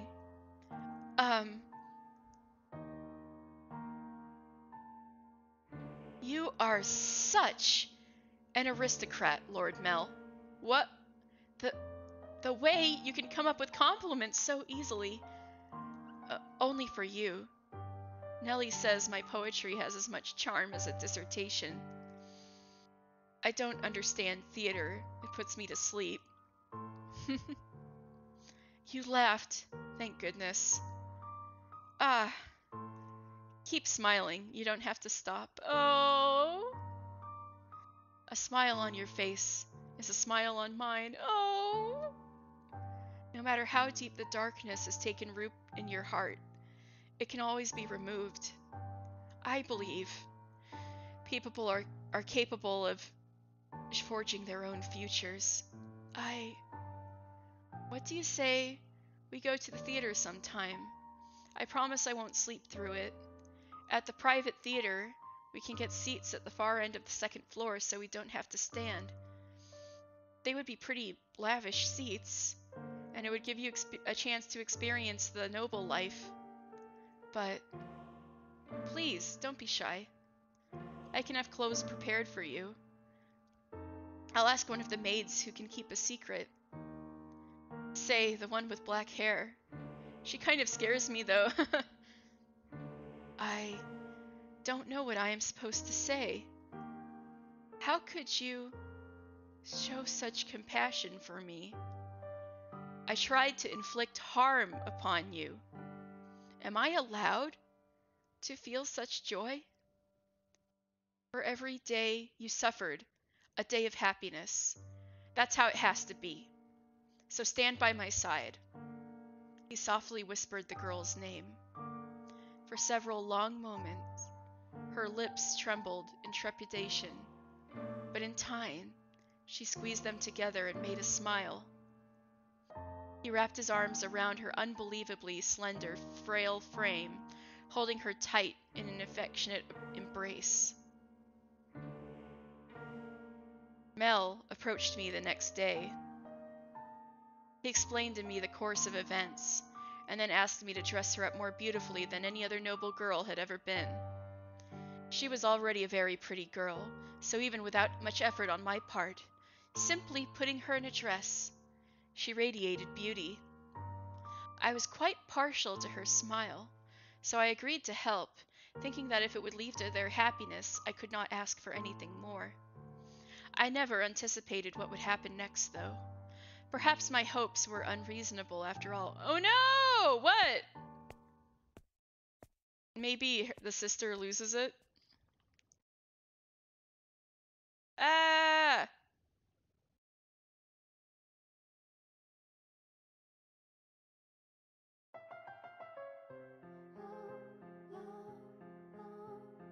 Now, Nellie. Oh, and Arthur, who she hates.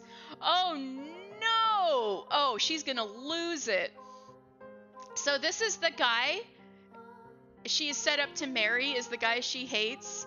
And she's gonna look across the theater and see her brother with that girl all dressed up, and she's gonna lose it. Oh my god. Now, Nellie, you love the theater, so don't look so cross. Nellie was out with a man other than her brother that evening, a rare sight indeed. And she was quite clearly in a foul mood. I will not stand for this, that I should have to marry a man as disagreeable as Arthur. It's unthinkable. The young man at her side was Nellie's fiancé, selected by her parents. On any other occasion, she would have snubbed an invitation from any man who was not Mel, but she had little say in this matter. She was, for lack of a better word, forced to go out with him. And oh, how furiously she had fought against it. She had shoved aside the Abigail, trying to fasten her corset, locked herself in her room, and sobbed for quite some time. It required the combined efforts of several of us to get her ready and out the door for her date. Come now, you should at least pretend you're enjoying yourself. Or do you want people to think we don't get along? Do we get along? Well, I want to, for what it's worth. What it's worth to you is my name, not me. Are you really going to be like that? I went out of my way to take you to your favorite play. The least you could do is be a little kinder to me. What was it called again? Romeo and Juliet? It's been running for 6 or 7 years now. A family like yours or mine could pay to have a brand new script written. So why should we have to see an old play at a theater full of commoners? It may be private, but even so, I'd rather just have a show put on at my estate. Stop talking already! Why should I have to marry someone like you? I have absolutely no desire to marry you. Whatever it takes, I will put a stop to this. I'll talk to Father as many times as I must. Please don't make such a scene. It's shameful. There are people around, remember? You represent your family. Besides, our families are hardly strangers to one another. Try as you might, I doubt you can get rid of me. No matter what you say, you can't break this engagement. You don't! Your parents gave you too much freedom, and look what a spoiled little girl you became because of it. Goodness, you're going to be quite the handful. Oh, get off your high horse! No, you're the one on a high horse, Nellie. You are going to be my wife, so you could at least put some effort into liking me. What happens when I take you to a social engagement and you act like this? It's shameful to the both of us. This is coming from someone who used to call me Lady Nellie. What's your problem? When you choose to act like a lady, I'll gladly call you that again. Goodness gracious. Put yourself in my shoes for a second. I have to marry a bratty little girl because it'll help my family. How dare you talk about me that way? You're not a darned princess. Open your eyes. If you think talking to your father will get you out of this marriage, you're welcome to try. I doubt he'll have it, though. Otherwise, you can just go complain about it to your friends. Oh, that's right. As far as I'm aware, you don't have any friends. Enough! As you wish. Damn, Arthur! Not pulling any punches. This is so frustrating. Why should I have to listen to this jerk mock me? I have Mel. I know. If Father won't listen to me, I'll ask Mel to talk to him. Mel will be able to convince him. Come now, your favorite play is about to start. Maybe you should face forward. Enjoy it while it lasts. You won't be talking down to me much longer. What? Is that? I knew it! I knew it! Wait, Nellie! Get back here! What is that darned child's problem? I didn't give her permission to leave. Father will be sure to hear about this. I cannot have the roads making any more of a fool of me.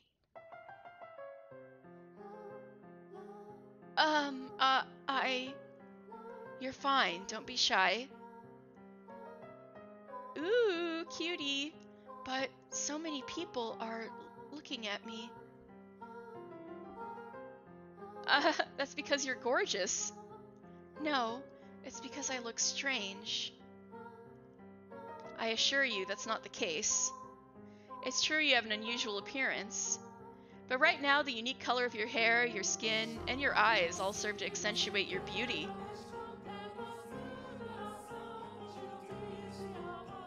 You sound like a prince, Lord Mel. What? You think so? I mean, I did say it'd be a stand-in prince for you, but I think you're a wonderful prince, not just a stand-in. Oh, everything's about to get ruined. Which makes you my princess, then? I don't... Oh, you're supposed to say, yes, I am. There. You're gonna make me sad. I guess I'll just have to keep working at it until you submit. Jesus. Oh, hey, the play's about to start. What am I supposed to be doing? Nothing in particular. Just sit back and enjoy the show. Oh, but there is one thing. Yes? If I start dozing off, could you maybe wake me up?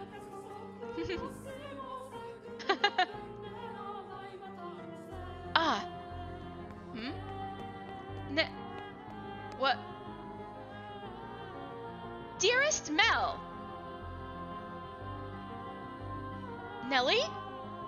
Dearest Mel, what are you doing here? I asked her to join me. It's nothing to get worked up over. It is! It absolutely is! How many times did I ask you to come with me and you wouldn't? You don't even like theater, dearest Mel, and you brought her? You're right, I'm not especially fond of plays, but I wanted her to be able to see one. Why are you making such a big deal out of this, Nellie? She's not suitable for you. What? She isn't good enough for you. Why would you choose her? She's creepy and you have no idea where she came from. Don't talk about her like that, Nellie. But you don't even know who her family is. I do. What? Lord Mel?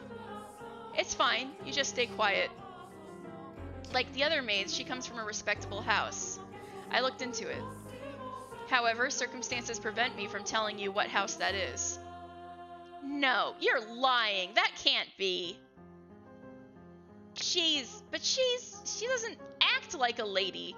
She lacks etiquette and probably can't even dance. You expect me to believe someone like her is from a good house? Enough already, Nellie. Mel yelled at me. You have my word. You don't have to worry about her. So please, stay out of this, Nellie. It isn't any of your business if I spend my time with her, is it? But dearest Mel. You need to stop hanging all over me, Nellie, and find someone for... Wait. What are you doing at the theater? Are you here alone? Oh yes, dearest Mel, about that. I have a favor to ask of you. I've been waiting to talk to you about this since yesterday, but I haven't seen you at all. Settle down, Nellie. What is it? Father had me engaged without consulting me. And he picked Arthur, that disagreeable little... Oh, right, that. I already know. What? I heard it from Father. That reminds me, you didn't show up at breakfast this morning. I see now. It was because of your engagement. Dearest Mel. Is that who you're here with today? In that case, you should get back to him rather than waste any more time with us. You knew I didn't want to get married, Mel, so why? Why didn't you talk Father out of it? Because it's your time, Nellie. If there's someone else you'd rather be with, well, you can try persuading Father, but... You're the only prince for me, dearest Mel, And a prince always grants his princess's wishes, doesn't he? I just want you to say you'll do that for me, dearest Mel. Lady Nellie, you stay out of this. It's all your fault. It's all because you showed up and played your little tricks on him. I warned you about this rat, dearest Mel. She's not suitable for... I told you I had enough already. Oh, shit. Yo!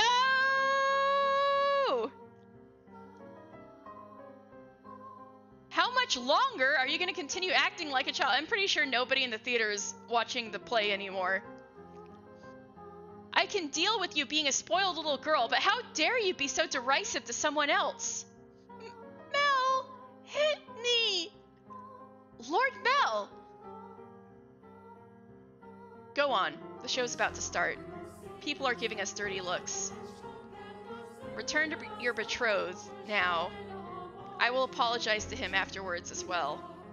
Jesus! Apologize to her afterwards, too. You said you would always be by my side, that you would always be my prince. The time for make-believe is past, Nellie. No, no! I refuse to believe it. I will not have it. Nellie! My goodness, that girl. Are you not going to go after her, Lord Mel? No, just let her go. The only place she even has to go is home. She even has to go is home. I just wish she'd start acting a little more like an adult. I imagine Lady Nellie simply... She what? No. It wasn't just my intention to get between... It just wasn't my intention to get between you. Don't blame yourself. It's not your fault we had an argument. But... you two are so close. Well, yeah, we're siblings, so we're close, but nothing more. Sorry. I do care about Nellie, and I enjoy spending time with her, but she's my sister, nothing more. Anyway, sorry for making such a scene. No, I imagine she left her betrothed behind without saying anything, so I'm gonna go apologize to him. We have to keep up appearances. Stay here. I'll be right back. Very well.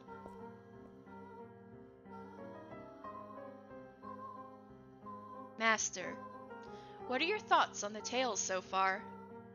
Which of the siblings do you think was in the right, Master? The brother or the sister? Oh my, I apologize for the abrupt question. Did I startle you? What do you think? What do I think? Yes. I believe Mel was probably right. He was also surely happier than her. As Mel had anticipated, Nellie fled from the theater, leaving her fiancé behind. I think Mel was being kind of an asshole, but yeah. She forced her way into a carriage, stopped outside, probably called for a different nobleman and ordered it to take her home. Mel's assumption was correct. The only place she had to return to was the mansion. The sun was beginning to set, and as a young lady she could not simply go wandering through town alone, nor did she have any acquaintances to take her in. Her world was, in essence, comprised of two elements, her brother and the rose garden. They were the light of her life at Rose Manor. She lived a very isolated existence. Poor girl.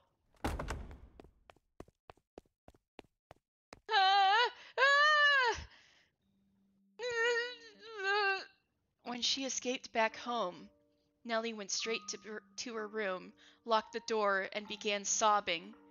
The waves of her sorrow came crashing effortlessly over the levees. Tears streamed through the cracked walls of the dams, blocking her tear ducts. Why? Why? Why won't you help me, Mel? Why won't you take my side? The decor in her room appeared blurry through her damp eyes. Memories of the day she had it redecorated played back in her mind with crystal clarity. She told me she had no feelings for you. That liar! That liar! She let her emotions run wild, breaking glass craftworks, silver plates designed by famous foreign artisans, flower vases, all sorts of things. It was as though a beast had been set loose in her bedchamber. The vase she tossed shattered against the painting hanging on the wall, spraying water, porcelain, and roses in every direction. It was the portrait she adored so dearly of her and her brother. Ah! And in what appeared to her like a metaphor for her life, the frame fell off its mounting and came crashing to the floor. Nellie darted over and scooped it up. The frame had broken, but the painting inside was unharmed. The two smiling children were still the very image of happiness, inseparable siblings gently holding one another's hand. My prince is no more. Although in her present state of mind, that image of happiness brought her nothing but misery. And the worse she felt, the more frustrated she grew at the smiling girl and the kind boy of her past. The princess is no more either. You're not a princess anymore, Nellie. Some other woman has taken your place. I trusted you, Mel. I believed you would always be there for me. This painting is nothing but a lie. That's not the real Mel. That's not the real me. It's all a big fat lie. A lie.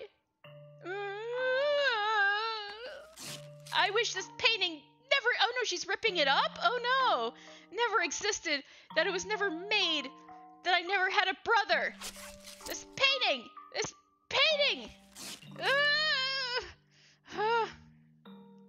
In a fit of emotional distress, she scratched feverishly at the painting she once considered precious. She put more force into her fingers than she, or perhaps anyone, might have imagined she could. Flakes of paint began falling off the canvas, and at times she noticed something peculiar. What? Huh? What is this? Writing? Something's hidden beneath the paint? Oh! Hello? This is interesting. Just a little more. A date? Why would that be hidden? What could it be for? Completed May 1587. 1587? Isn't that like 20 years ago? She read out loud the faded, scratched-up handwriting. After staring blankly at the text for some time, the color in her face began to drain. What is this? How could this have been painted 16 years ago? I wasn't even born then, and Mel would have been just a baby. Is this not me? Is this not Mel? There's still more writing. Holy shit, what's going on? Oh, holy, what the sassafras is going on? Urged by her rapidly pounding heart, Nellie furiously scratched away at the painting. Even as her clean, pink fingernails were soiled with fragments of paint and blood. Blood! She did not stop. Oh, Nellie! She was so overwhelmed by trepidation that she could not stop. She had a horrible premonition that something was about to happen. Something indescribable, incomprehensible. This is how I envision your son and our unborn daughter might look several years from now.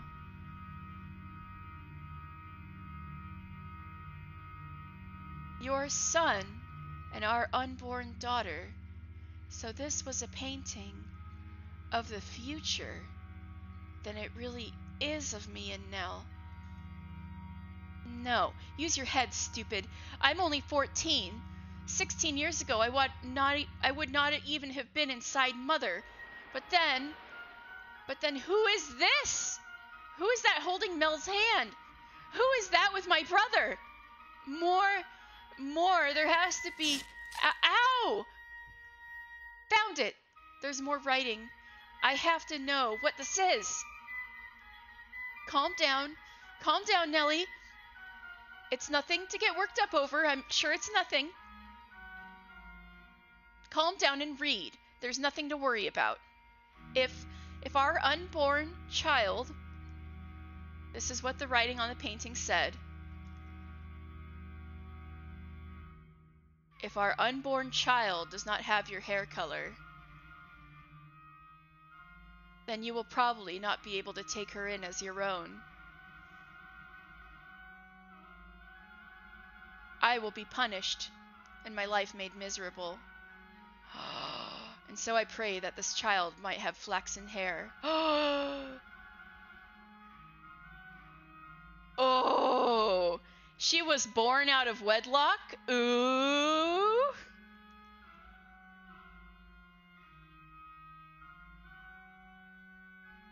Or no, it can't be her, right? So maybe her mother had... the unborn daughter went elsewhere?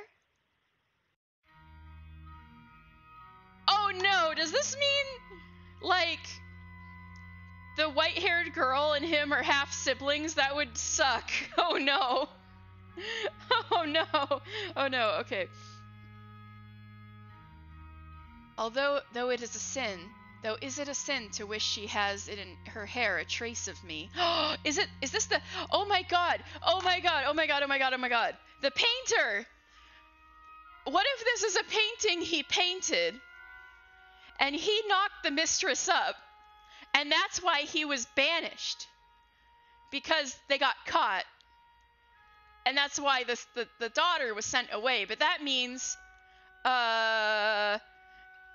Mel would be with his half-sister? Ah! Oh no! No! Though is it a sin to wish she has in her a trace of me? I do hope it is a girl. What am I reading? I don't get it. Someone tell me, what does this mean? A painting from 16 years ago. Hair color. Sin. I do hope it's a girl.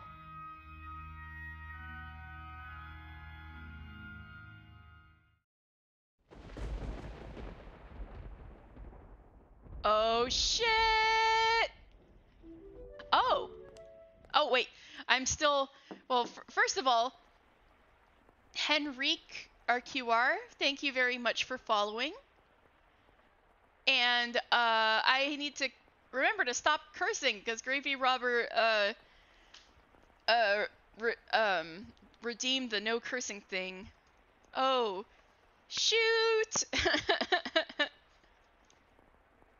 I hope you're enjoying the stream, Henrique. Yes? It's Nellie. Let me in. Lady Nellie? Oh, you changed out of your dress. That's a shame. It looked nice on you. It really did look so nice. Almost like you were a princess. Lady Nellie? Say, I've got a question for you. Do you mind? By all means. What color hair did your father have? I beg your pardon? Did you not hear me? Should I repeat the question? No.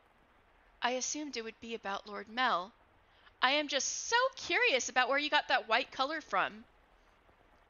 My father was more tan than white, so I didn't inherit my paleness from anyone. I asked about your father's hair color. Why would you want to? There's no reason you can't tell me, is there? My father, had white hair. But that was simply because he was an older man. I do not think he was born with... Lady Nellie?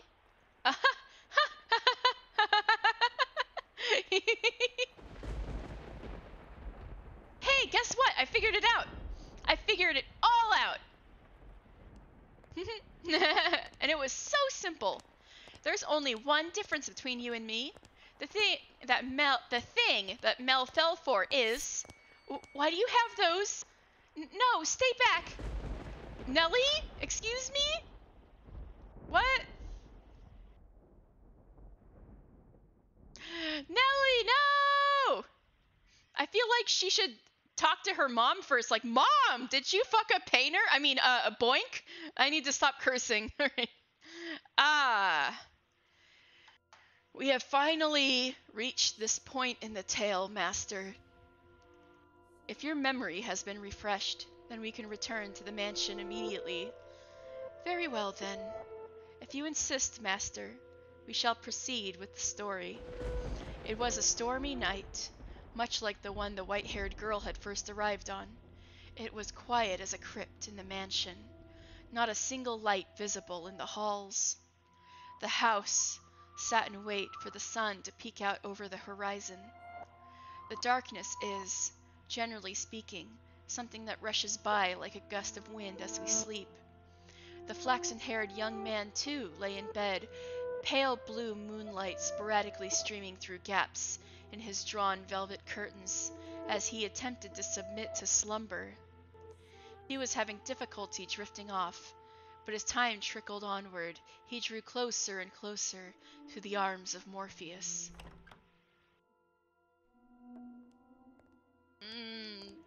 Suddenly, he had sensed a presence in the room, much like the one from those nights some weeks earlier. Is someone there? Answer. A slender, feminine finger pressed gently against his lips. There was no hostility in the motion, but rather a great deal of affection. You're... The silhouette, faintly visible in the dark room, was the same as that night. A flash of lightning shone through the drawn curtains, illuminating her beautiful white hair. Several silky locks spilled over her shoulders and brushed over Mel's cheeks. A couple soft puffs of air tickled his face, as though she were silently laughing. He assumed her finger, held against his lips, was her way of telling him to stay quiet. She began to slowly, delicately trace the outline of his mouth, moving down his cheek, along his jawline, as if over porcelain. Y'all are related! No! You're, rather more forward than I remember. Well, I suppose you always were quite daring. This isn't the first time you sneaked into my bedchamber. The boy said in an attempt to conceal his surprise. Do you remember the night she came to exact revenge on him for her father? Indeed, she had proven herself to be a rather bold girl once already. It's dark. I can't see you very well. Why don't I light a lamp, or perhaps we could open the... Before he could finish, the white-haired girl sealed his lips with her own. No! No, you guys are related! In the near-total darkness of his bedchamber, the two shadows appeared as one.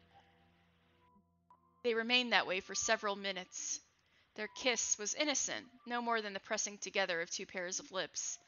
And at the same time, the white-haired girl lovingly ran her fingertips across his skin.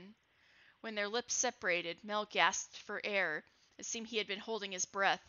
Slightly embarrassed at himself, he said, "Ah! Dearest Mel." No!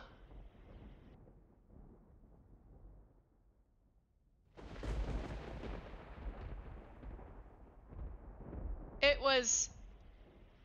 Wait, what? What? What? Nothing. He could not speak.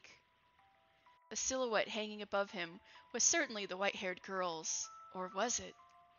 Because his next words were, "Get off me!" He reflexively shoved the girl straddling him aside. She rolled off the bed, landing on the cold floor, but slowly, gradually, she crawled her way back toward him. What? That wasn't very nice. That wasn't very nice. Veiled in darkness, she slowly lifted her head. And then there was another flash of lightning. The heavy fabric of the curtains rustled, bolts of light streaming between the gaps.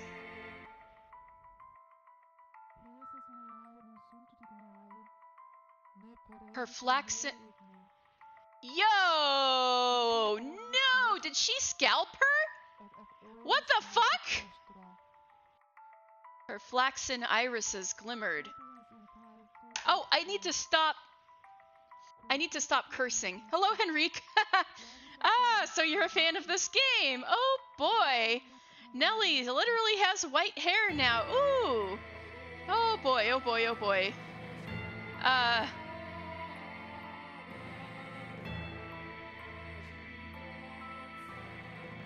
Oh boy. Yeah. Guess she was a white-haired girl. Ha ha ha ha ha. Though in the bluish-white light, they took on a twinge of almost golden glow. No need to be so rough. This isn't the first time she's visited your bedchamber. Is it, Mel? Or did I not kiss you the same way? Tell me, how does she run her fingers across your skin? What does she do when she nuzzles up to you? Stop! Stop this madness, Nellie! Why would you do this? Because you like white hair, don't you, Mel? You like white hair, which is why you fell for her, isn't it? So if I have white hair, then you'll fall for me too. Then I can be your princess again, dearest Mel. No, she's lost it! What? What are you even talking about? He could not escape from her, from his sister's piercing gaze. Why? What happened? How could she? You're gonna... I'm gonna ooh-woo through this? Okay, this is gonna be terrifying. Alright, Retro, I'll get you on this. Alright. Cutesy ooh-woo voice for 2 minutes. Let's go. Alright, let me... Okay. Questions crashed into the young man's mind like the waves of in a stormy sea. But none of them found answers. They simply caused him further perplexity. Your hair? What happened to your hair? How did you get it that color? Oh, this?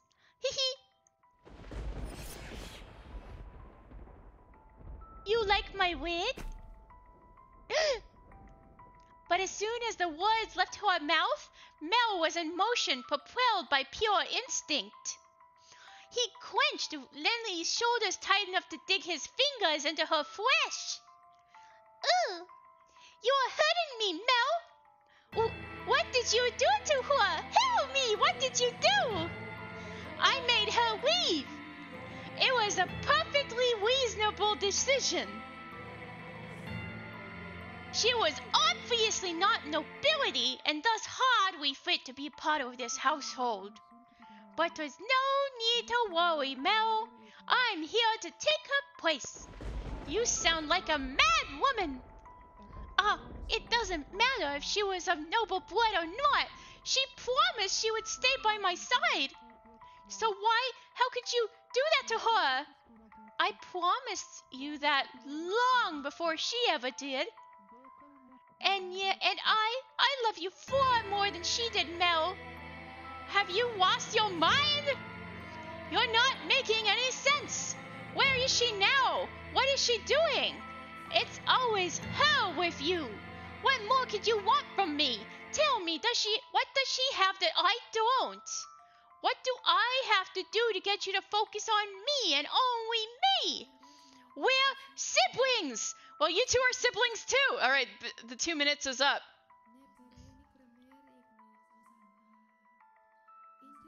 Don't you understand what you're doing?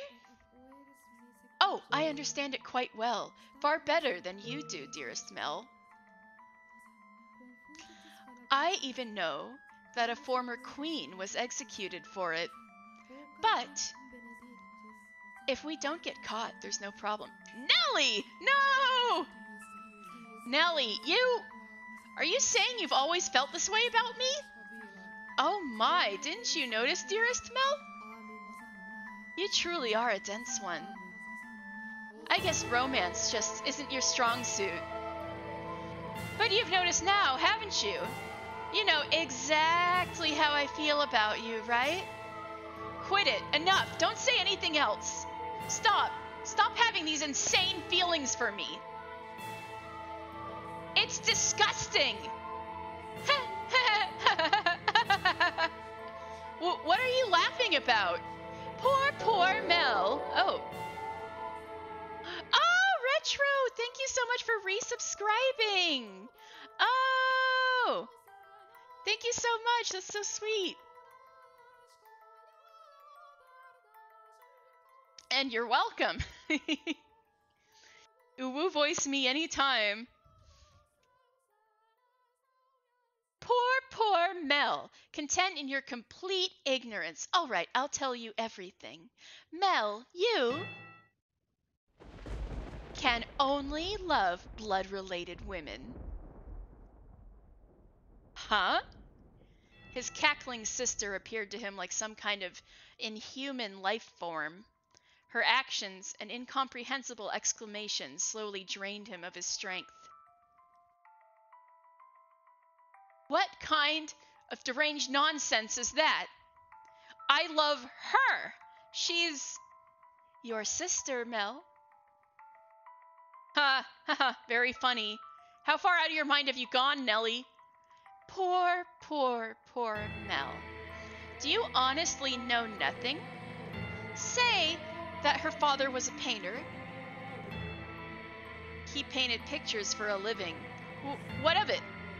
For a time, her father painted for our family. You've seen the picture before, dearest Mel. The one hanging in my room of the two of us. That was painted by her father. He did a good job, didn't he? I kept asking and asking until you finally agreed to hold my hand. And how did you feel about that? You were rather embarrassed, weren't you? Do you remember that day, dearest Mel? You couldn't possibly remember it, but there's a chance you might remember this. Before we moved to this mansion, we had a painter with white hair. I don't remember any such thing. Hello, Samael. It's getting fucked up. I mean, fricked up. I'm on the no cursing rule, and I keep breaking it. Things are getting messed up. Quite. Good timing. Welcome, Sam.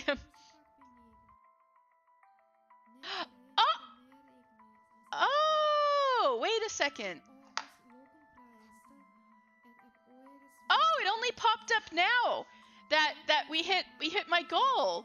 Yeah, thank you. Alrighty. Yeah, I have to come up with a new goal now. We hit the goal.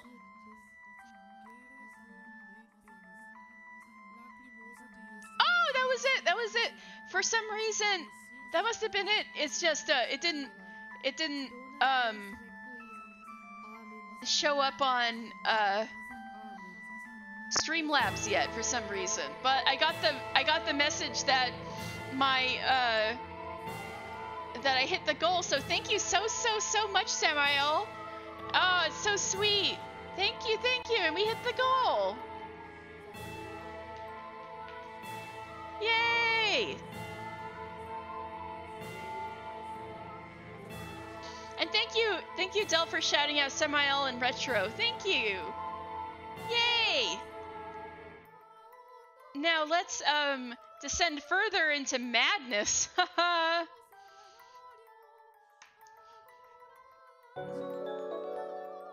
There it goes. Now it popped up. Thank you so much.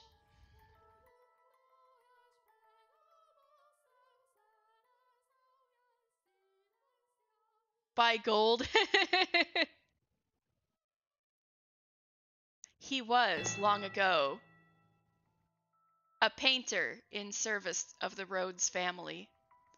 But that painter did something very, very bad, and because of that, he couldn't remain a part of our household.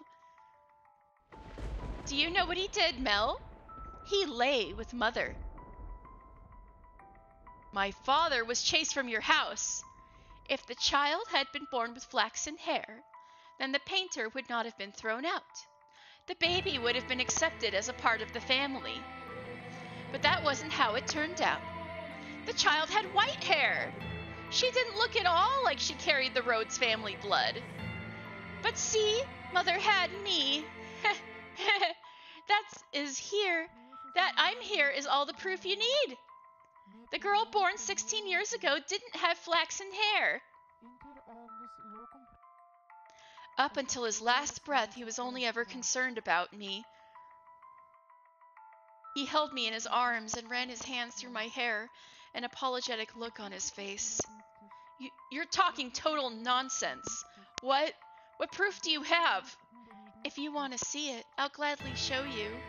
The artist left a message in the painting in my room. Tell me, am I truly wrong? What did that girl tell you? You're lying. What part of it is a lie, Mel? Everything I'm telling you is the truth. Why don't you go ask Mother? I'm sure she would throw quite the fit. Mother wouldn't. The mistress did not send me away when she saw me. Oh my god, because it was her daughter! Oh my god! Quite the opposite. She took me in as a servant. Holy F! It never made sense to me. Why would she hire a maid she knew nothing about, someone who just showed up at the door one day? And when I asked Mother to make her my maid, she stubbornly refused. From a good house? Don't make me laugh. If she were really nobility, she would have given us her name. But Mother was so desperate to cover up her mistake. That doesn't make any sense. I don't believe a word you're saying. It couldn't possibly be true. Ooh. Oh, I see Samael.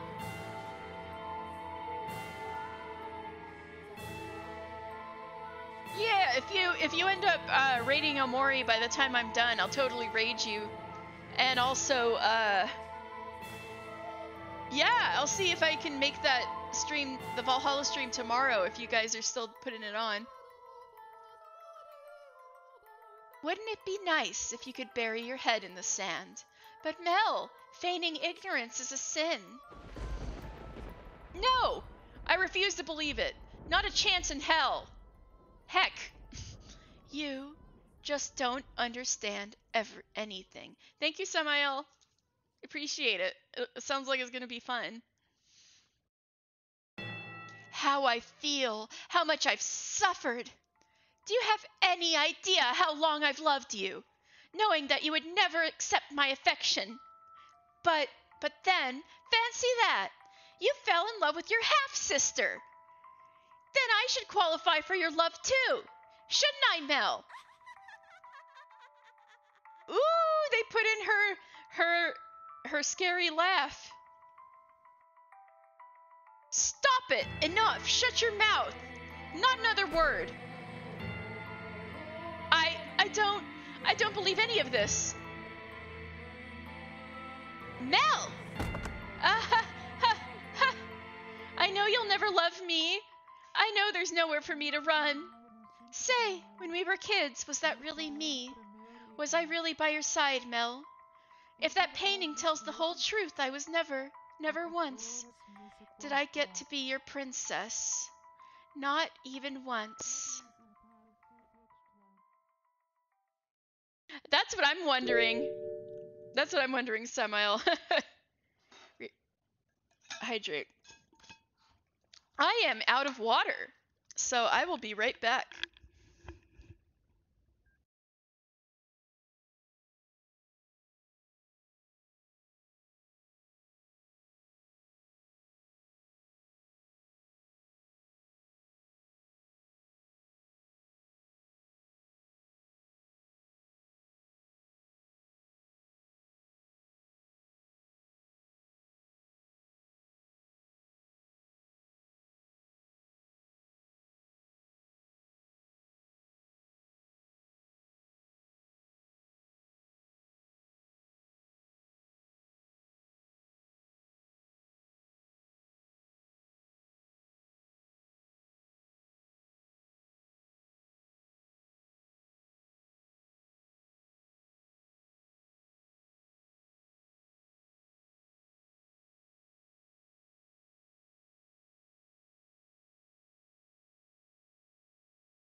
Alright, I'm back. Alright, hydrate.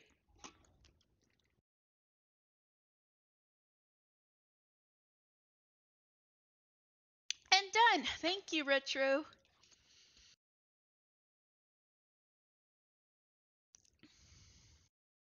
Dearest Mel, everyone just loves to dote on me. They're always telling me how pretty I am. Mother does, father does, and all the maids do. I can do anything I want. So for me, acting like a spoiled child is the only form of rebellion I have. I don't have the kind of freedom you do, Mel. I'm just a doll for the family to play with. When I have visitors, it's only ever for show. So it's not my fault that I don't have friends. Dearest Mel, you're the only one who's ever cared about me more than anything in the world. Dearest Mel, I always knew how you'd react I always knew how I would react if you fell in love. I would cry my eyes out. I would envy her to death. I would get angry as a bull. But eventually, I would have given up. I knew I could never have it my way after all. That my feelings would never bear fruit. So why did she have to be your sister? Tell me, why?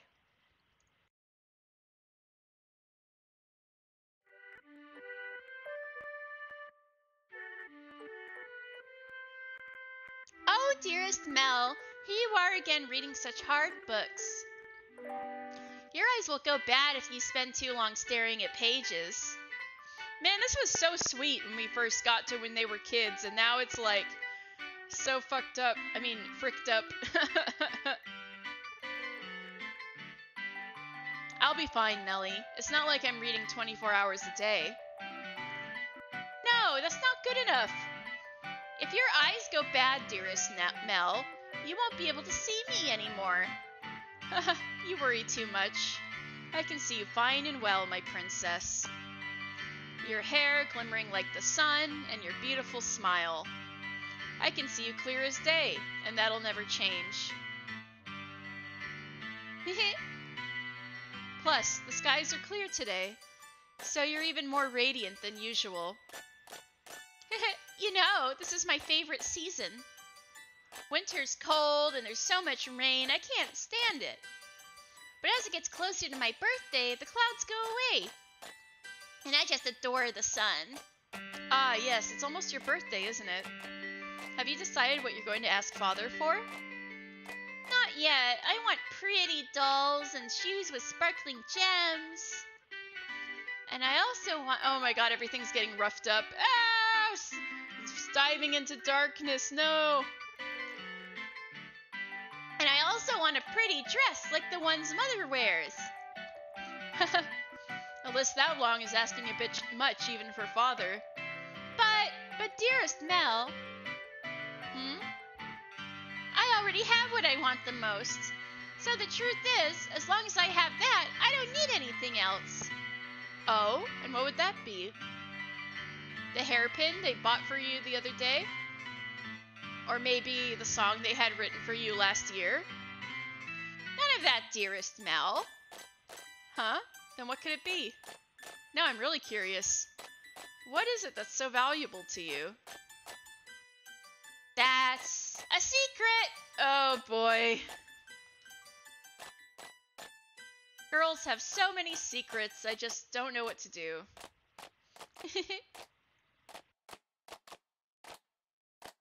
Say, dearest Mel, would you run your fingers through my hair? Just for a little bit. Oh god. What's gotten into you, Nellie? Why are you so hungry for attention all of a sudden? Please, dearest Mel. Ah! Oh, Nellie, what am I going to do with you? Come over here.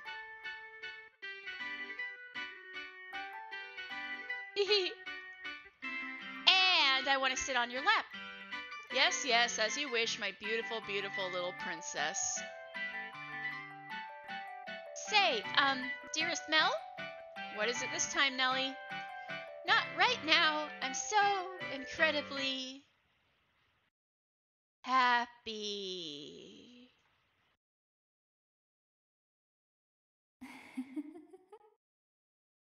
Ah! Oh, and out of curiosity, who was it that you really cared so much about?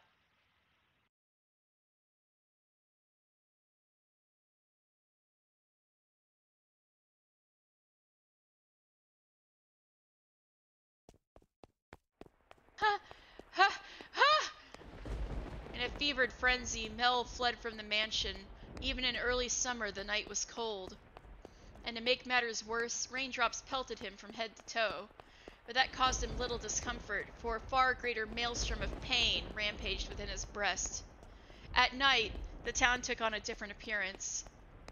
Not simply for lack of illumination, but the people active within it as well. It was not a suitable place for a young aristocratic man to go wandering unattended.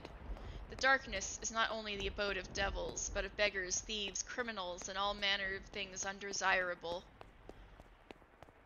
But despite that, he continued to run, knowing not where he was to head. He simply went where his feet took him. And where he arrived was the church. Father! Father! God, God should be able to offer me counsel, to answer all of my questions.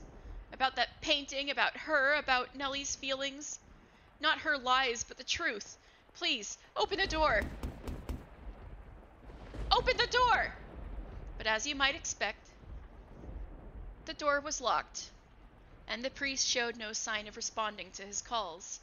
The sound of the pouring rain drowned out everything else. His head drooped feebly.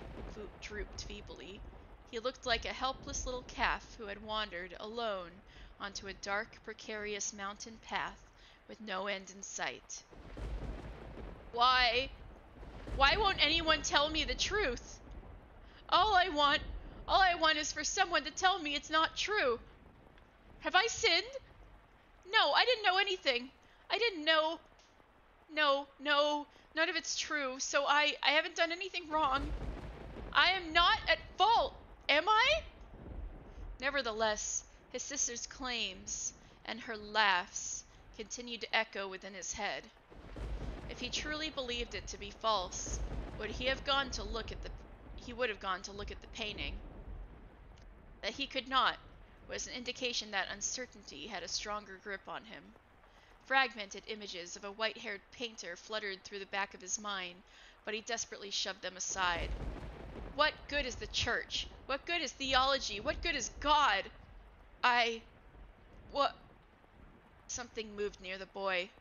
It stood immediately behind him and grasped his light dressing gown. He had been so consumed in his own world that he had not noticed the person's presence until they were close enough to touch him. What? Who are you?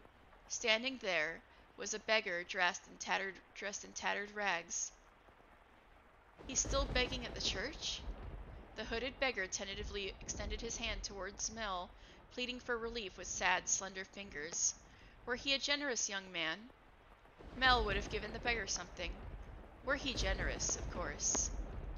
Lord, get your filthy hands off me! Mel! I don't have a damn thing to give you right now!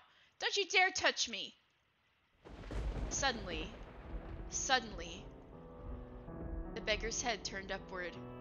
My eyes catch the beggar's. Her hood fell back, revealing a hairless head. Why? And a pair of red eyes gazing bitterly, though a familiar, distinctive glimmer, at Mel. Red eyes. She immediately covered her face and turned to run. It can't be. The beggar that's always been here was a... But you said yourself that they would survive not much longer. How could you be certain she was that same beggar? Wait for me! Perhaps, as someone of such high social standing, all beggars appeared the same to you. Or perhaps you wanted to believe your meager generosity made a difference, that you did something of value. I will not say it is wrong to think so. Wait for me! I chase after the fleeing girl. Though I shout for her to stop, she continues to run. The rain is so heavy, I'm afraid I might lose her. I'm terrified, but I didn't do anything wrong, did I? I'm begging you, please stop. I just want to talk. She comes to a stop at a corner. Please do not go around this corner. It's you, isn't it? I'm sorry. Why are you apologizing? What I said back there was terrible, and for that I am truly sorry. I didn't realize it was you. Please come back to me. If you're concerned about social status, I'll figure something out. And Nellie's getting married off soon enough. Oh, yes, Nellie. Nellie did some horrible things to you. She's lost her mind. She was talking nonsense. But don't worry, she'll be out of the picture soon enough. I'll make sure you're safe. Say something, please. Are you angry? You're angry, aren't you? I am not angry at you. I am not. Did you know everything? Did you come to our house aware of everything? What? Did you? Tell me, please. The priest isn't around and everything Nellie says is a lie. You're the only one who will tell me it's not true. What are you? Our relationship. I don't understand what you're saying. I see. You don't know. You don't know. It's for the best.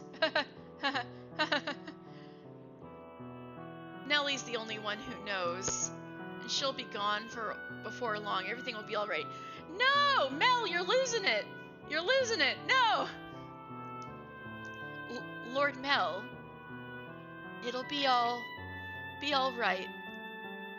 Let's go back. I'll make sure you're never put in danger again. I'm begging you, stay with me. My appearance is no longer suitable to stand at your side.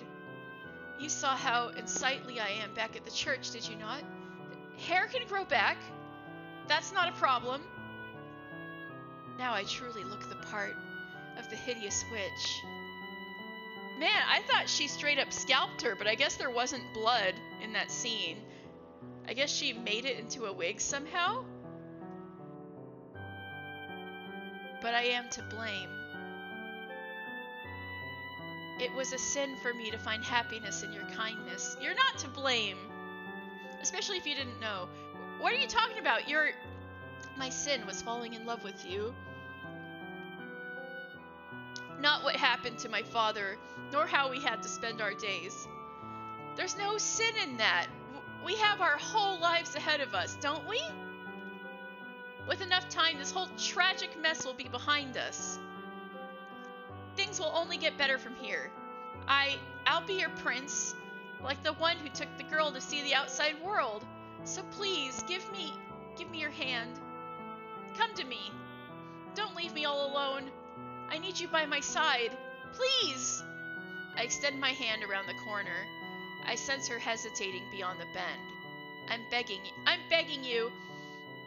I can't see what's on the other side, but a vision of her reaching out to put her hand in mine wells up in my mind. But that story never had an ending. What?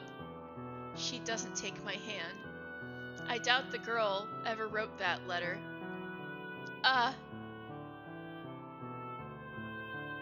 She's not there when I turn the corner.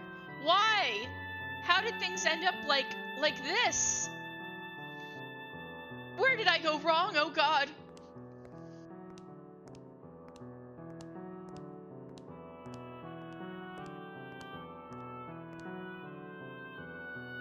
Your error was likely your kindness.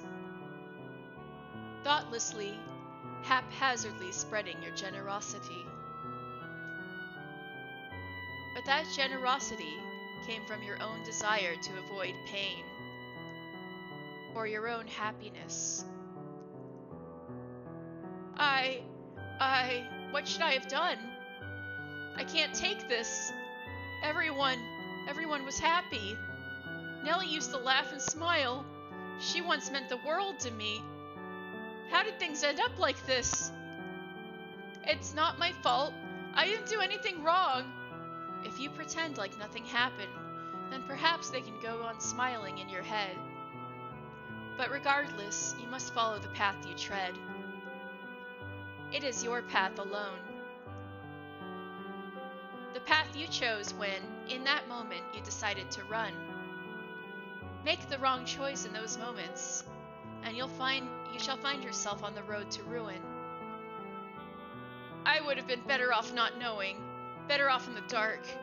I just wanted those tranquil days to last. They were supposed to last forever.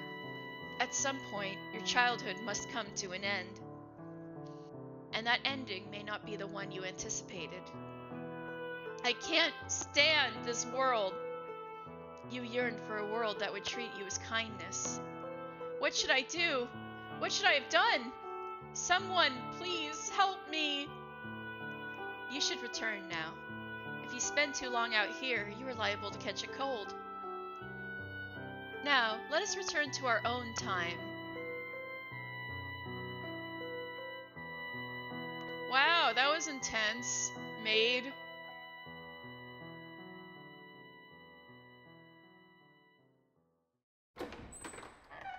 She's like, and that's the story of the house. And I'm like, what?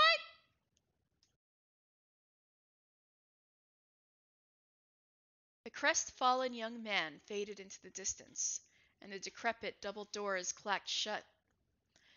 Through the shattered glass, you could see only the ruins of a garden, not a single rose growing within. You had evidently returned from the past. In the garden, weeds grew taller than people. You found it difficult to look at. A wolf howled in the distance. The children, the sea of roses, and the white-haired girl were nowhere to be found. You and the maid who called you master were the only people present in the mansion. What happened to them next? Oh, master, you would know better than I. My, you cannot remember. It seems this is quite serious, then. Worry not, my loyalty lies with you, master. The mansion has witnessed more yet. Let us make our way to the second door. Oh god, that was only door one. What are we... How are we gonna handle this? Your hand in hers, the maid guided you back through the kitchen and into the tea room. Her palms were still cold. You felt as though you were clenching ice. Master, do you wish to know the truth, no matter what may be hidden within? Or, if it was something you would be happier not knowing, would you rather remain in the dark? Oh, is that so? I wonder about their father. Yes, the flaxen-haired sibling's father. Do you think he knew about the white-haired girl? If he did, then perhaps he allowed her to stay because of how deeply he loved his wife. Or maybe because he did not want people to find out about her. I expect he too experienced many different emotions, but those pages of his story remain untold. Their parents likely had a turbulent tale as well, but theirs is not of consequence. To whom? I could not tell you. You and the maid crossed through the entrance hall, continuing your trek. At some point, the fire in the fireplace had faded to embers, emphasizing the lack of light within the mansion. The maid took a candlestick and lit it in the cinders. The small flame illuminated her pale face. On a whim, you asked the maid about herself. About me? I am a maid devoted to your service, master, as I have said. Oh, what was that? You are interested in my name. You flatter me. I truly do appreciate the question, but you are more than welcome to simply call me the maid. Also, it would make me much happier to hear you say my name after you have recalled who you are, master. A subtle smile rose to the maid's face, after which she began to lead you down a first-floor corridor.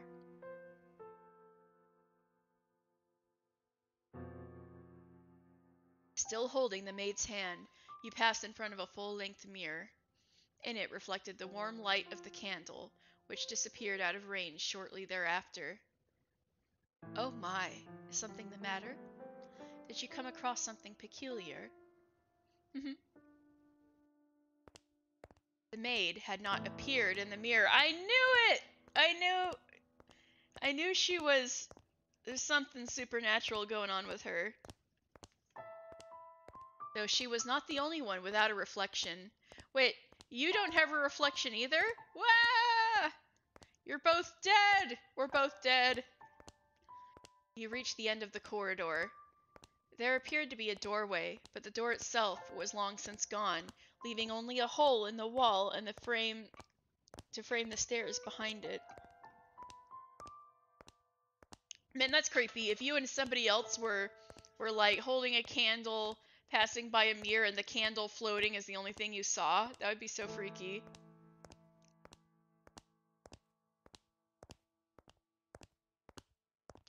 Without hesitation, the maid descended into the darkness. You have more interest in this mansion, master, than in a mere maid, do you not? Though it pains me to say as much in your presence, master, this house is cursed. Yes, it is a curse that runs deep. As you just bore witness to, the majority of those who dwell within these walls, fall into misfortune. I have served here for many years, and periods of happiness are as fleeting as a sugar cube in a cup of hot tea. Why did such tragedies befall them? If I were to guess, master, it was because you had not returned. But when you remember your true self, the mansion's curse should be broken. What does that mean? How old am I? The next door is before us. It appeared to be the entrance to a cellar. The disconsolate wooden door was visibly rotten in several places, and it seemed it might crumble at a single touch. You could hear the sound of something devouring meat beyond the door. Hello? Maybe there was a beast living within. Before you had a chance to say you thought it was dangerous, the maid opened the door with a chilling smile on her face. Your first impression was that it smelled of blood.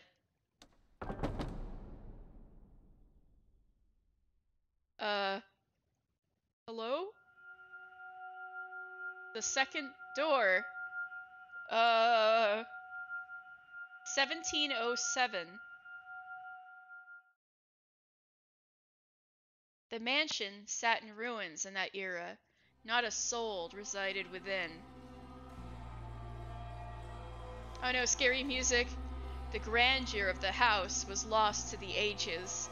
It was in perpetual decline. Not a flower grew in the garden. Dust and dirt blackened the plaster. Cobwebs blanketed the corridors. Ivy shrouded the outer walls. It was not a pleasant sight. As hard as I tried to fight it, I could not stop the mansion's descent into disrepair. The depth of the previous owner's grief, or perhaps despair, was far too much. After the beautiful flaxen-haired family, people stayed away from the mansion. They had no heirs.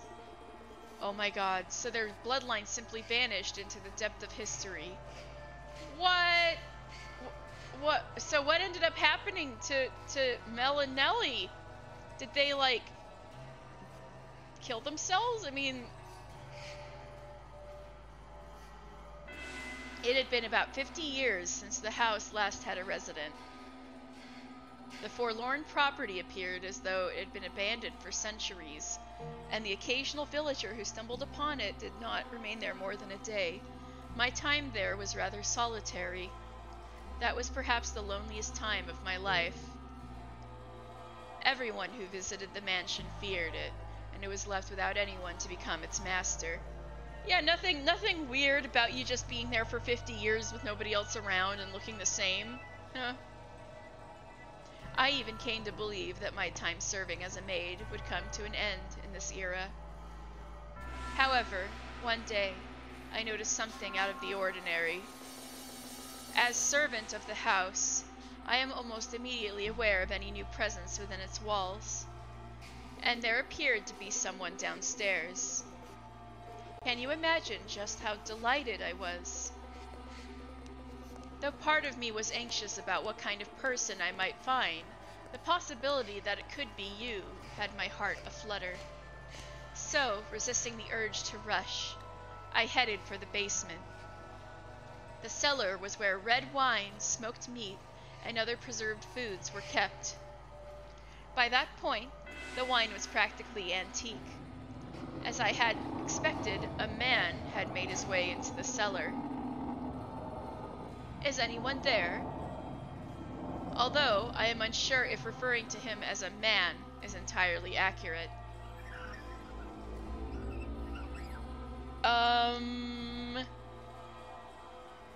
Oh my, this is quite something.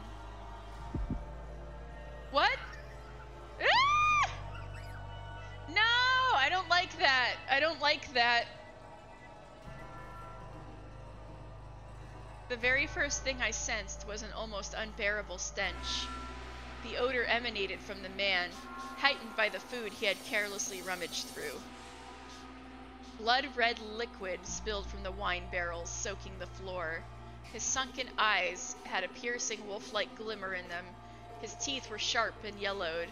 Visible as he ripped into a chunk of meat, he grumbled in his seemingly inhuman tongue. I was looking at a beast. Or perhaps a half-beast. There was another source of odor in the room, though. It had something of a kind of metallic tinge to it, and when I noticed this, I nearly passed out. The red liquid was not just wine, as I had assumed.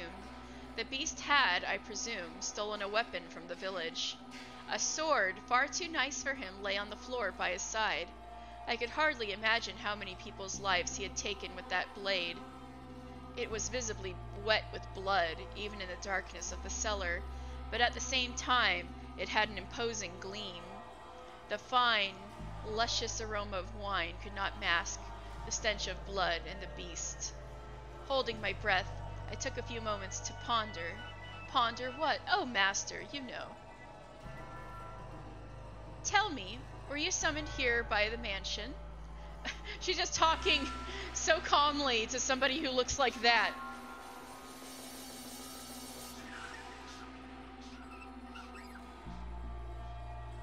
Did you come here knowing what kind of place it is?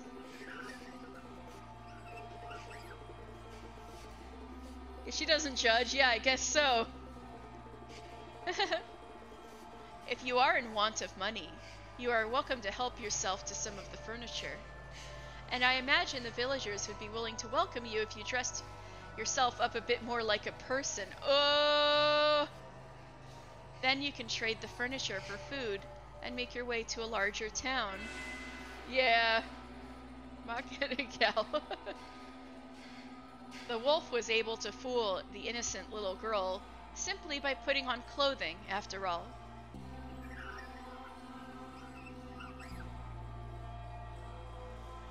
Oh dear, I was afraid you wouldn't understand me. Oh dear, I was afraid you wouldn't understand me. What am I to do? I was in quite the predicament. Nevertheless, it meant a great deal to me that I had found someone who did not fear the mansion, be they human or beast. So I decided I should give him my assistance, while doing my best not to agitate him. Say, could you, perchance, be my new master? Hydrate, yes. Oh my god, this is her new master, great. Great, terrifying. Okay, alright, hydration done.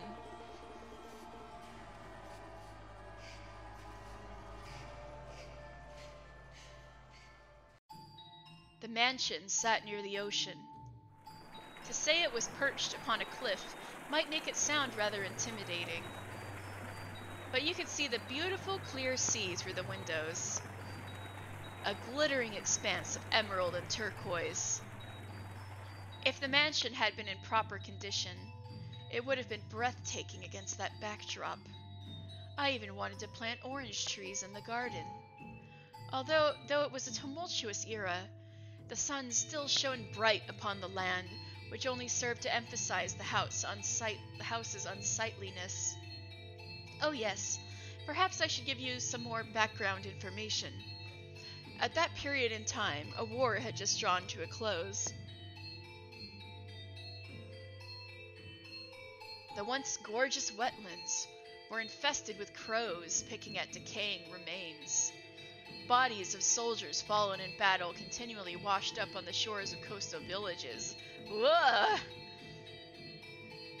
The people wanted nothing more than for the curtain to draw on that deeply political contest. What is this, the War of the Roses or something? And when it finally did, the kingdom, with its richly fertile shores, was stripped of its independence, beginning a new era under new rule. Oh, what is going on? The people were exhausted, their spirits wasted away, and the splendor of the ocean and sky did nothing to help.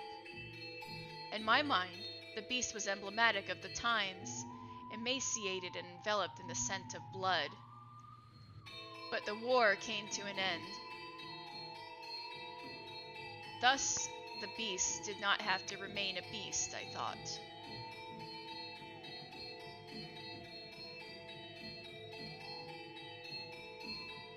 I wonder if they're supposed to be in Ireland. Did he?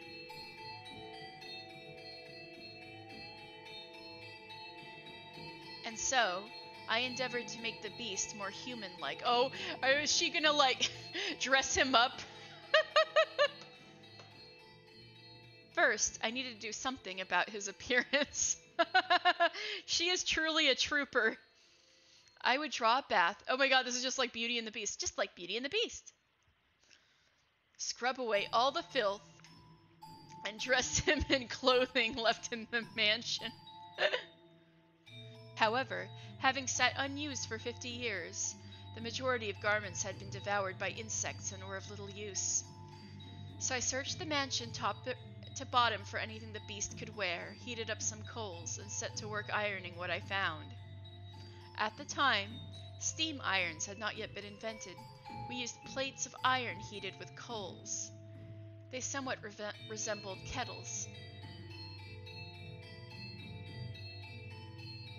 I even prepared meals for the beast in order to teach him proper table manners. Oh my god, it's just like Beauty and the Beast.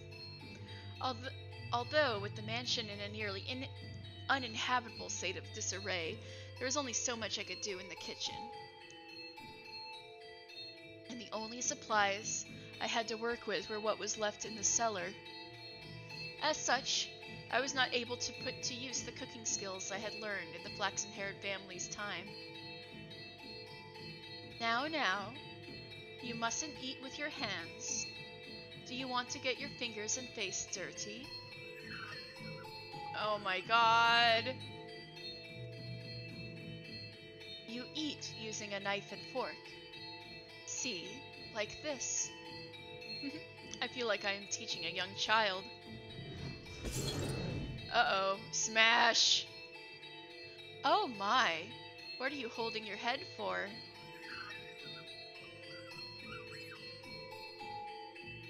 Oh dear.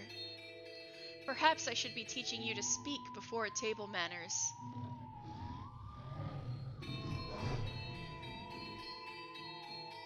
Worry not, we have plenty of time. You needn't act so frightened.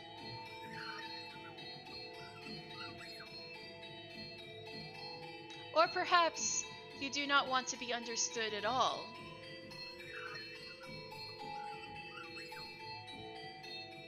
Would you be so kind as to tell me your name? You are, for now, still a guest. It is too soon for me to call you master. Or am I mistaken? Your name, that is what people call you. How about I start by telling you my name? I am called...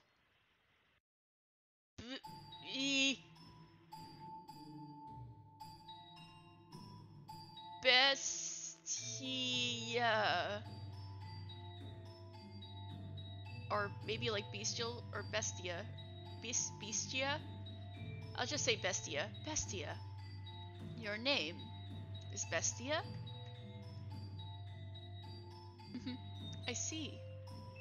Then that is what I shall call you, Bestia. She's the Bestia. We besties! We besties with Bestia! My, you seem to be rather perplexed as to how I was still alive. He had, in fact, attempted to cause me harm. Uh-oh! However, I am a servant of the house. The beast called himself Bestia. It is a curious thing. When I learned his name, he seemed to take on a new importance in my mind.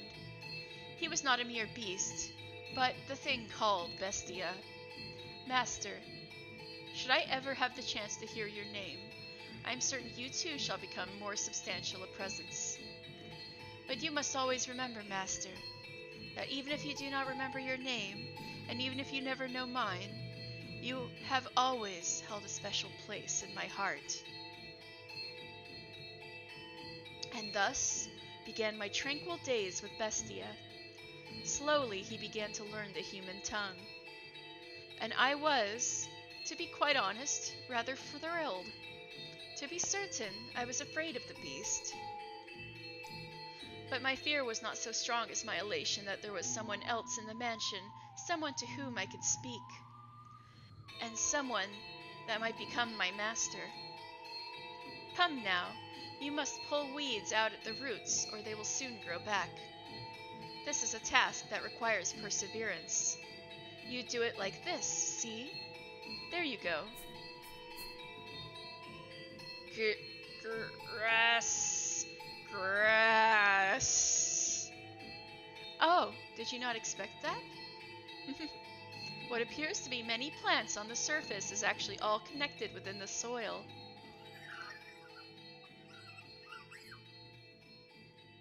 This is a task that requires a man's strength. If there were other servants, they could do it. So, I apologize for making you tend to the garden, future master.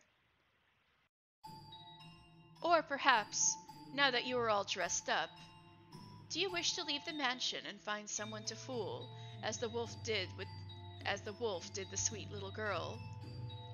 Have you no interest in remaining in such a disheveled house?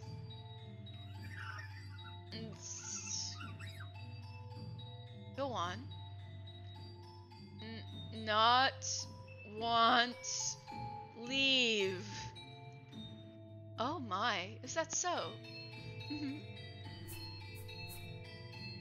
If you wish to stay, then I shall not stop you.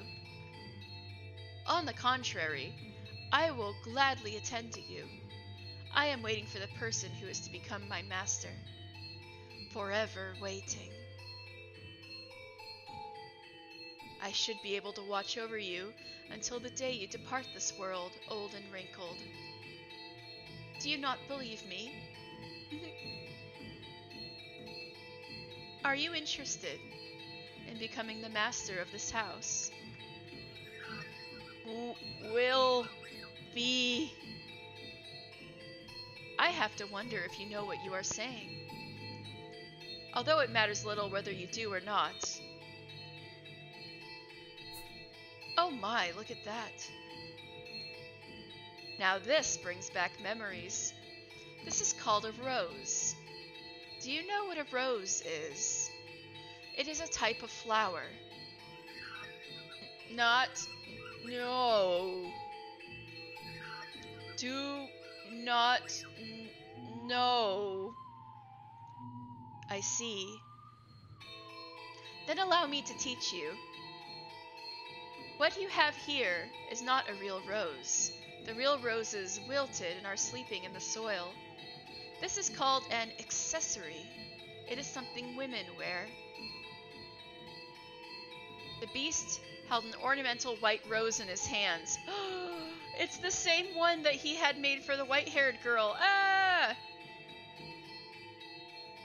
An object someone, sometime, meant to give to someone else. Curiously, The white rose was just as stunning as it had been the day it was made, despite being buried in the earth for so many years. I hear roses make wonderful gifts. He stared intently at the decorative rose. I had presumed the beast would either discard it disinterestedly or destroy it. But much to my surprise, Bestia held it gently in his hands, as though it were something precious to him. What? Are you, perchance, considering giving it to me? So you are not. Very well.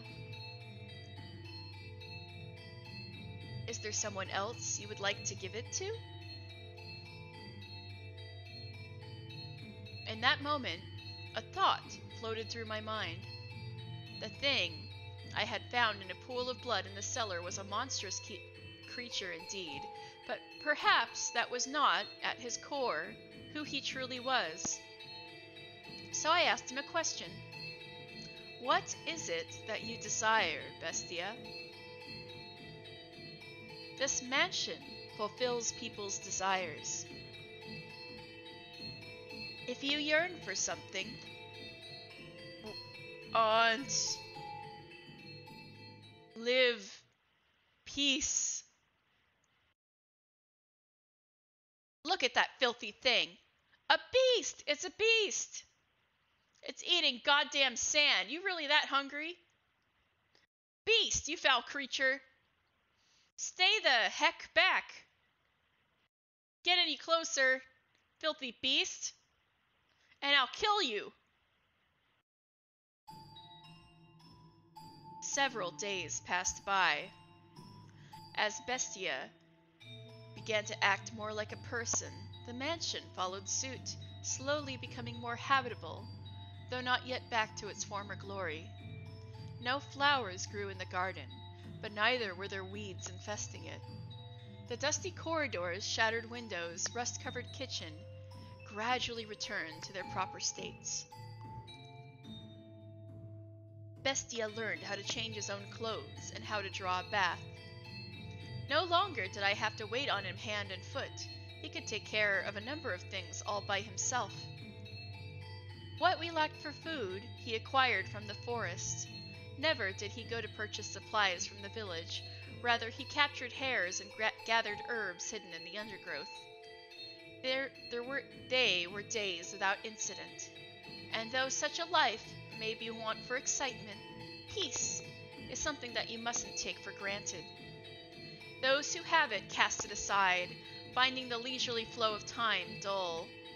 Only those who have never experienced it truly know how precious it is. Bestia appeared to be content. He wore an expression of solitary serenity. Someone! Is anyone there? And then, one day, a crack formed in the uneventful tranquility. Is anyone in there? Could you part with some food? I don't need much. Some food and water. Just a little. That's all I need. Bestia looked over at me as if seeking my aid. Ironic, no. It was the visitor who was truly in need of aid. I pondered for a few moments, deciding that I could not simply turn away someone calling upon the mansion. Had Bestia ordered me not to let him in, I would have followed his instructions, but he said nothing.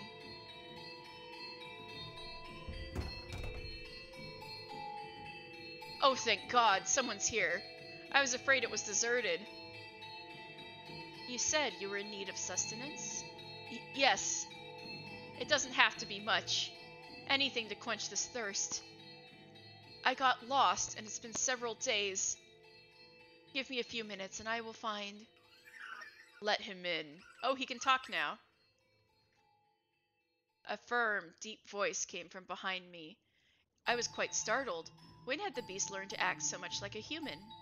When had he learned to speak so clearly and to behave so much like a master? Upon seeing Bestia, a look of terror appeared to cross the wanderer's face for a moment. To my eyes, Bestia was the very image of a head of house, but to an outsider, he probably appeared to be nothing more than a beast in man's clothing. Prepare him a meal and a bed. I suspect he is quite tired. Thank you very much. But in time, the fear drained from the man's face. Bestia sat precariously on the border between man and beast. Though he still had his doubts, the wanderer revised his first impression, deciding Bestia was human, just very hairy. As the wolf had fooled the little girl in the forest, he too had succeeded in playing the role of a man. I thought I was a goner for a while there, but you really came to the rescue. And a meal like this on top of that? You really didn't have to. No, I guess that's not an appropriate thing to say as I'm eating. What kind of meat is this? Hare. It's damn tender for rabbit. And here I thought it was beef. You have quite the skilled chef. Oh, is she the one who cooked this? Is she your wife? Oh no, I am merely a servant. A female servant, huh? Don't see that very often. This mansion's just full of surprises. I can hardly believe it. Lost for days, and as soon as I think I'm dead, there it is. Thinking back on it now, it's miraculous. But why are you two living alone in a house on a cliff? Oh, I beg your pardon. Asking so many questions without telling you about myself. My apologies, just a little too excited to finally see other people. I'm a merchant. I do international trade. Until a few years back, spice exports pretty much all came from one place. But now that we've established trade routes of our own, my country's fighting tooth and nail to push its exports. And in fact, some have lost a few teeth in that fight already. But that's just how it works. It's a cutthroat world. You do what you must to survive. That's just how it works, the merchant said, a sorrowful look in his face. That he was quite clearly putting on a show, though. Confidence in himself and his homeland radiated from that man. I came to this land to do business, but much to my chagrin, I somehow ended up lost in the forest. Had I wandered around for much longer, I'd have lost the chance to ever see my beloved again. Your beloved? Yes, sir. I'm constantly out on business, so we only get to see each other a few times a year, but she always waits for my return. I'd like to introduce you to her if I ever get the chance.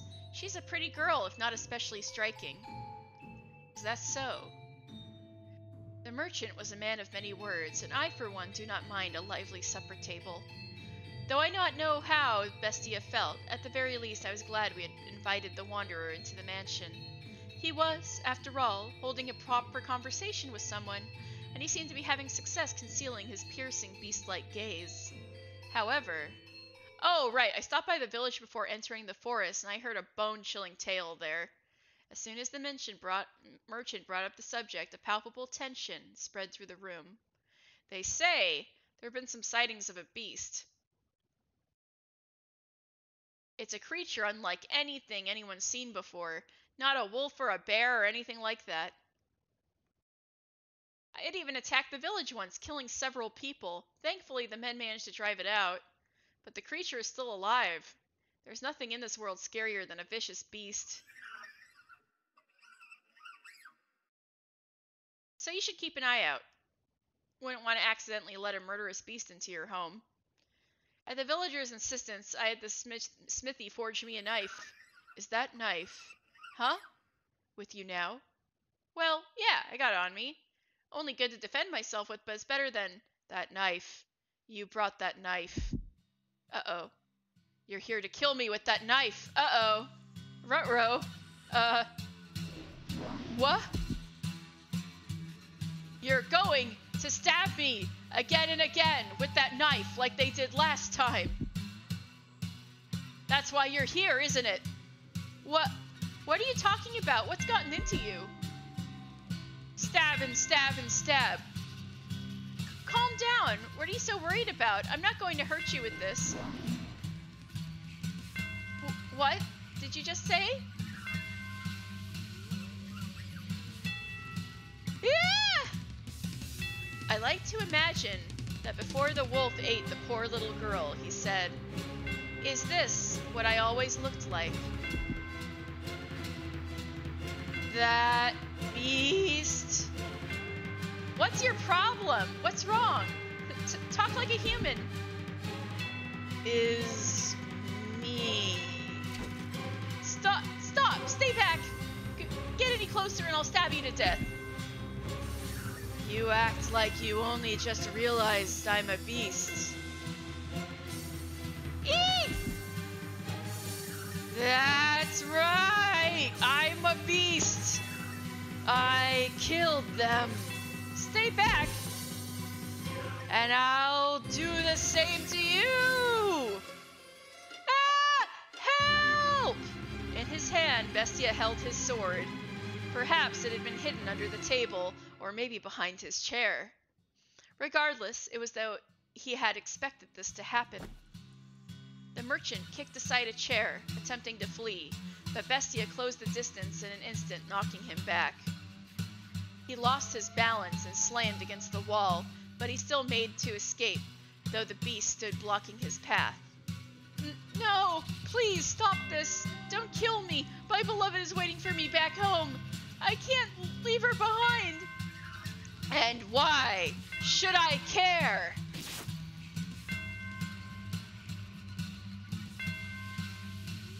Oh, jeez. A dreadful scream echoed through the dining room. I reflexively covered my ears. Please help! Someone! Anyone! No one's going to come for you! This mansion's a long way from town! Help! That woman! Where did she... Why isn't she here? She was just... Ah! You'll kill me if I don't kill you, and so I must show you that I will. I must show you that I'm serious. I must kill you or you won't understand. You just won't understand. If I don't show you firsthand, you won't understand. I'll make you understand. I'll make your flesh and bones understand. And kill. I'll kill you. I'll kill you. Ah! Kill you. Monster. That's right. I am a beast.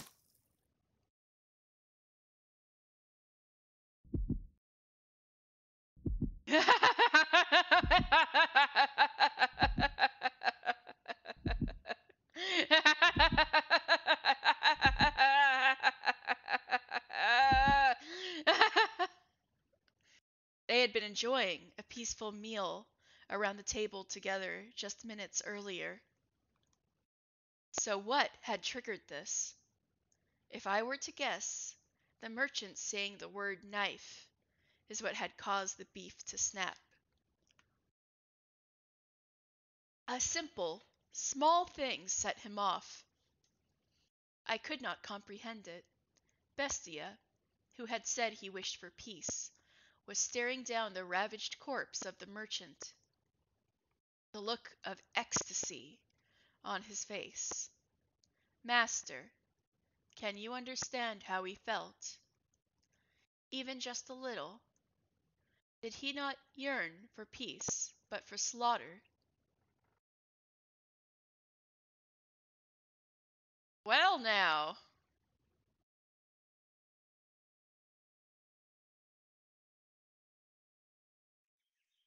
Pauline. All right, that does it for today's shopping. And now the moment we've all been waiting for, snack time! There's nothing better than having a ham sandwich in the park. Now this seems a bit more modern. Oh dear, maybe I should lower my voice when I'm talking to myself. But it's so nice out, I just can't help myself. Does the weather have anything to do with talking to oneself? Not important. Food. If he were here, it would taste even better. Or no, is this the merchant's sweetheart? I wonder when I'll get to see him next. Pauline! Pauline! There you are. Right, he's from another country. Oh dear! What's got you so frazzled, Mom? Oh, Pauline. What is it? Did something happen? What's the matter, Mom? Mom? Pauline? This isn't like you, Mom. It's not like you at all. Tell me, what happened? I told you to stay away from men who trade. So that is the sweetheart, huh? Oh, Pauline, my dear daughter. Why must God be so cruel to such a sweet girl? You're hurting me, Mom. Don't squeeze so tight. What's gotten into you? Listen carefully, Pauline. You must be calm and hear me out, understood? Your lover, the beloved man you wait for, is dead.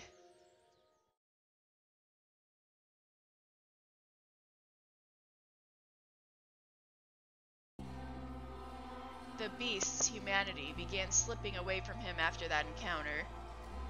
He had returned to the thing I had found in the cellar. Actually, he prowled the mansion's halls, looking more barbaric than ever. Despite all the effort he had put into learning to act like a human, he now ripped the velvet curtains off the wall, howling shrilly, stomping back and forth through the hallways and ravaging the garden. I watched him intently, though from a distance. Bestia was not merely a beast, but an out-of-control, bloodthirsty beast. Just a few days ago, we had been tending the garden together, but that was no longer possible. I was quite disappointed. Eventually, Bestia discovered my hiding place. I had not felt regret in a very long time, but I felt deep regret in that moment. More! Don't have enough, not enough. I need more, I need more! I must satisfy these urges. Are you saying peace was not enough to sate you? Did I mishear you when you asked for peace? I was mistaken. Asking for peace won't solve anything. Blood, despair, eyes filled with terror. These are the things I need. And I've always known it. You said this mansion fulfills people's desires. Then, give me prey. No more hares, live humans. Why did I ever teach him to speak human language? Before long, the mansion granted his wish. Once a week, a villager or traveling merchant from somewhere would wander into the forest, ending up at the mansion on the cliff. Though something felt suspicious about the man who greeted them at the door, on the surface he appeared like a proper nobleman. So they all eventually chose to trust Bestia. The mansion had an air of loneliness about it, but it was adequate to provide rest for their weary feet. There was food and a bed, and most comforting of all, there were other people. The lord of the house treated the lost souls like esteemed guests. He poured them fine wine and had me cook for them. No one suspected in the slightest that he was a beast. He put on a reasonably convincing act. Because, yes, I had taught him how to behave like a master. The visitors all went to bed contented. But as I am sure you can imagine, Master, they would never see the light of day again. The penetratingly bright sunlight, particular to this area. A beast! It's a beast! You disgusting creature! You hideous monster! Kill him! If that's how you humans want to do things, then I'll play your little game. I'll play it even better than you. I'll kill you. I'll slaughter you! Holy crap! No, please don't! That's it. Cry for me. Beg for your life. Pray for mercy. Weep and struggle and suffer and die. No one understands. No one can possibly understand my despair. What did I ever do? Was it just because I'm a beast? When did I become a beast? Why do beasts have to die? Beasts are savage, and so they must die. I'm a beast, therefore I'm savage. In which case, I'll kill them. I'll show them what makes a beast so terrifying.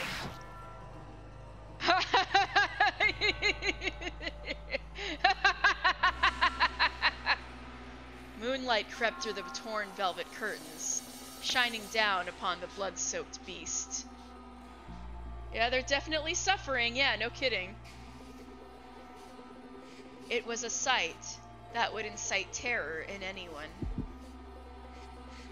Look at this. No one can stand up to me. Humans have no chance against beasts.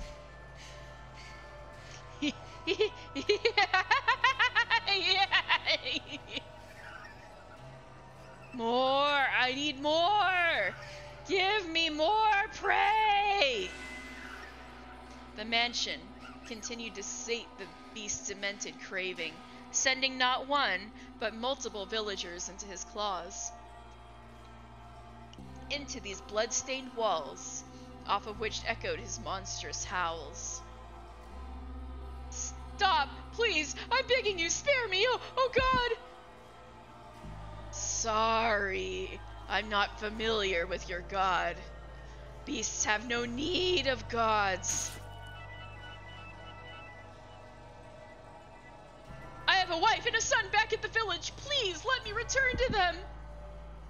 Why don't you bring them back to me? I'll send them to the same place you're going. Ew, teeth. I am with child. Please let me go. Are you now? In that case, I'll kill the baby first. You damned monster! That's right, I'm a monster. And by killing, no one can defy me. I have to show the world that beasts are the most frightening things on this earth. The beast began to change his style, making sick banquets out of his kills. Some days, he would tie his guests up in the cellar, playing with them for hours until they finally died. Oh my gosh! Some days he would drain them of their blood and bathe in it. Oh my gosh! Some days he would spread them out on the table and feast upon them. Ah! Every week, another atrocious party. He did everything imaginable. As a faithful servant of this house, I am confident I can do most anything I am asked, though you can surely imagine my surprise at having to use the cooking skills I learned while serving the flaxen-haired family to do that. Questionable bathing, no kidding. Ah! Oh my god, the maid served people. I can only wonder if it actually tasted any good. Ah!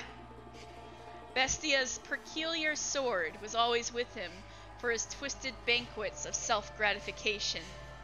However much blood stained it, it never lost its sheen. It was as though the sword drank of the flesh of humans. Master, can you imagine just how wretched I felt? The mansion, once a beautiful sight to behold, reeked of death and acrimony. The stench of rotting flesh seeped up from the cellar. Even the years that spent forsaken and in ruins were preferable to that. Or perhaps I only had myself to blame. It was I who had invited the beast into the mansion. More! More! Not enough! This isn't enough to satisfy me! But Bestia still sought to hold more of his perverse parties. Lost villagers were no longer enough to quell his urges. He was, indeed, a genuine beast. And in time, this is what he began to wish for. Can't you get me any better prey? Something truly exquisite. The perfect prey to quench this maddening thirst of mine. Do you know what he meant when he asked for the perfect prey, master? Perhaps a hero. Someone courageous enough to stand up to him, with whom he could enjoy a battle to the death. Perhaps a dazzling young nymph to satisfy his other primal urges. Ew! Or perhaps what he wanted was not human at all, but a demon or a phantom or another beast. I would soon find out, as the mansion attempted to grant his wish, bringing yet another gift to the house on the cliff. It's another beast, isn't it?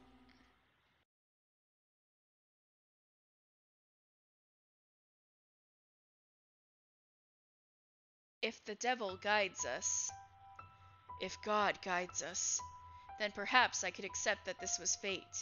Then it makes sense that I am here. Is anyone there? I've lost my way. Would you please be so kind as to spare me a little food? Ah, there it is. There comes the poor little offering. They never learn. They just keep coming, again and again. The mansion keeps granting my wish. I have a feeling about something. I would be glad to provide you some food. And you are welcome to stay the night. Get some rest.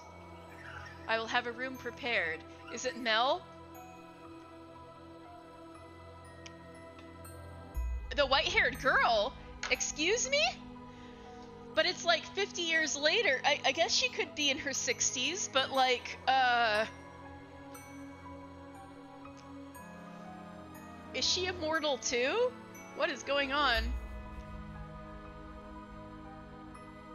And surely it would take, 100+ years later. Oh god.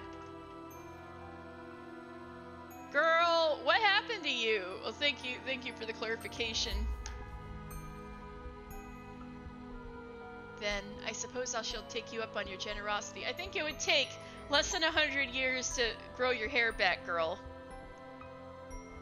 I have been wandering for a very, very long time. What was that, master? You recognize her? I imagine you would. That white hair, those red eyes, skin the color of freshly fallen snow, and that flawlessly beautiful visage. You could not possibly mistake her for anyone else. And no, it is not someone who happens to resemble her. I can understand why you would be surprised, master. At first, I could hardly believe my own eyes. The wanderer knocking on the door that day was the very same fair-skinned young woman who visited the mansion so many years earlier. The white-haired girl must have spent many, many a night in the forest. Yeah, it's funny that her hair is short now. I guess she's like, man, so much for that. People keep, like, cutting my hair off and using it as wigs. I guess I'll just keep it short. Nobody will be tempted. Her crystalline skin was covered in red scratches from where she had brushed against stray branches and tree bark. She had even lost her shoes, and was standing there barefooted, looking quite disheartened. But that did not make her any less beautiful. In fact, you could just imagine the dense forest canopy parting to allow the sun to shine down upon her. The beast appeared surprised by her angelic beauty as well. Oh no, are we going full Beauty and the Beast? It seemed as though all the madness drained from him in that moment. Hold on there, I gotta clean up the cellar real fast. He said nothing, but his eyes told all. He was entranced by the sight of her ruby red irises and her pure white hair.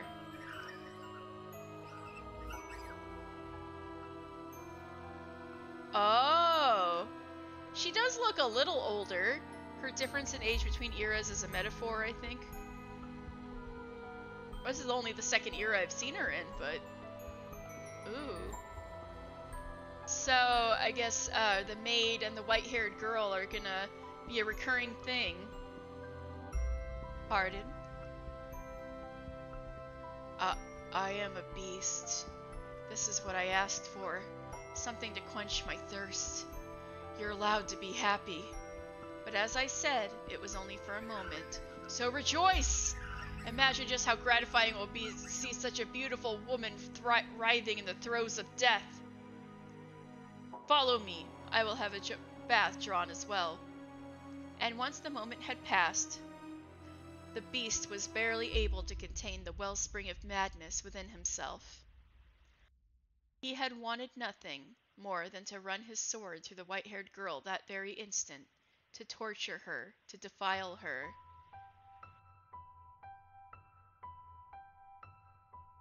Yeah, I did gather that she was 16 the first time. He tended to her wounds, served her supper, and drew a bath for her. And afterwards the beast even made to provide her with a dress to wear. Even the outfit she had worn for one night so many years before was there. Oh my god! Waiting for someone to put it on again. For her to put it on again. He said she could choose anything she liked. She, being such a modest young woman, said she needed naught of such fine attire. And what a shame that was. I too wished to see her in a dress once more. I need not such fine clothing. You needn't be modest. No, that's not why. Are they not to your liking then? No, my apologies. You are very generous. Foolish girl, smiling and calling me generous. I was simply imagining what a pretty sight it would be. The sight of her fresh blood spattered on it. The sight of her life slipping away in it.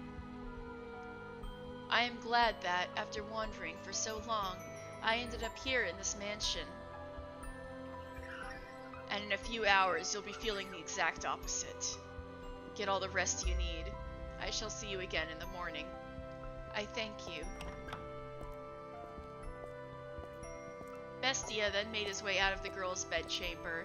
His mask came crumbling off after only taking a few steps. Ha ha ha! There, that's precisely what I wanted. Ah, just imagining how such a beautiful woman will scream. How she'll beg for her life. Hey, are you there? The mansion has given me the perfect offering. Hey! Is she not here?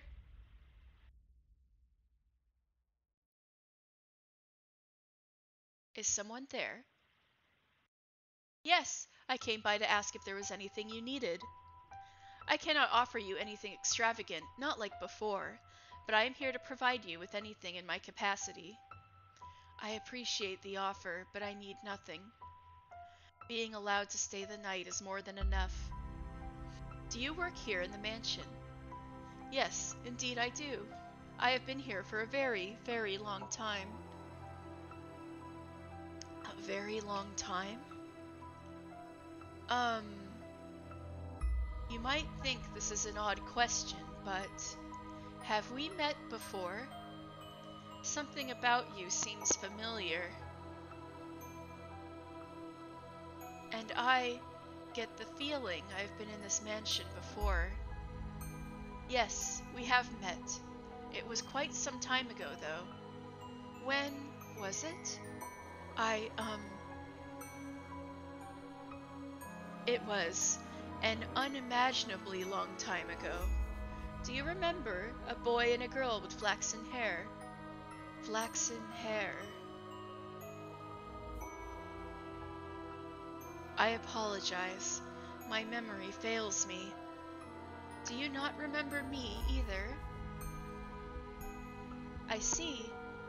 You should probably not push yourself to remember then. There were joyous times, and there were less than joyous times. But would you be so kind as to answer one question? What might your name be? My name is... I see. So you are, again. Again? You should get some rest. I will make tea for you in the morning. Also, Go on, close your eyes.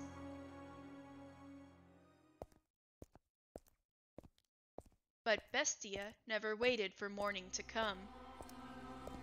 With his sword that smelled of blood hanging from his hip, the beast slowly, ever so slowly, crept up towards the room where the white-haired girl slept. The time was soon approaching for the bloodthirsty beast to paint the walls with the young woman's blood, to turn her bedchamber into a gore-splattered altar upon which he would offer her to the devil. However, when he opened the door, the beast could hardly believe his eyes. She was not asleep, but sitting there as if expecting Bestia's arrival. Why are you awake? Did you not go to sleep? I heard footsteps, so I... And what were you planning to do when I got here? Surely you didn't think we'd simply have a nice midnight chat. I was hoping to ask what it was that you wanted. To ask what it was I wanted? Do you even realize what you're saying? Can you not see what's in my hand? You know exactly what I came here to do. Aren't you going to beg? Aren't you going to plead for your life? Aren't you going to ask me not to kill you? If it's necessary. But is that what you want? What I want is something much, much more gratifying than your pleas. I want to hold a banquet. It's not enough. No matter what I do, it's not enough. But you will be enough to satisfy me, to quench this unholy thirst, to completely, wholly fill me to the bursting point. You want to know what I desire? I desire to devour you! Ah! Bestia shoved the girl back, slamming her into the mattress. He then stabbed his sword through the sheets beside her, looking down upon the girl, the moonlight at his back. Clenching her slender throat with one hand, he drew his sword once more, holding the tip but inches from her nose. No matter how much blood it drank, the sword continued to shine gloriously, as though it had just come from the forge. It was an awe-inspiring, tear-shedding blade, the sight of which would cause anyone to imagine the misfortune about to befall them. Go on, mock me! Ridicule the hideous, barbaric beast standing before you. From the moment you saw me, you thought me unsettling, no? But you averted your eyes. Because I had food for you. Because I gave you a place to rest. You pretended not to notice the beast. This is retribution. Retribution for you darned humans.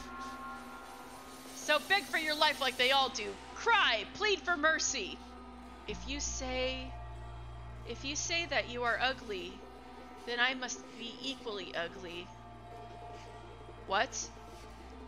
What came from the girl's mouth was neither a plea nor an insult nor a scream. Full-grown men had wept before him, and yet the slight young woman did not. Despite this terrifying beast being upon her, moments away from extinguishing her life. Even I almost shrieked in fright. Bestia could believe neither his eyes nor his ears. Do you not fear me? Can you not see what I'm about to do to you? What am I to be afraid of? I'm threatening to murder you. To rip your intestines out with these claws and watch you die with agony. I enjoy it more than anything in the world, filling others' hearts with fear. The more lives I take, the more I enjoy it. I am a beast driven by madness. What he expected was for the beautiful girl before him to desperately implore him for mercy.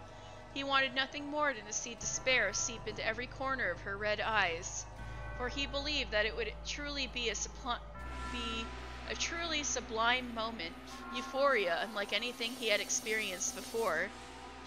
Bestia prodded her with his singular sword, poking a slit in skin smoother than silk. You see me as pitiful, and so you are offering me release from my fate. But she did not do as the beast wished. She looked up at him with sympathy rather than fear. This rattled the beast. He had never once seen anyone respond to him this way. What on earth are you talking about? What is going through your head? Pity? Release? Do you not comprehend this situation? How can you be so calm? Scream! Cry and shout! Beg for me to spare you! Throw yourself at my feet! Throw yourself at my feet! Otherwise I'm a beast! A beast that never tires of killing. To me, you appear to be a person.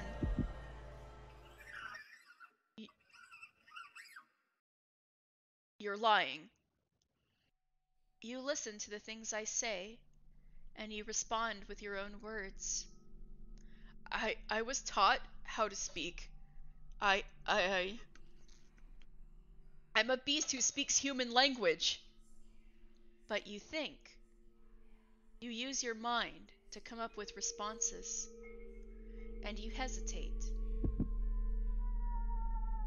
If I'm human, then why do they disparage me so?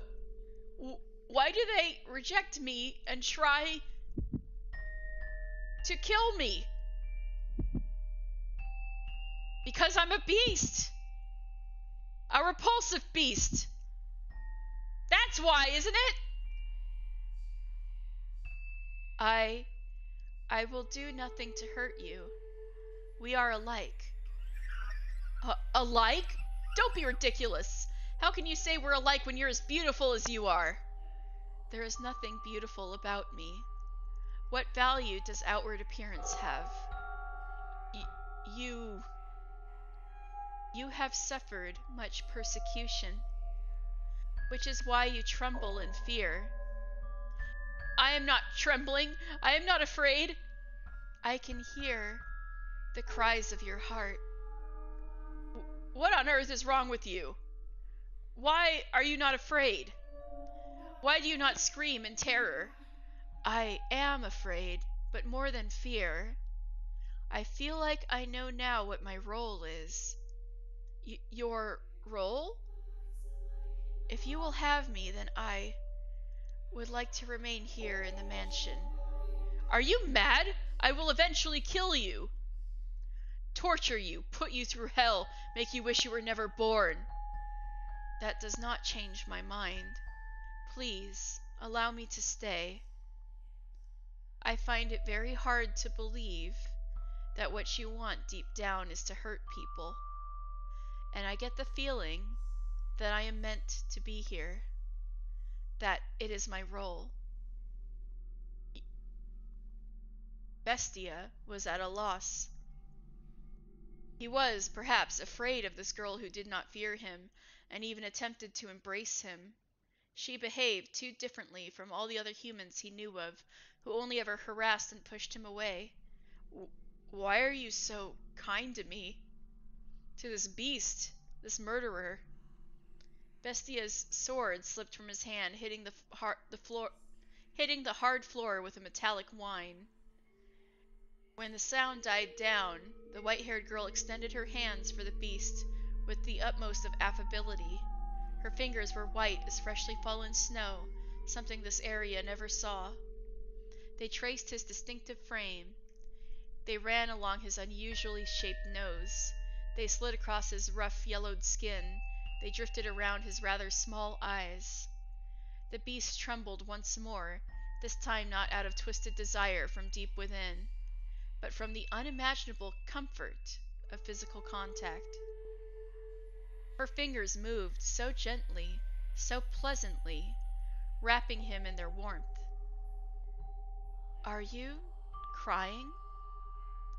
A single teardrop slid down the arc of her finger.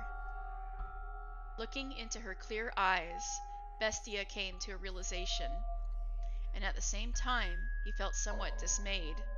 You are without sight. What, she's blind? Taken in the throes of his primal urges, the beast had not noticed, but there was an emptiness in the girl's eyes. She didn't used to be blind. She appeared to be gazing far into the distance, not focused on the man, despite being close enough to touch him. Was she exposed too much to the sun, and it rendered her blind, or what?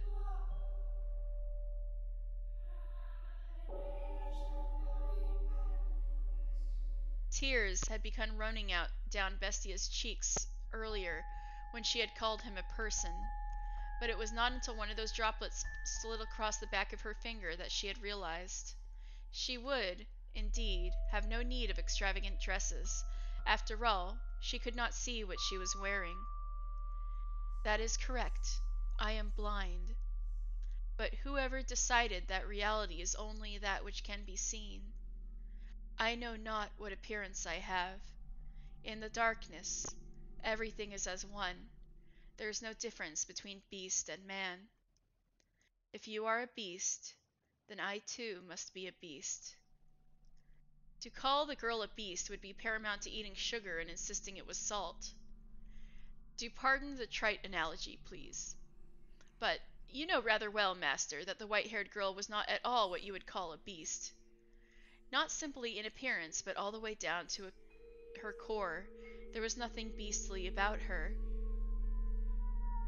Her words brought him faint pain, but the beast still felt, on some level, that he wanted to keep her at his side, to see what would happen. His next words were in large part impulsive. I am grateful that you cannot see.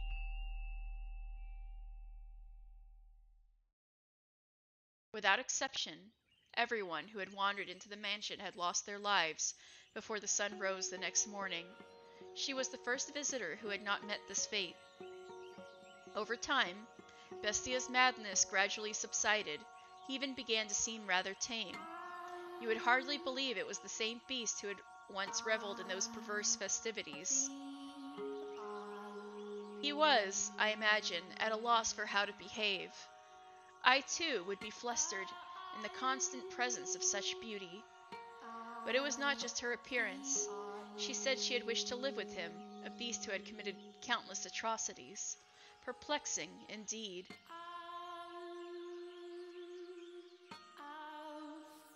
What is the matter? Do you honestly not fear me? Do I appear to be afraid of you? No, you do not. But you would. If you could see me, you would react the same as everyone else. You would mock me, you would despise me, you would want to kill me. You don't know what I've done because you can't see. I enjoyed it. I basked in their terror. So why do I not want you to find out? I don't want you to know how many people I've tortured, how many I've slaughtered, how much blood I've imbibed. All the horrible things I've done. Horrible? I'm aware that what I've done is wrong, but I relished in it. I wanted, for so long, to slaughter them. I desperately desired to see blood, human blood. What is it I crave? Murder or laughter? I said that I had no need for peace, yet here I am. Is something the matter? No, some tea. Oh, shall I make some? Are you thirsty? No, I made some tea. It's probably cold by now. I thought you might want some. You don't? No, I'll take it. What are you laughing for? Because I'm happy.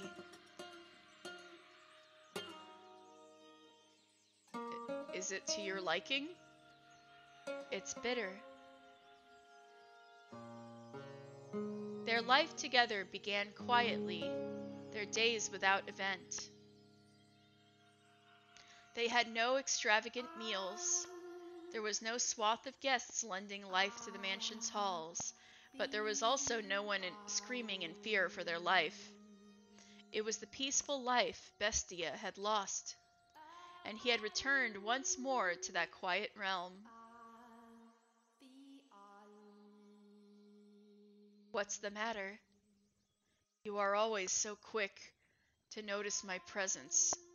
My world is one of darkness, so I have a heightened sense of hearing. What is it like? How do you perceive the world? I cannot imagine living in complete darkness. Occasionally, I can see light. Light? Yes, not a radiant light like the sun, but a soft light, floating in the darkness, like a candlelight, I suppose. That only perplexes me all the more. I find it difficult to understand what you are describing. Is that so?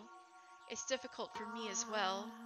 I am not sure how to explain it, but it's not complete darkness.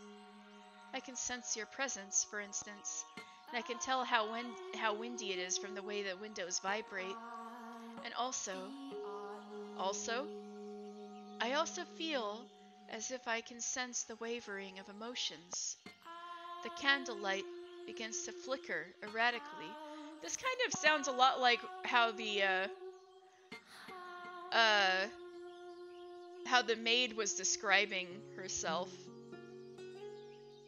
From fear, intense sorrow, or other similar emotions. My emotions? I do not know. It could be yours, and it could be mine. This mansion is a very peculiar place. The candlelight is always wavering, and yet it seems somehow stable. It makes me feel as though this is where I belong. I don't think I understand. I am a beast, and so I lack the intelligence.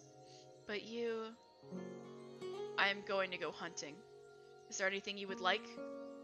Whatever you like. Alright then, if you find any fruit, that would be nice. Fruit.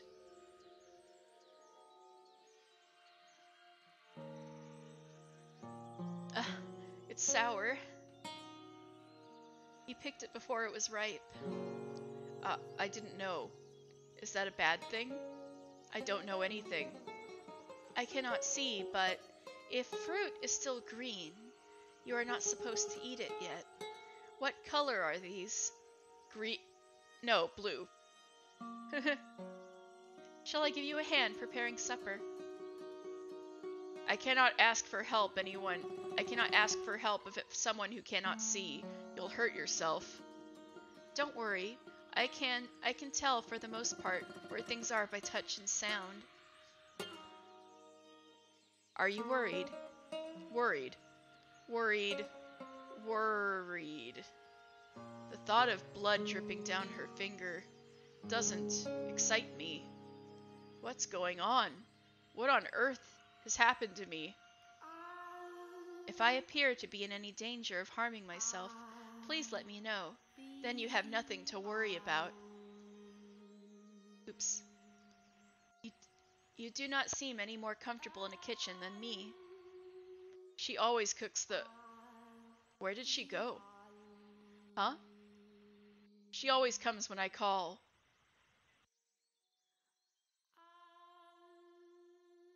Yeah, maid, where you at?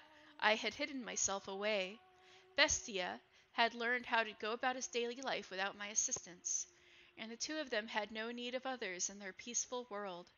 Oh my, what is the matter, master? I was not lonely at all, no. It was an absolute pleasure simply watching them. Beauty and the Beast, I mean that. It was not my role to be at his side, nor was I the one to be at hers. If she could make Bestia into the master of the house, then my presence was unnecessary.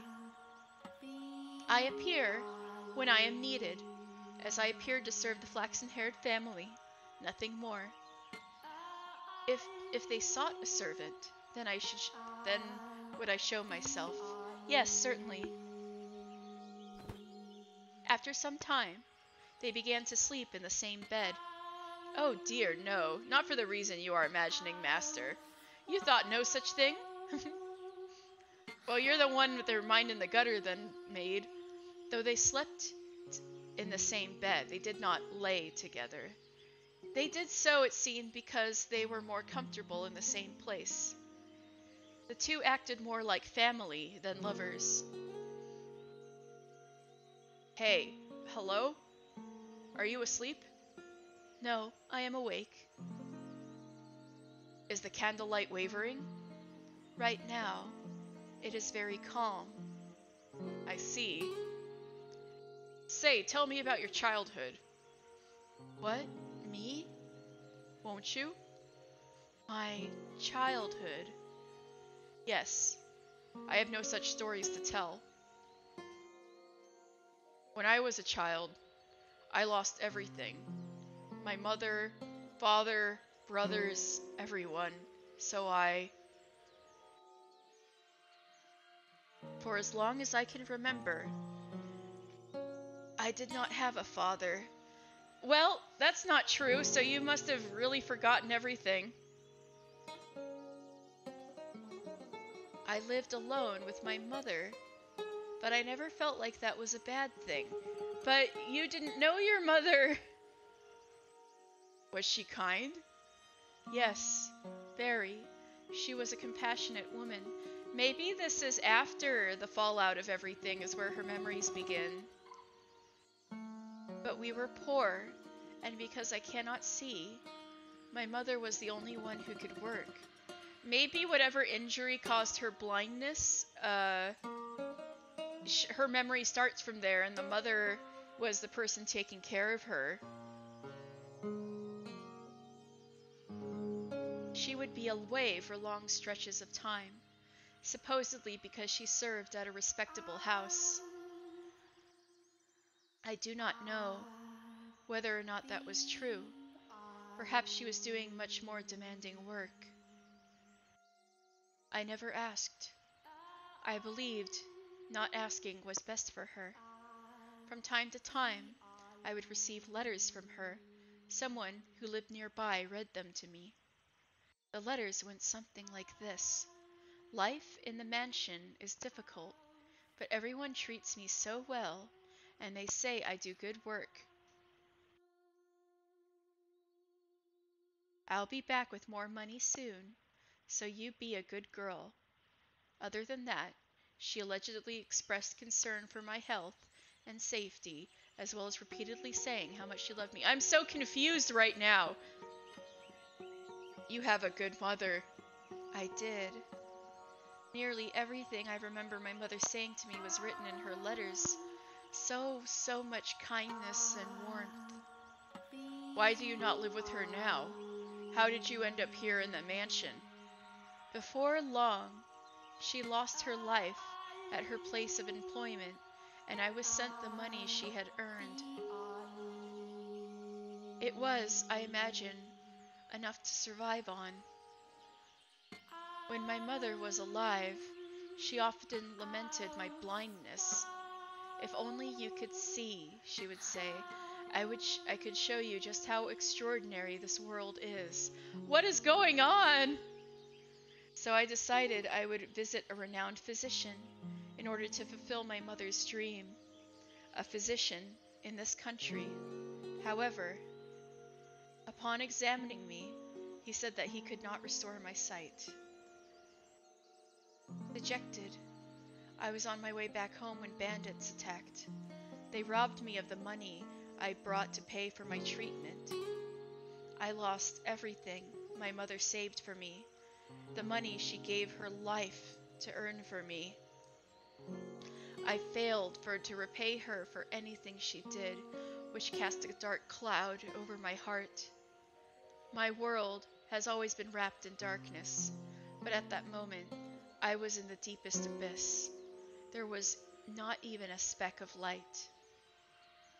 I was at a complete loss. With nowhere to go, I simply wandered, no destination in mind. And that was when I miraculously arrived at this mansion. It was as if it had summoned me here. You were being summoned by the mansion to fulfill my craving. But it didn't end up that way. I wonder if the mansion is disappointed. I see. I apologize for not having a brighter tale to tell. I imagine you were hoping to hear joyful childhood memories? No. Did they hurt you? Pardon? The bandits. When they attacked, were you hurt? You are so compassionate. I am no such thing. I am not compassionate. I was perfectly fine. I took a few scratches, but nothing you need worry about. I see. I believe that I am happy now. I was unable to regain my sight, and I haven't the money to return home. But I believe I have left in order to come here. Is your life, right now, happy? I am terrified, am volatile, am growing accustomed to this woman's comfort. I'm afraid of losing her. A beast should not have these feelings. A murderous beast. Take this. Her backstory is also different. Yeah, so I'm starting to be like, what is happening? Oh, I assumed this was going to be a recurring thing. What is happening? Take this. What is... It makes a good gift, supposedly. Oh, the rose! Yay! I was planning to throw it out when I learned that, but I couldn't. I felt like I was meant to give it to someone. That could only be you. It is a fake white rose. The one that was originally gifted to her. A white rose accessory. Do you not want it? No, I do. I just, for some reason... Never mind. Thank you, I appreciate it. Did it feel somehow familiar?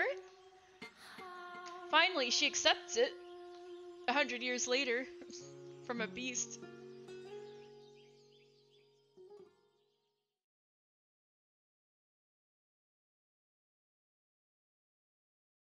Ooh.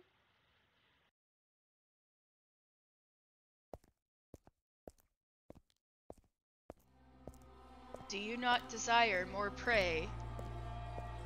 But you were so hungry for blood before.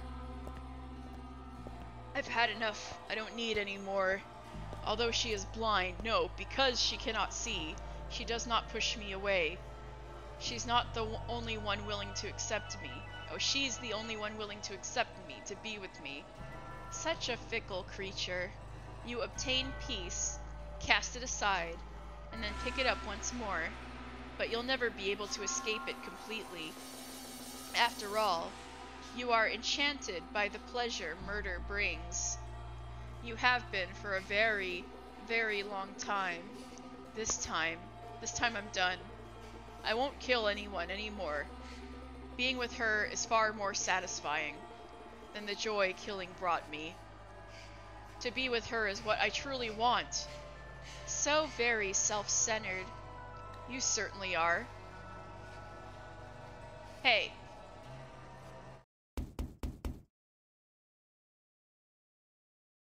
It was as though he was viewing a flashback. Was he talking to the mansion? So whenever there's like center justified text, like center aligned text, maybe that's the voice of the mansion itself. It was as though he was viewing a flashback. The sound of the knocking echoed through the mansion as it had the day the merchant came and brought the beast's short-lived peace crashing down. What did I just tell you? I do not want any more prey. Stop this. Stop it. Don't bring me any more. I thought you were supposed to fulfill my desires. Why did the door open? Sword in hand, Bestia ran through the mansion's halls. He was overcome with fear. He had obtained the peace he so dearly wanted, and even found someone who did not fear him. He was terrified that the appearance of more prey would cause all this to crumble. If he spotted the prey, murdered them, and conceded to his madness, she might choose to leave him. As much as she claimed he was not hideous, if she witnessed him doing that... I'll just chase them out. I'm done with this. My desire has changed. However, ah, ah, ah, why? Why? Bestia shuddered in terror at the sight. Oh, God, when I said another beast, that was, I was way too ahead of myself there, huh? Stay back! Stay away from me! He broke into a run. Ah, ah, ah, ah! It was not, after all, helpless prey that had entered the mansion. That thing is... The monster's voice seemed to slither along the floors behind him.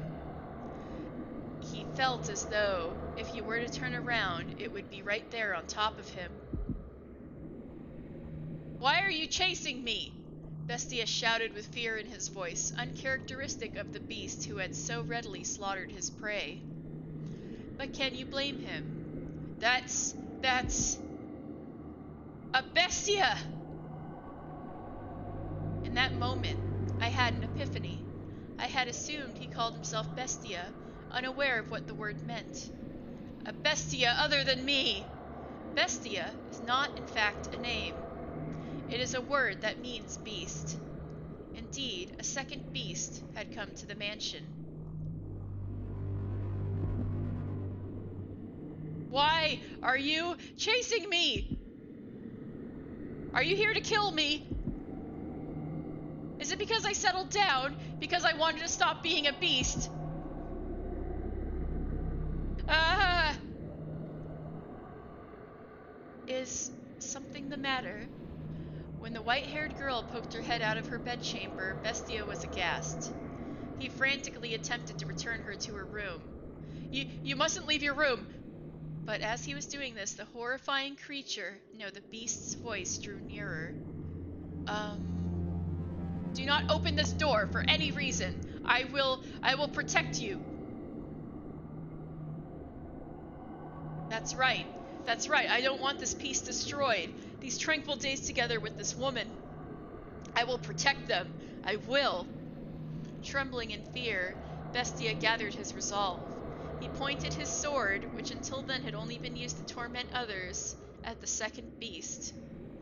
Now he would wield his blade to protect the person he cared about. This was the same beast who had killed and killed and killed to satisfy his own primal desires. I will not let you destroy this. I will protect it from you. From a rational point of view, the things he was saying and feeling were rather idealistic, but Bestia was desperate. He did not want to lose this peace. Before long, the beast, the one chasing him, appeared from within the darkness.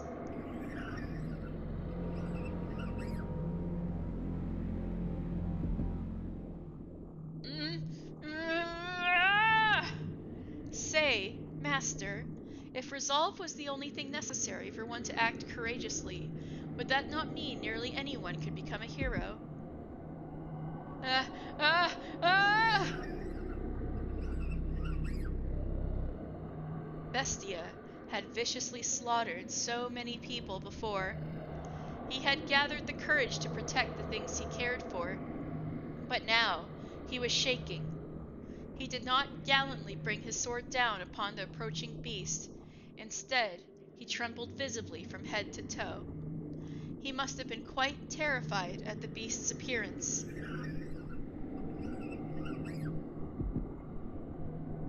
Stop! No! Stay away from me! Don't! Stay back!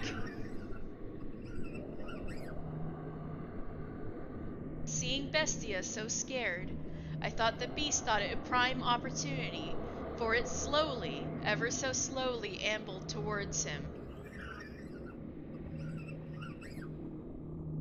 Ah! Ah! Ah! If I don't kill it, it will kill me. I have to kill it. I have to kill it. I have to kill it. I have to kill it. I have to kill it. And that was the moment Bestia's mind ran off of the rails of sanity.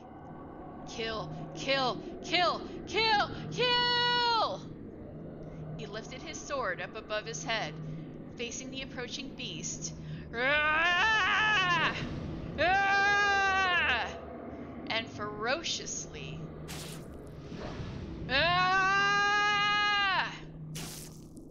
swung it down upon his assailant.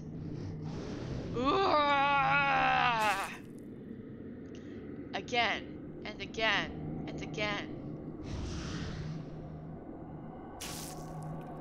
Screaming horrifically at the top of his lungs. He continued, swing after swing, until the other beast had gone completely still.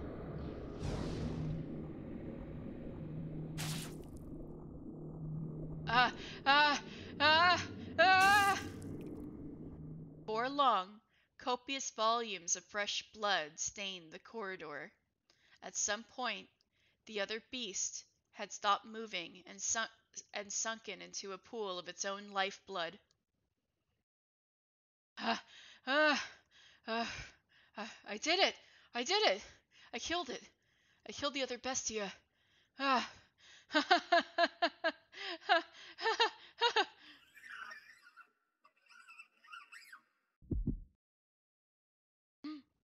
Bestia had let his guard down, assuming he had claimed victory over the unmoving beast. I had not imagined, either, that the beast could still be alive after shedding so much blood. Stay back! The beast reached its hand out toward Bestia. It was determined to drag him down to the underworld, it seemed. Slowly, sliding along the slippery floor, it dragged itself towards him.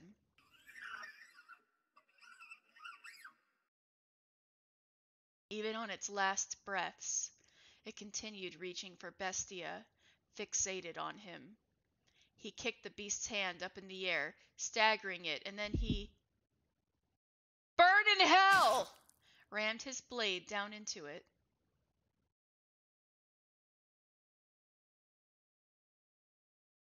Bestia's fear-stricken expression was hardly that of a knight who had just saved a maiden.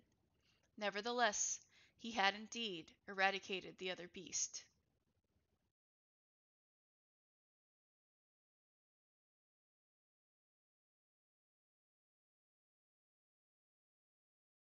You come back again, okay? Promise me. I'll be waiting. Waiting, believing that you'll return. I'll be waiting. It's about time for you to set off. Indeed. You take care out there. Don't eat anything funny and get yourself sick, got it? I'll be fine. I'm a tough one. The more overconfident that you are, the more you'll push yourself and risk getting hurt. Make sure you drink lots and lots of water, okay? Take care not to get heat stroke or sunstroke, okay? You worry too much. Relax, I know how to take care of myself on a ship. I know, but you never know what might happen. I want you to be in good health when I see you again. I will be. Though I'll probably keep you waiting for a long time again. I'll be waiting. Don't worry about me. I'll be waiting, I promise. I managed to wait 1.5 years already, so I can handle this. Come back, okay? You have my word. Thanks. Safe travels. I refuse to believe that he could be dead. I have to find proof that somewhere out there, he's still alive and well. I have to find him. I have to prove it. We have arrived at our destination, madam. Though I dearly wish I could assist you in your search, I have things to attend to during our stay. No, don't worry yourself. I couldn't possibly impose on you any further. Madam, Pauline, you mustn't put yourself in danger. Should anything happen to you, your mother would be devastated. I wonder if Mom's mad. No, she's probably sad. Her sorrow is as expansive as the Albufera wetlands, as deep as the ocean into which the sun sets. And it's all my fault. But don't worry, I'll be fine. As soon as I have certainty of his well-being, I'll go straight home. Me and him, together. Pauline, your lover is... I have faith in him. He would never break a promise to me. He's always come back to me, no matter how long it took. A man like that wouldn't just suddenly disappear on me. There's been a mistake, and I have to prove it. I have to be the one to do it. Because he'll remain gone unless I see it with my own eyes. I wonder who you inherited your stubbornness from. What? Nothing. An acquaintance of mine lives in this village. I shall be staying with him. I'll let him know about you. He should gladly welcome you into his home. Thank you, Orlando. You've been such a big help. Pauline. 1 month. You search for 1 month, and if you still haven't found him, you come home with me. Will you promise me that? You are her only daughter. Okay. Good. To tell you the truth, I regret bringing you with me. What I should have done is dragged you back home. But I couldn't bear to see you like that, Pauline. It was like I was looking at her when she... it's like I was looking at her when she was younger. Orlando. Anyway, 1 month. Understood? Yes. Don't worry, a month will be plenty. I will find him before the month is up. A sleepy seaside village is on the small side, but from what I've been told, it used to have a flourishing fishing industry. Now, though, it's like there's a fog hanging over everything. That's not too surprising, I suppose. A few months ago, the village was a part of a war for control of the country, and now they're under a different rule than before, stripped of their independence and battered by the raging tempest of war. The people's spirits had been eroded, and spiritual damage is not so easily mended. Even if they were not physically harmed, there are deep wounds in their hearts. It's a lovely village, though. The breeze feels different than it does back home. Beneath it all, I'm sure the people are actually quite friendly and cheerful. A long, long time ago, I went on a trip to a land in the south. This country is quite a bit south of mine, too. People blessed with lots of sunlight are bound to be warm at their core. Say, Orlando. Yes? Hey, Gravy Robber! Welcome back! And did you catch any of those scary bits? May I take a look around the village? I don't see why not. The sun's still up. I'll need some time to catch up with my acquaintance, so I suppose this is a good an opportunity as any. Do you know where to find me, madam? Hey! You just got back. You forgot you had to grocery shop after work and then ate dinner. Ooh, gotcha. Hope dinner was good. Yes, you go down that way, turn at the second crossroad, and follow it straight for a little, cross over to the other side, and it's right there, right? Are you sure you can find it? Don't worry. Alright then. You're planning to stay within the village today, right? I'll see you in a little bit then. Ah, Wendy's. I like Wendy's. But I can see how it would just be okay for dinner. If you get lost, give me a holler. As much as you may insist otherwise, you really do care, Orlando. I feel bad enough as it is. Please don't take advantage of me. I think I might take full advantage of this. Thanks, see you in a bit.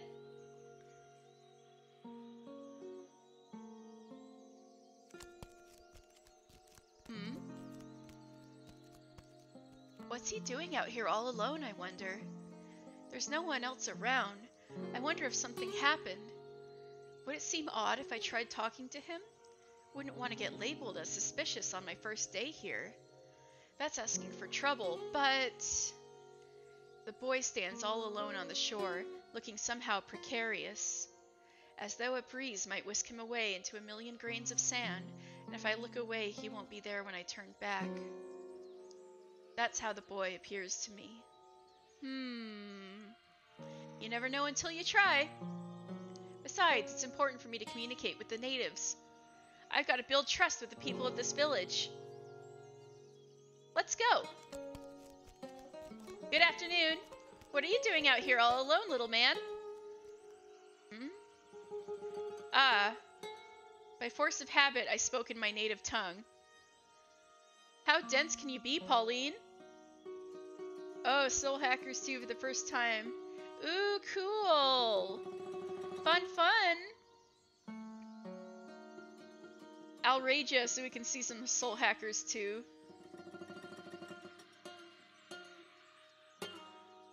I forgot which was the SMT I tried. I think I tried... No, it wasn't Digital Devil Survivor. Something with devil in it. Oh, of course I played Persona, but I mean, there was a actual SMT game I played once, but I couldn't remember what it was called.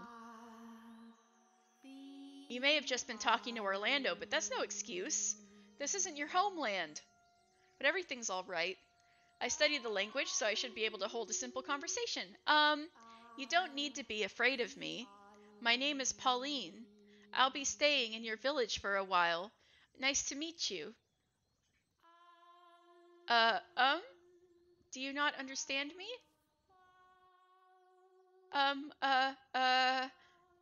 My name is Pauline. What is your name, little man? Dreadful.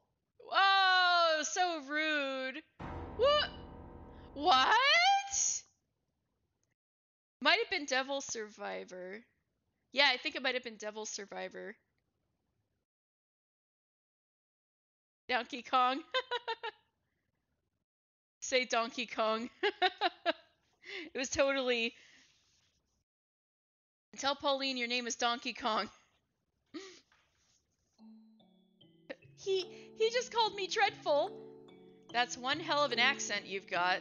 Who are you, a bandit? What are you here for? No, I'm not a damn bit, I promise. I stammered. Atrocious. There's no need to be so mean. I put in a pretty good effort, I thought. You could at least compliment me instead. God awful. That's not nice. What's a foreigner doing in this remote corner of the world? Sightseeing our little village? Sure got a lot of time on your hands. I do not. I'm very busy. You're a little obnoxious, aren't you? You're supposed to treat your elders with respect, you know? Like I give a damn, lady. This kid. You're older, but you're acting way more like a kid than me. My name isn't Lady. It's Pauline. Pauline!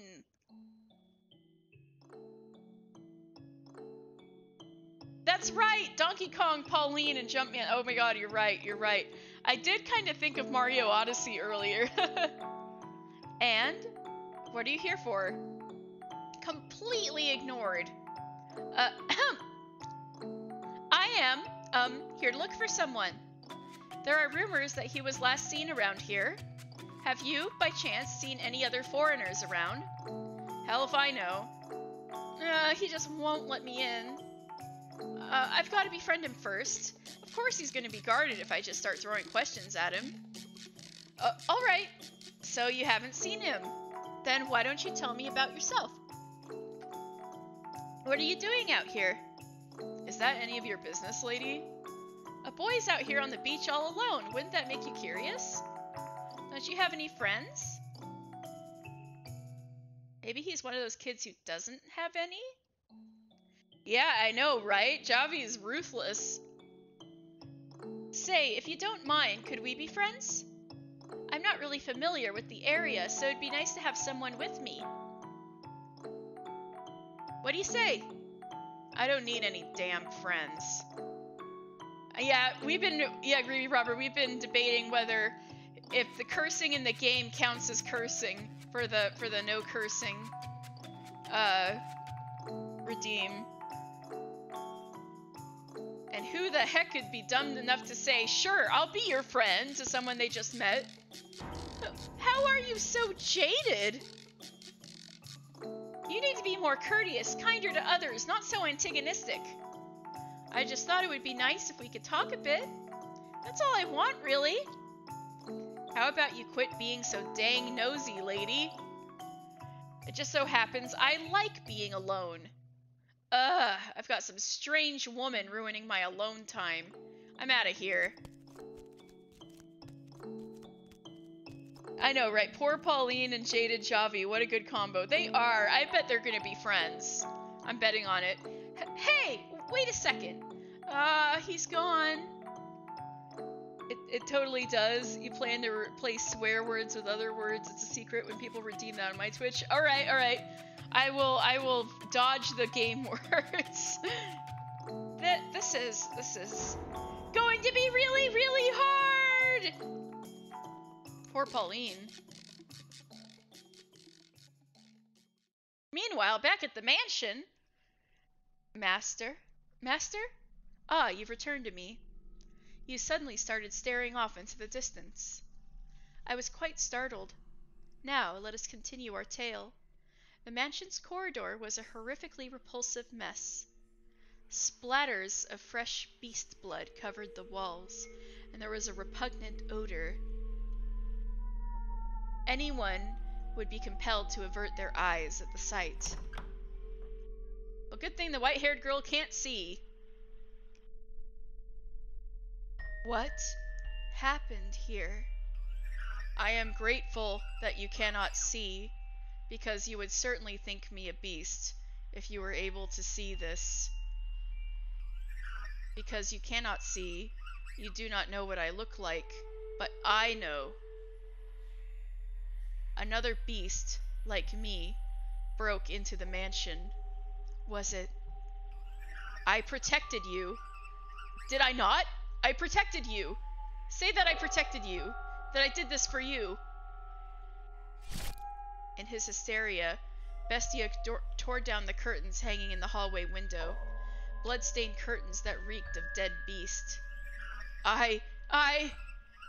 What did he have to be so afraid of, though? He had exterminated the other beast encroaching upon his territory. I would understand if he had puffed out his chest in pride, but far from that, his terror merely intensified. Calm down. The white-haired girl extended her hand for Bestia, but even her gentle, lovingly outstretched fingers evoked fear in his eyes. Instinctively, he feared anything that entered his territory and then attempted to remove it. And driven by those instincts, he shoved aside the white-haired girl, the one he had said he wanted to protect. Ah! Being without sight, she had no way of reliably catching her balance, and she fell to the floor with a splash of blood! Oh no! For she had landed in the pool of blood left by the beast. Red seeped into her clothing, slowly spreading through the fabric. At first, it looked like she had fallen into a puddle of fresh, bright dye, but before long the red darkened into a brownish black. I'm sorry. I didn't know. It's okay. I'm fine. She embraced the panicking beast, softly whispering, shh, shh, as if trying to calm a crying baby. Though Bestia was taller and physically stronger, the white-haired girl was emotionally more stable than he. What has you so frightened? Please tell me. I promise I will not look down on you for any reason. All I want is to free you from the depths of your suffering. Sometimes, talking about things can lighten the burden they place on you. We have the ability to use words, both you and me. With language, the gift God bestowed upon man, we can communicate our feelings with one another. It's all right. Don't be afraid. Talk to me, please. Am I a man?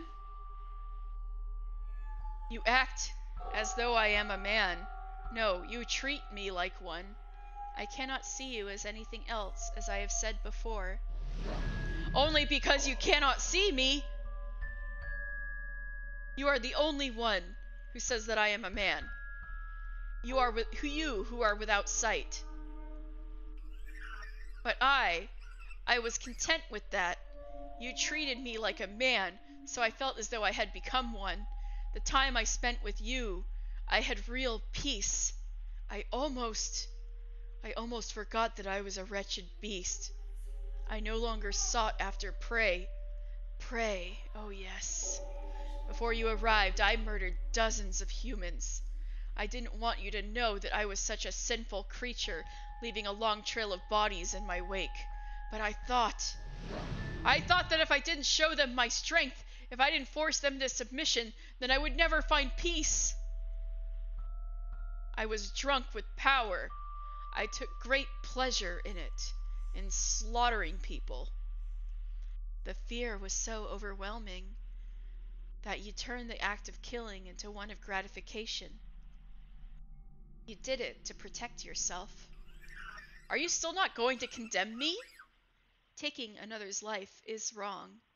Not only does it rob them of their time on this earth, it inflicts great wounds upon those who care about them. However, I do not regard you as a mere beast, nor as a mere murderer. Something made you the way you are. Soul Hacker's intro video got me so excited that I closed the game to set it up to record. Oh shit, needs to go on my YouTube. Oh. Oh, that'll be fun. Like yeah, like a straightforward let's play. That'll be neat. Oh no! But I was reading your words out loud. No. No.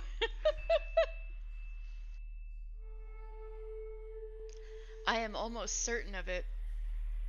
Something? I got busted. Where?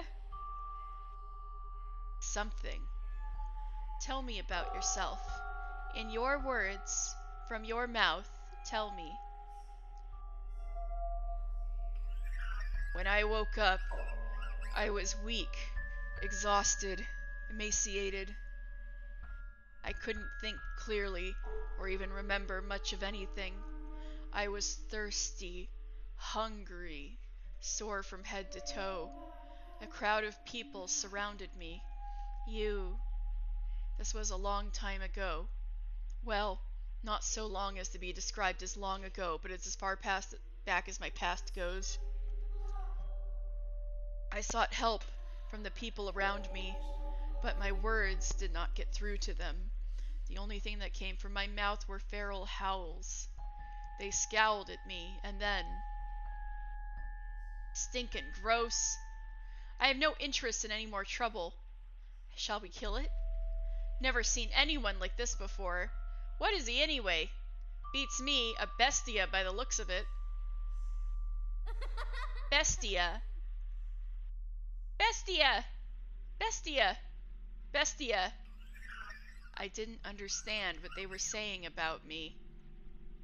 All I could pick out was the word, bestia. The humans brought sticks and fishing poles, with which they poked and prodded me. At first, they probably meant only to chase me out, but before long, their actions began to escalate. Bestia! Bestia! Filthy beast! We ain't got nothing for you. Dirty, nasty thing. Stay back. Hit it, pound it. Yeah, he's feeling it. Beat it, beat the thing. Kill it, kill it. Kill it, kill it, kill it. Die. Why should I have to die? I was simply asking for help. If they didn't have food to spare, a glass of water would have been enough. I asked for nothing of them but some relief from my thirst. But the humans would not hear my pleas. My words reached no one's ears. When they brought weapons and started chasing me around, attempting to kill me, all I could do anymore was run. And as I fled, I saw something. A child pointing to a wild dog covered in mud and shouting bestia. That was when I finally understood that I was a beast. And that was why the humans wanted to exterminate me. I was neither cattle, nor swine, nor fowl of the air, but a vicious beast, the kind of creature that ravaged their fields. And so, you sought to prove your superiority to them, so you would never have to be called a beast or chased out of somewhere again. I was so close to forgetting it all. The time I spent with you was truly wonderful. I could forget about people calling me a beast, chasing me around, trying to kill me. I could forget about slaughtering them, painting the walls with their blood. I could forget about everything. It felt like I had actually become a man. But you. But then it showed up. Another beast, like me. It was my kin. A different individual, though, built differently than me. I am taller than it was. But it was a beast. And I, too, must be a beast. Regardless, I will continue to insist you are not, as many times as I must.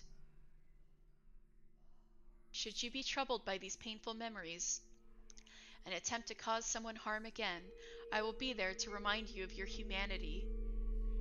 Is that which you can see with your eyes the whole of the world?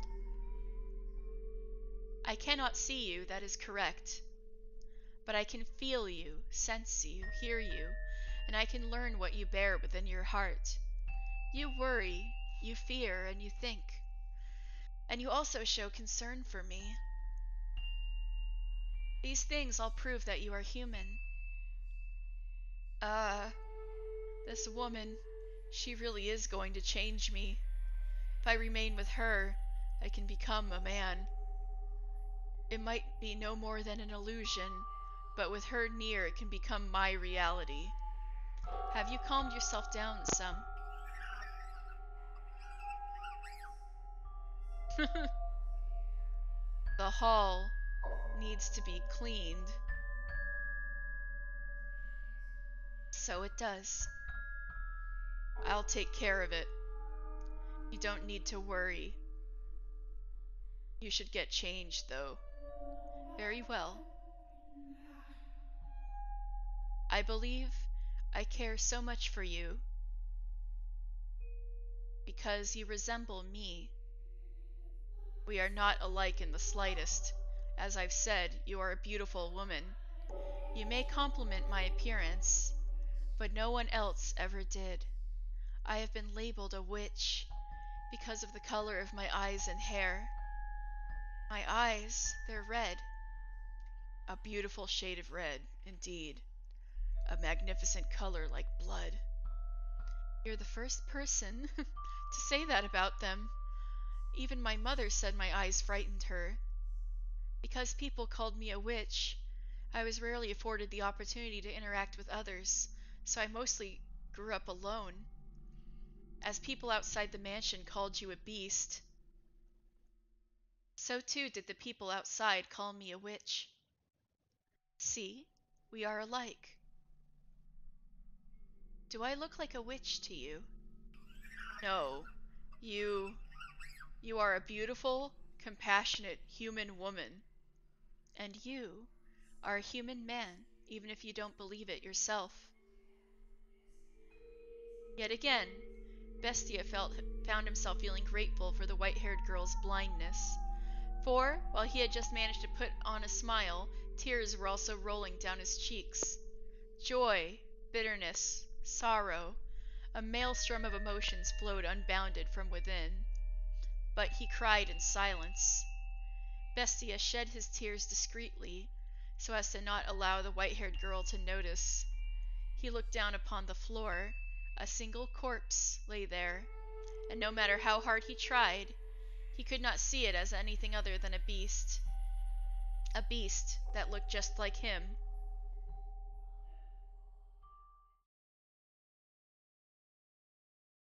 Hmm. He came from a faraway land, across many seas.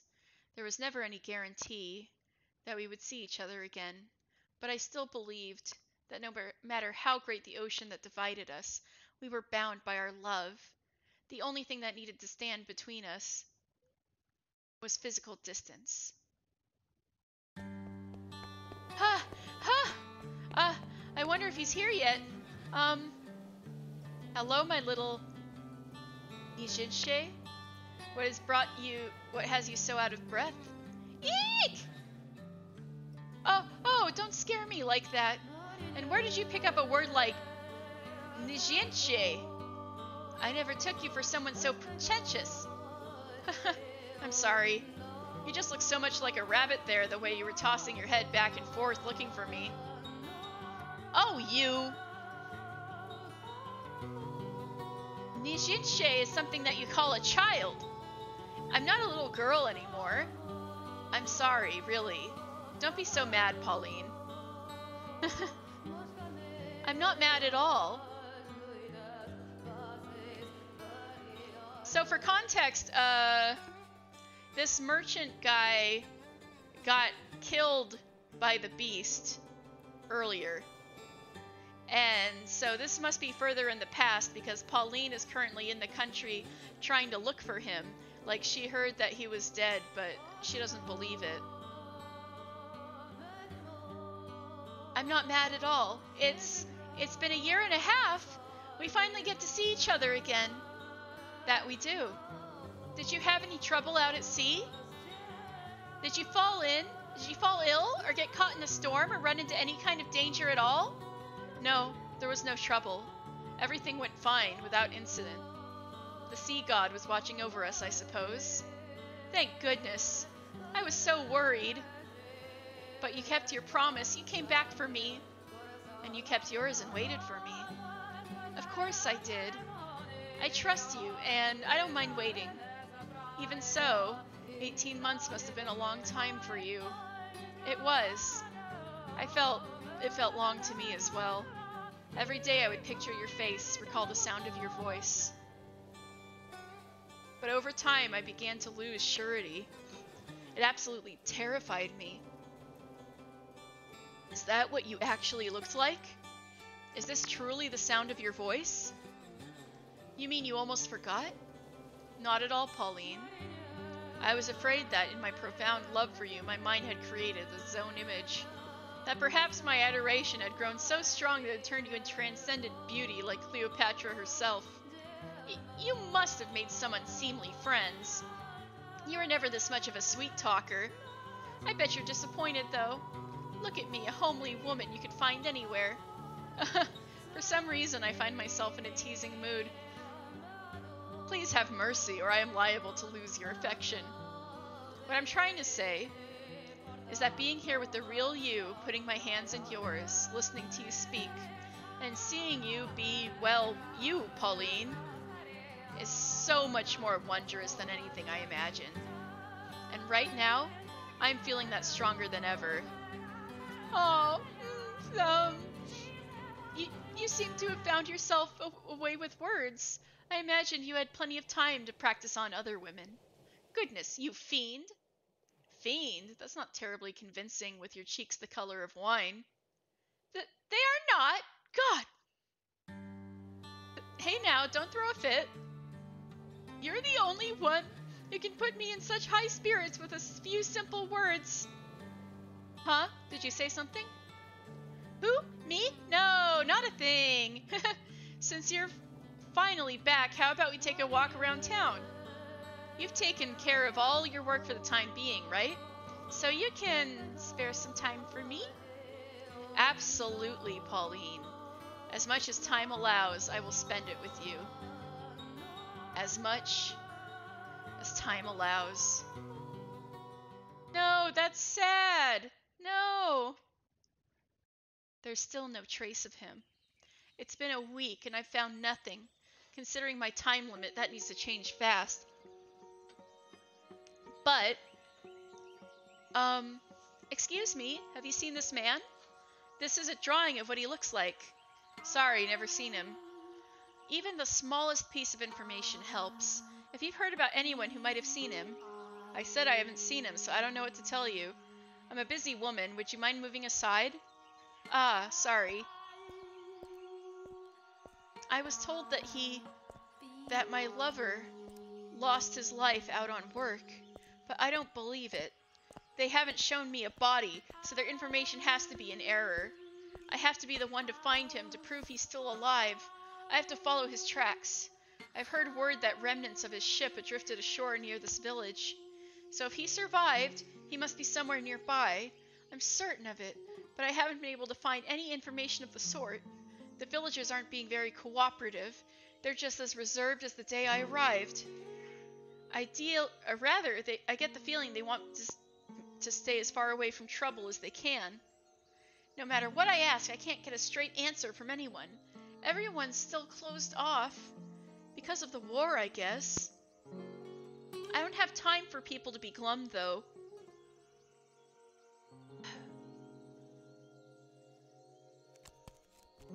Ah, Javi! It's that boy, he's at the shore again. Always alone. God have mercy, you again? What are you doing here? And always so callous. I came to get sentimental and watch the sunset. So original. What does it matter if I visit the seashore? The ocean doesn't belong to anyone. If I'm such a bother, then you're free to leave like last time. You sure are cheeky for an outsider. I know the rest of the village isn't being all that cooperative. Nope. That's what this place is like now, closed off. It's not kind to outsiders.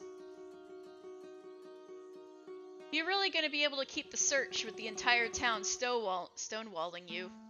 Yes, I will. I won't give up for any reason. I have to find him, to bring him home with me. Lady, My name isn't Lady, it's Pauline. Pauline. Lady is Pauline. Shh. Pauline. Is this person you're looking for still alive? He is. He has to be. Is that so? Well, have fun with that. I doubt you're gonna get any help, though. Thanks, Javi. He really left. Don't lose heart, Pauline. If you lose faith this easily, you'll never find him. He is alive, isn't he? He is alive. I have faith. I believe.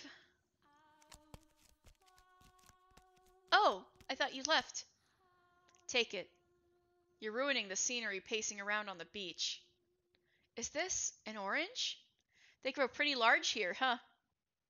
Yeah, the oranges around these parts are pretty good. People used to come out here just to buy them, in fact. And you went to get one just for me?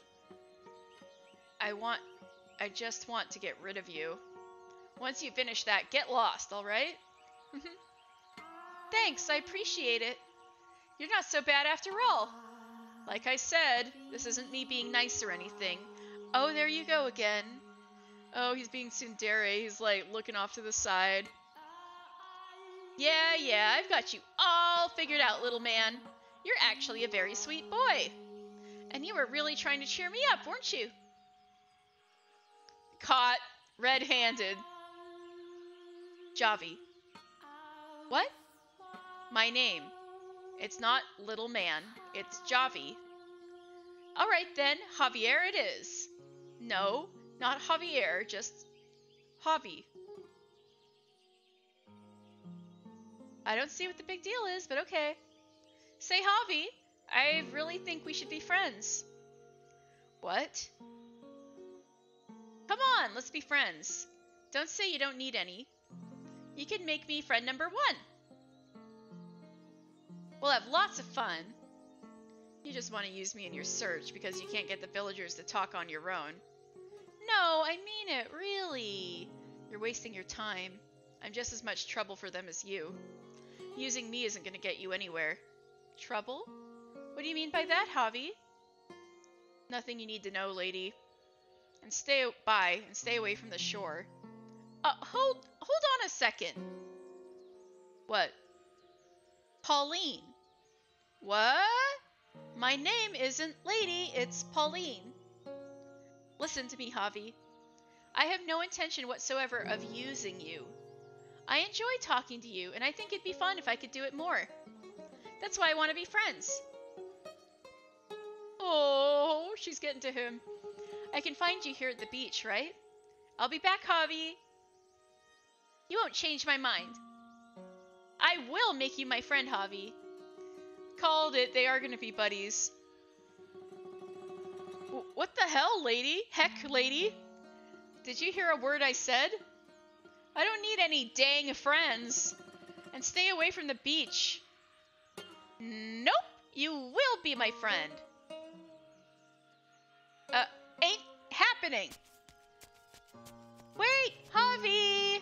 See you again. I'm not kidding. I will come back. Oh my gosh, she's got him so figured out.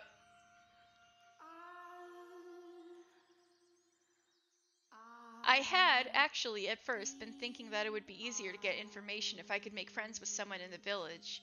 But that orange Javi gave me when I was sad and lonely and hurting was so amazingly fresh and delicious. More than any orange I've ever had before. It was almost as though Javi's kindness was seeping directly into my mouth. I'm sure we'll be able to get along.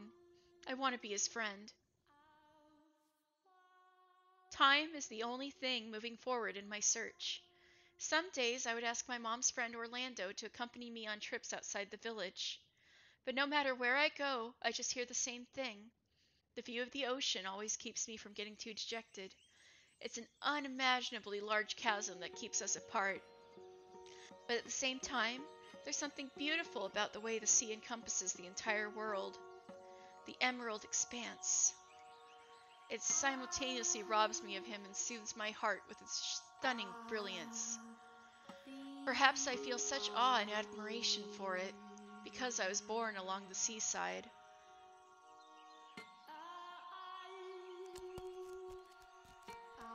He's not here today? Javi, are you there? That's odd. I can always find him here. Hey, Javi, where did you go?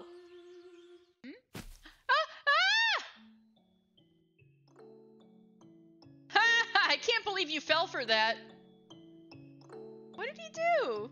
He tripped her? A pitfall? You made a pitfall on the beach? That's not very nice, Javi. Why would you do that to me? Because you won't stop following me around. You have any idea how annoying that is? That doesn't mean you have to do something so cruel. Maybe now you'll learn your lesson and stay away from the beach. Jerk.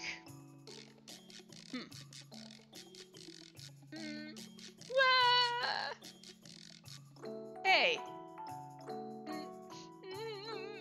Wait, you seriously crying? Hey, don't cry. Just kidding. I'm not crying. What? Come on, you were faking?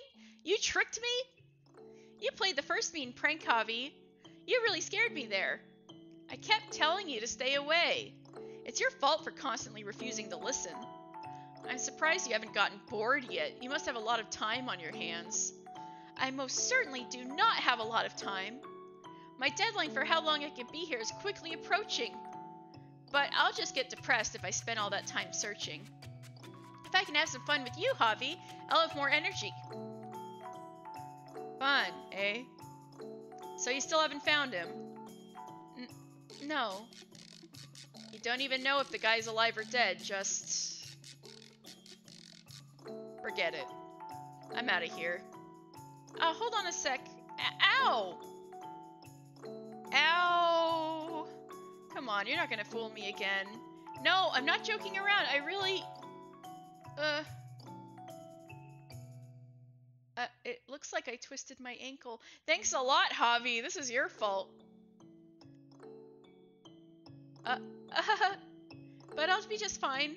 Don't worry about me. Wait, there. Huh? Come on, let me see your foot. Alright. Ankle's swollen. At least learn to land properly.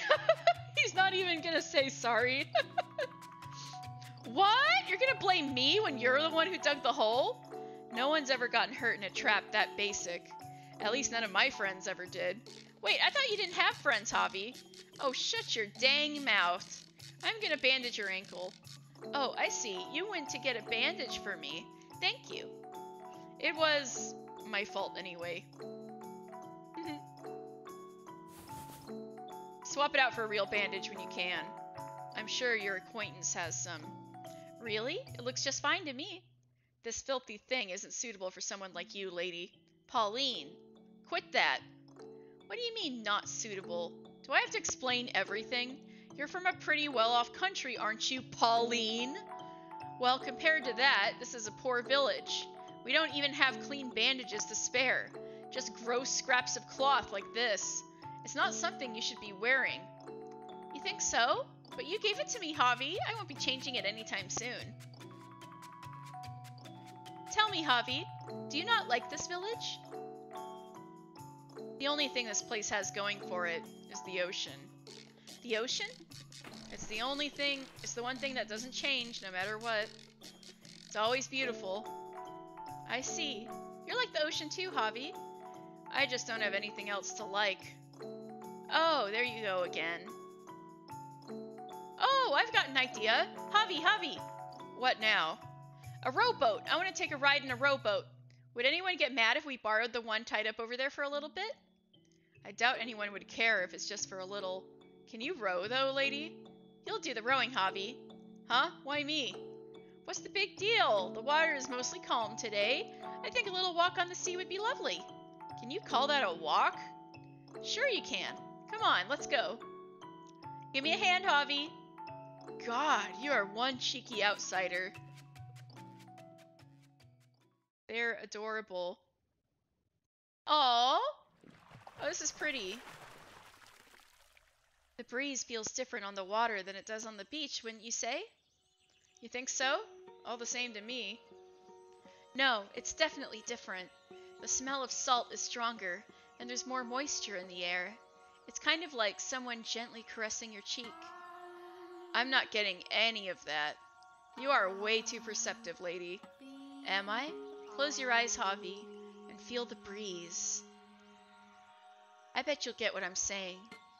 Go on, close your eyes. No, I'm not going to. What? Why not? I just don't want to do what you tell me. Oh, no need to be petty. The sea is not always so kind. The hand that's gently caressing your cheek can, in the blink of the eye, become the wrinkled hand of a witch that destroys everything it touches. The ocean is a scary thing. It's nothing we humans have any chance of standing up against. You're right. And I know it very, very well. The man I'm searching for was in a shipwreck. I was told it killed him, but I refused to believe he would just leave me behind like that. Sometimes, on a whim, the wrinkly witch might have mercy. I'm not so sure about that. I trust in the sea's gentleness. I don't think it's all scary. The soft breeze, these calm waves, they saved him. I'm sure of it. They did! But then he got killed. Not by the ocean. He loved the ocean too, you know? Oh, I'm sorry, Stella. I disturbed you. He was always looking far into the distance out across the water.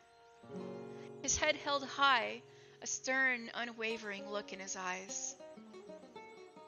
I'm assuming he's your lover? Yes. He's very dear to me, and I love him deeply. Oh, I see.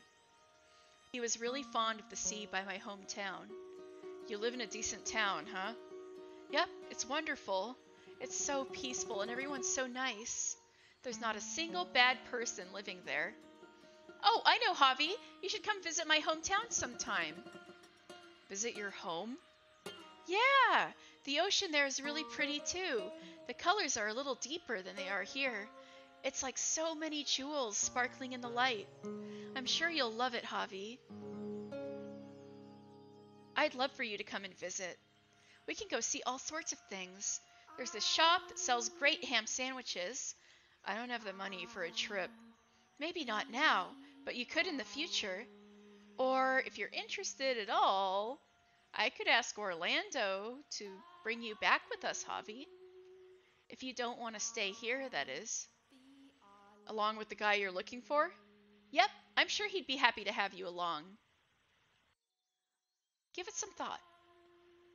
You would enjoy it, I'm sure. You sound like a child. Huh? Nothing. I doubt I could even get permission to leave. Permission? Oh, right. Are your parents pretty strict, Javi? No.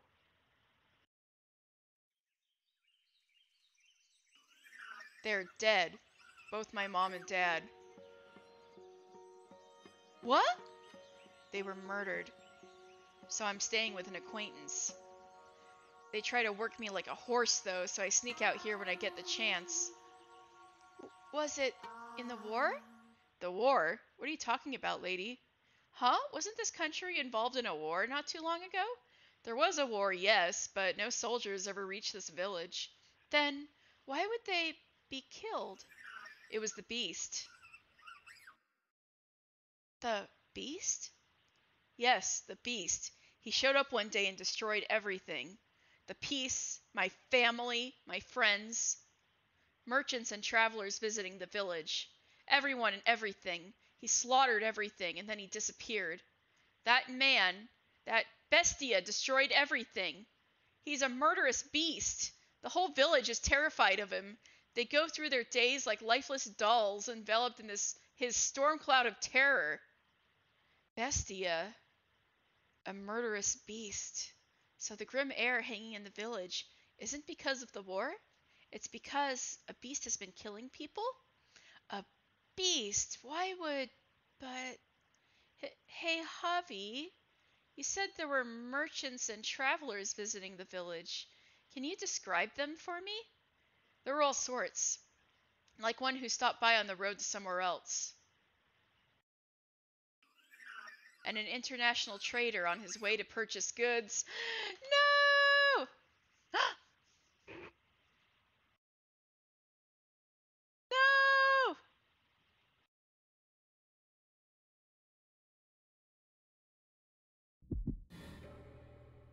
Water. Water, water. Water, water. I just need some water, just some water. Will they attack me again? No, if I ask. Did they look like they were open to requests? No, they tried to kill me. They almost killed me. They threw stones at me. They did more than that. Hoes and knives and sticks and I don't know, things I didn't even recognize. They hit me with them.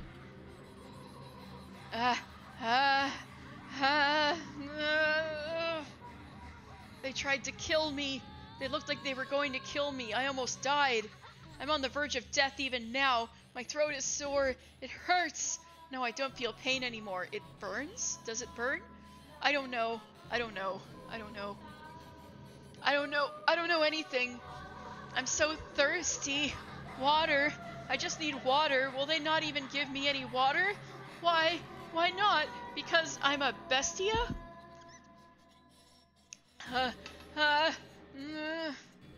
Because I'm a beast. Because I don't need to live. Because I don't deserve to live. Are beasts meant to die? Am I meant to die? I'm thirsty. My stomach is probably empty too. I don't know anymore, but I'm hungry, so very hungry.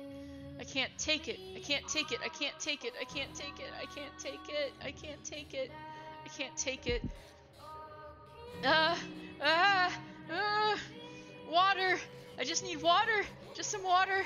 What must I do to get some water from that village? A well. A well. I can find a well. There has to be a well. I know what that is. I know what a well is. What else do I know? Nothing. Nothing. Nothing. I have no memories. I have nothing. I am a beast. A newborn beast.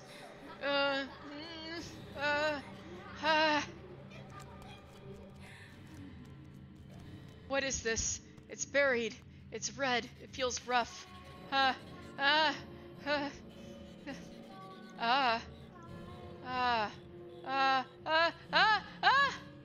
There was something. There is something. Something I don't. Something I know. I know this. This is mine. It must be. It's mine. I know this. It's mine. I know how to use it, how to touch it, how to hold it, how to swing it. It's the sword. I knew it.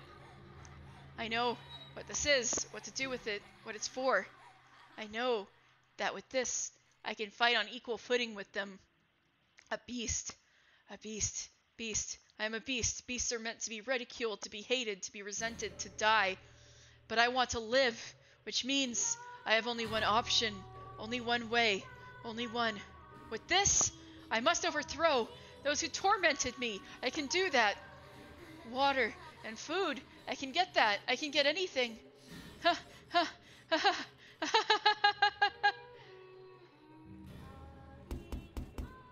Javi's mother. Oh no! No! Javi's mother. Who could that be at this time of night? Who's there? You shouldn't answer it. It's probably a beggar or something. These are dangerous times. You're right. How unpleasant a world we live in that we should have to fear for our lives in this little village. Unpleasant indeed. I hope things go back to how they used to be soon enough. You just don't give up. Who's there? You're not coming in without identifying yourself. This is rather strange. What's going on, Dad? Oh, did the noise wake you? There's nothing to worry about, son. Go back to bed. It'll quiet down soon. The door! Huh? Ah! Ah! What? Mom? Javi! Look away! Why is the bestia? Run, you hear me? Go out the back door and let everyone know. Shout as loud as you... What is this? What's going on? Why? There's blood?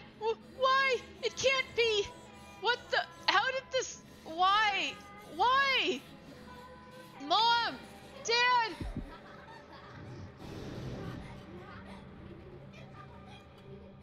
Bestia! Bestia! The bestia, you... Why would you...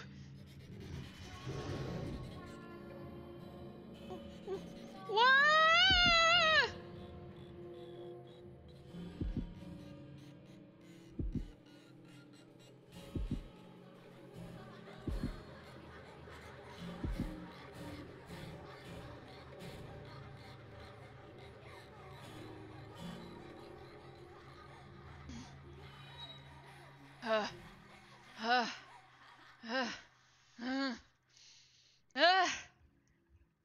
What's the matter? You sound like you're in pain. Would you like me to fetch you some water? Water. Don't touch me! Keep your hands off me! Not a particularly restful sleep, I take it. You, where are you hiding? Why did you disappear? You were always around before. Show yourself! Show yourself immediately! Where are you? Show yourself! And if I did, what would you do then? Kill me? You thirst for blood, to instill fear, to live. In the face of your desire, others' lives are meaningless. That's the kind of man you are. Or, do you intend to pretend that you never did anything of the sort? Shut up! Shut up! Shut up! I couldn't help it! I wanted to live! I didn't want to die! Yes, yes indeed. That is the kind of man you are. You'll kill for your own sake. You'll kill a child's mother and father as he stands there watching. They tried to kill me first. All of them. The entire village. Calm yourself. Who are you speaking to? Please, get a hold of yourself. Silence! Stop talking! Keep your hands off me. I'll kill you too. I'm a beast who will kill anyone. Calm down. It's all right. Everything's all right. It's all right. I'm I'm a beast. Beasts kill. So I kill. Uh, uh. Breathe slower. I will not harm you, and you will not harm me. It's all right. Put your arms around me. See for yourself that I am not afraid of you. Uh, uh. This is brilliant. What are you clinging onto this woman for? Is that the only way you can maintain your grip on yourself? It would be so much easier if you simply accepted the fact that you're a beast. You've always been one, haven't you? Can a beast cultivate love like a human? Weep in sorrow like a human? No, they cannot. It's utterly ridiculous. Shut up! Shut up! Shut up! It's all right. I'm right here. I'm right here. Can I trust you? Of course. This little facade will be over soon enough. It will end at that woman's hands. Because that's what she's here for. To crush your soul into tiny pieces. What the heck? This house is really mean.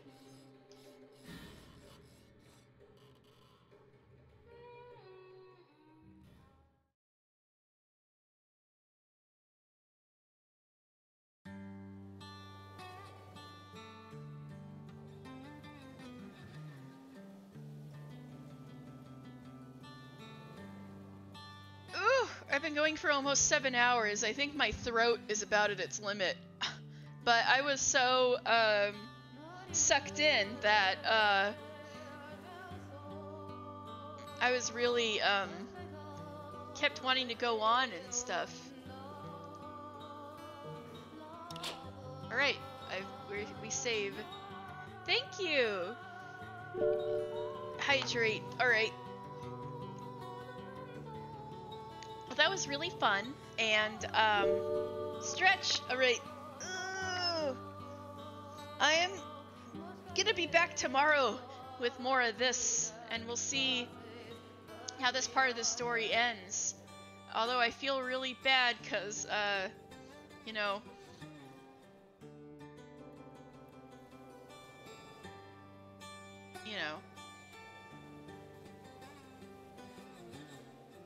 Alright, let me see. Did Gravy start writing? Start streaming?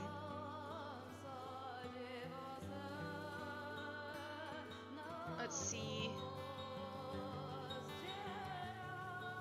Also, the music's nice, huh?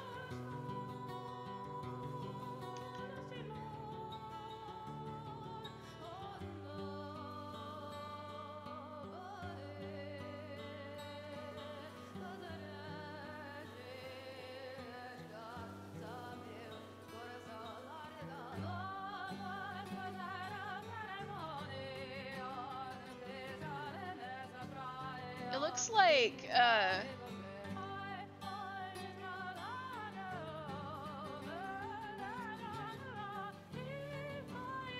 it looks like Gravy hasn't quite started streaming yet.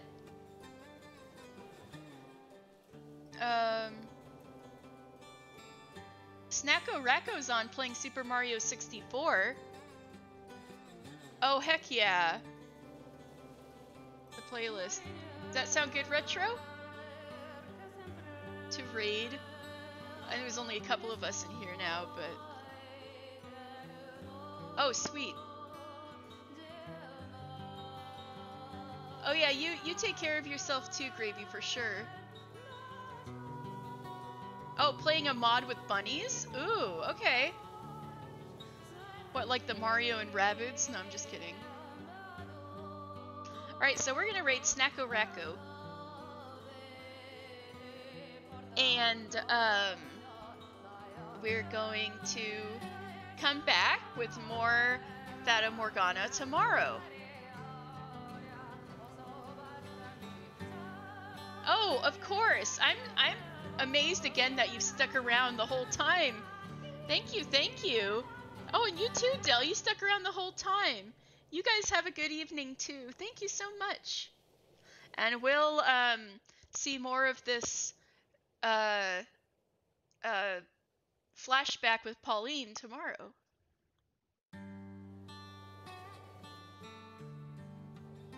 All right, we're headed out. All right, see you tomorrow. Bye.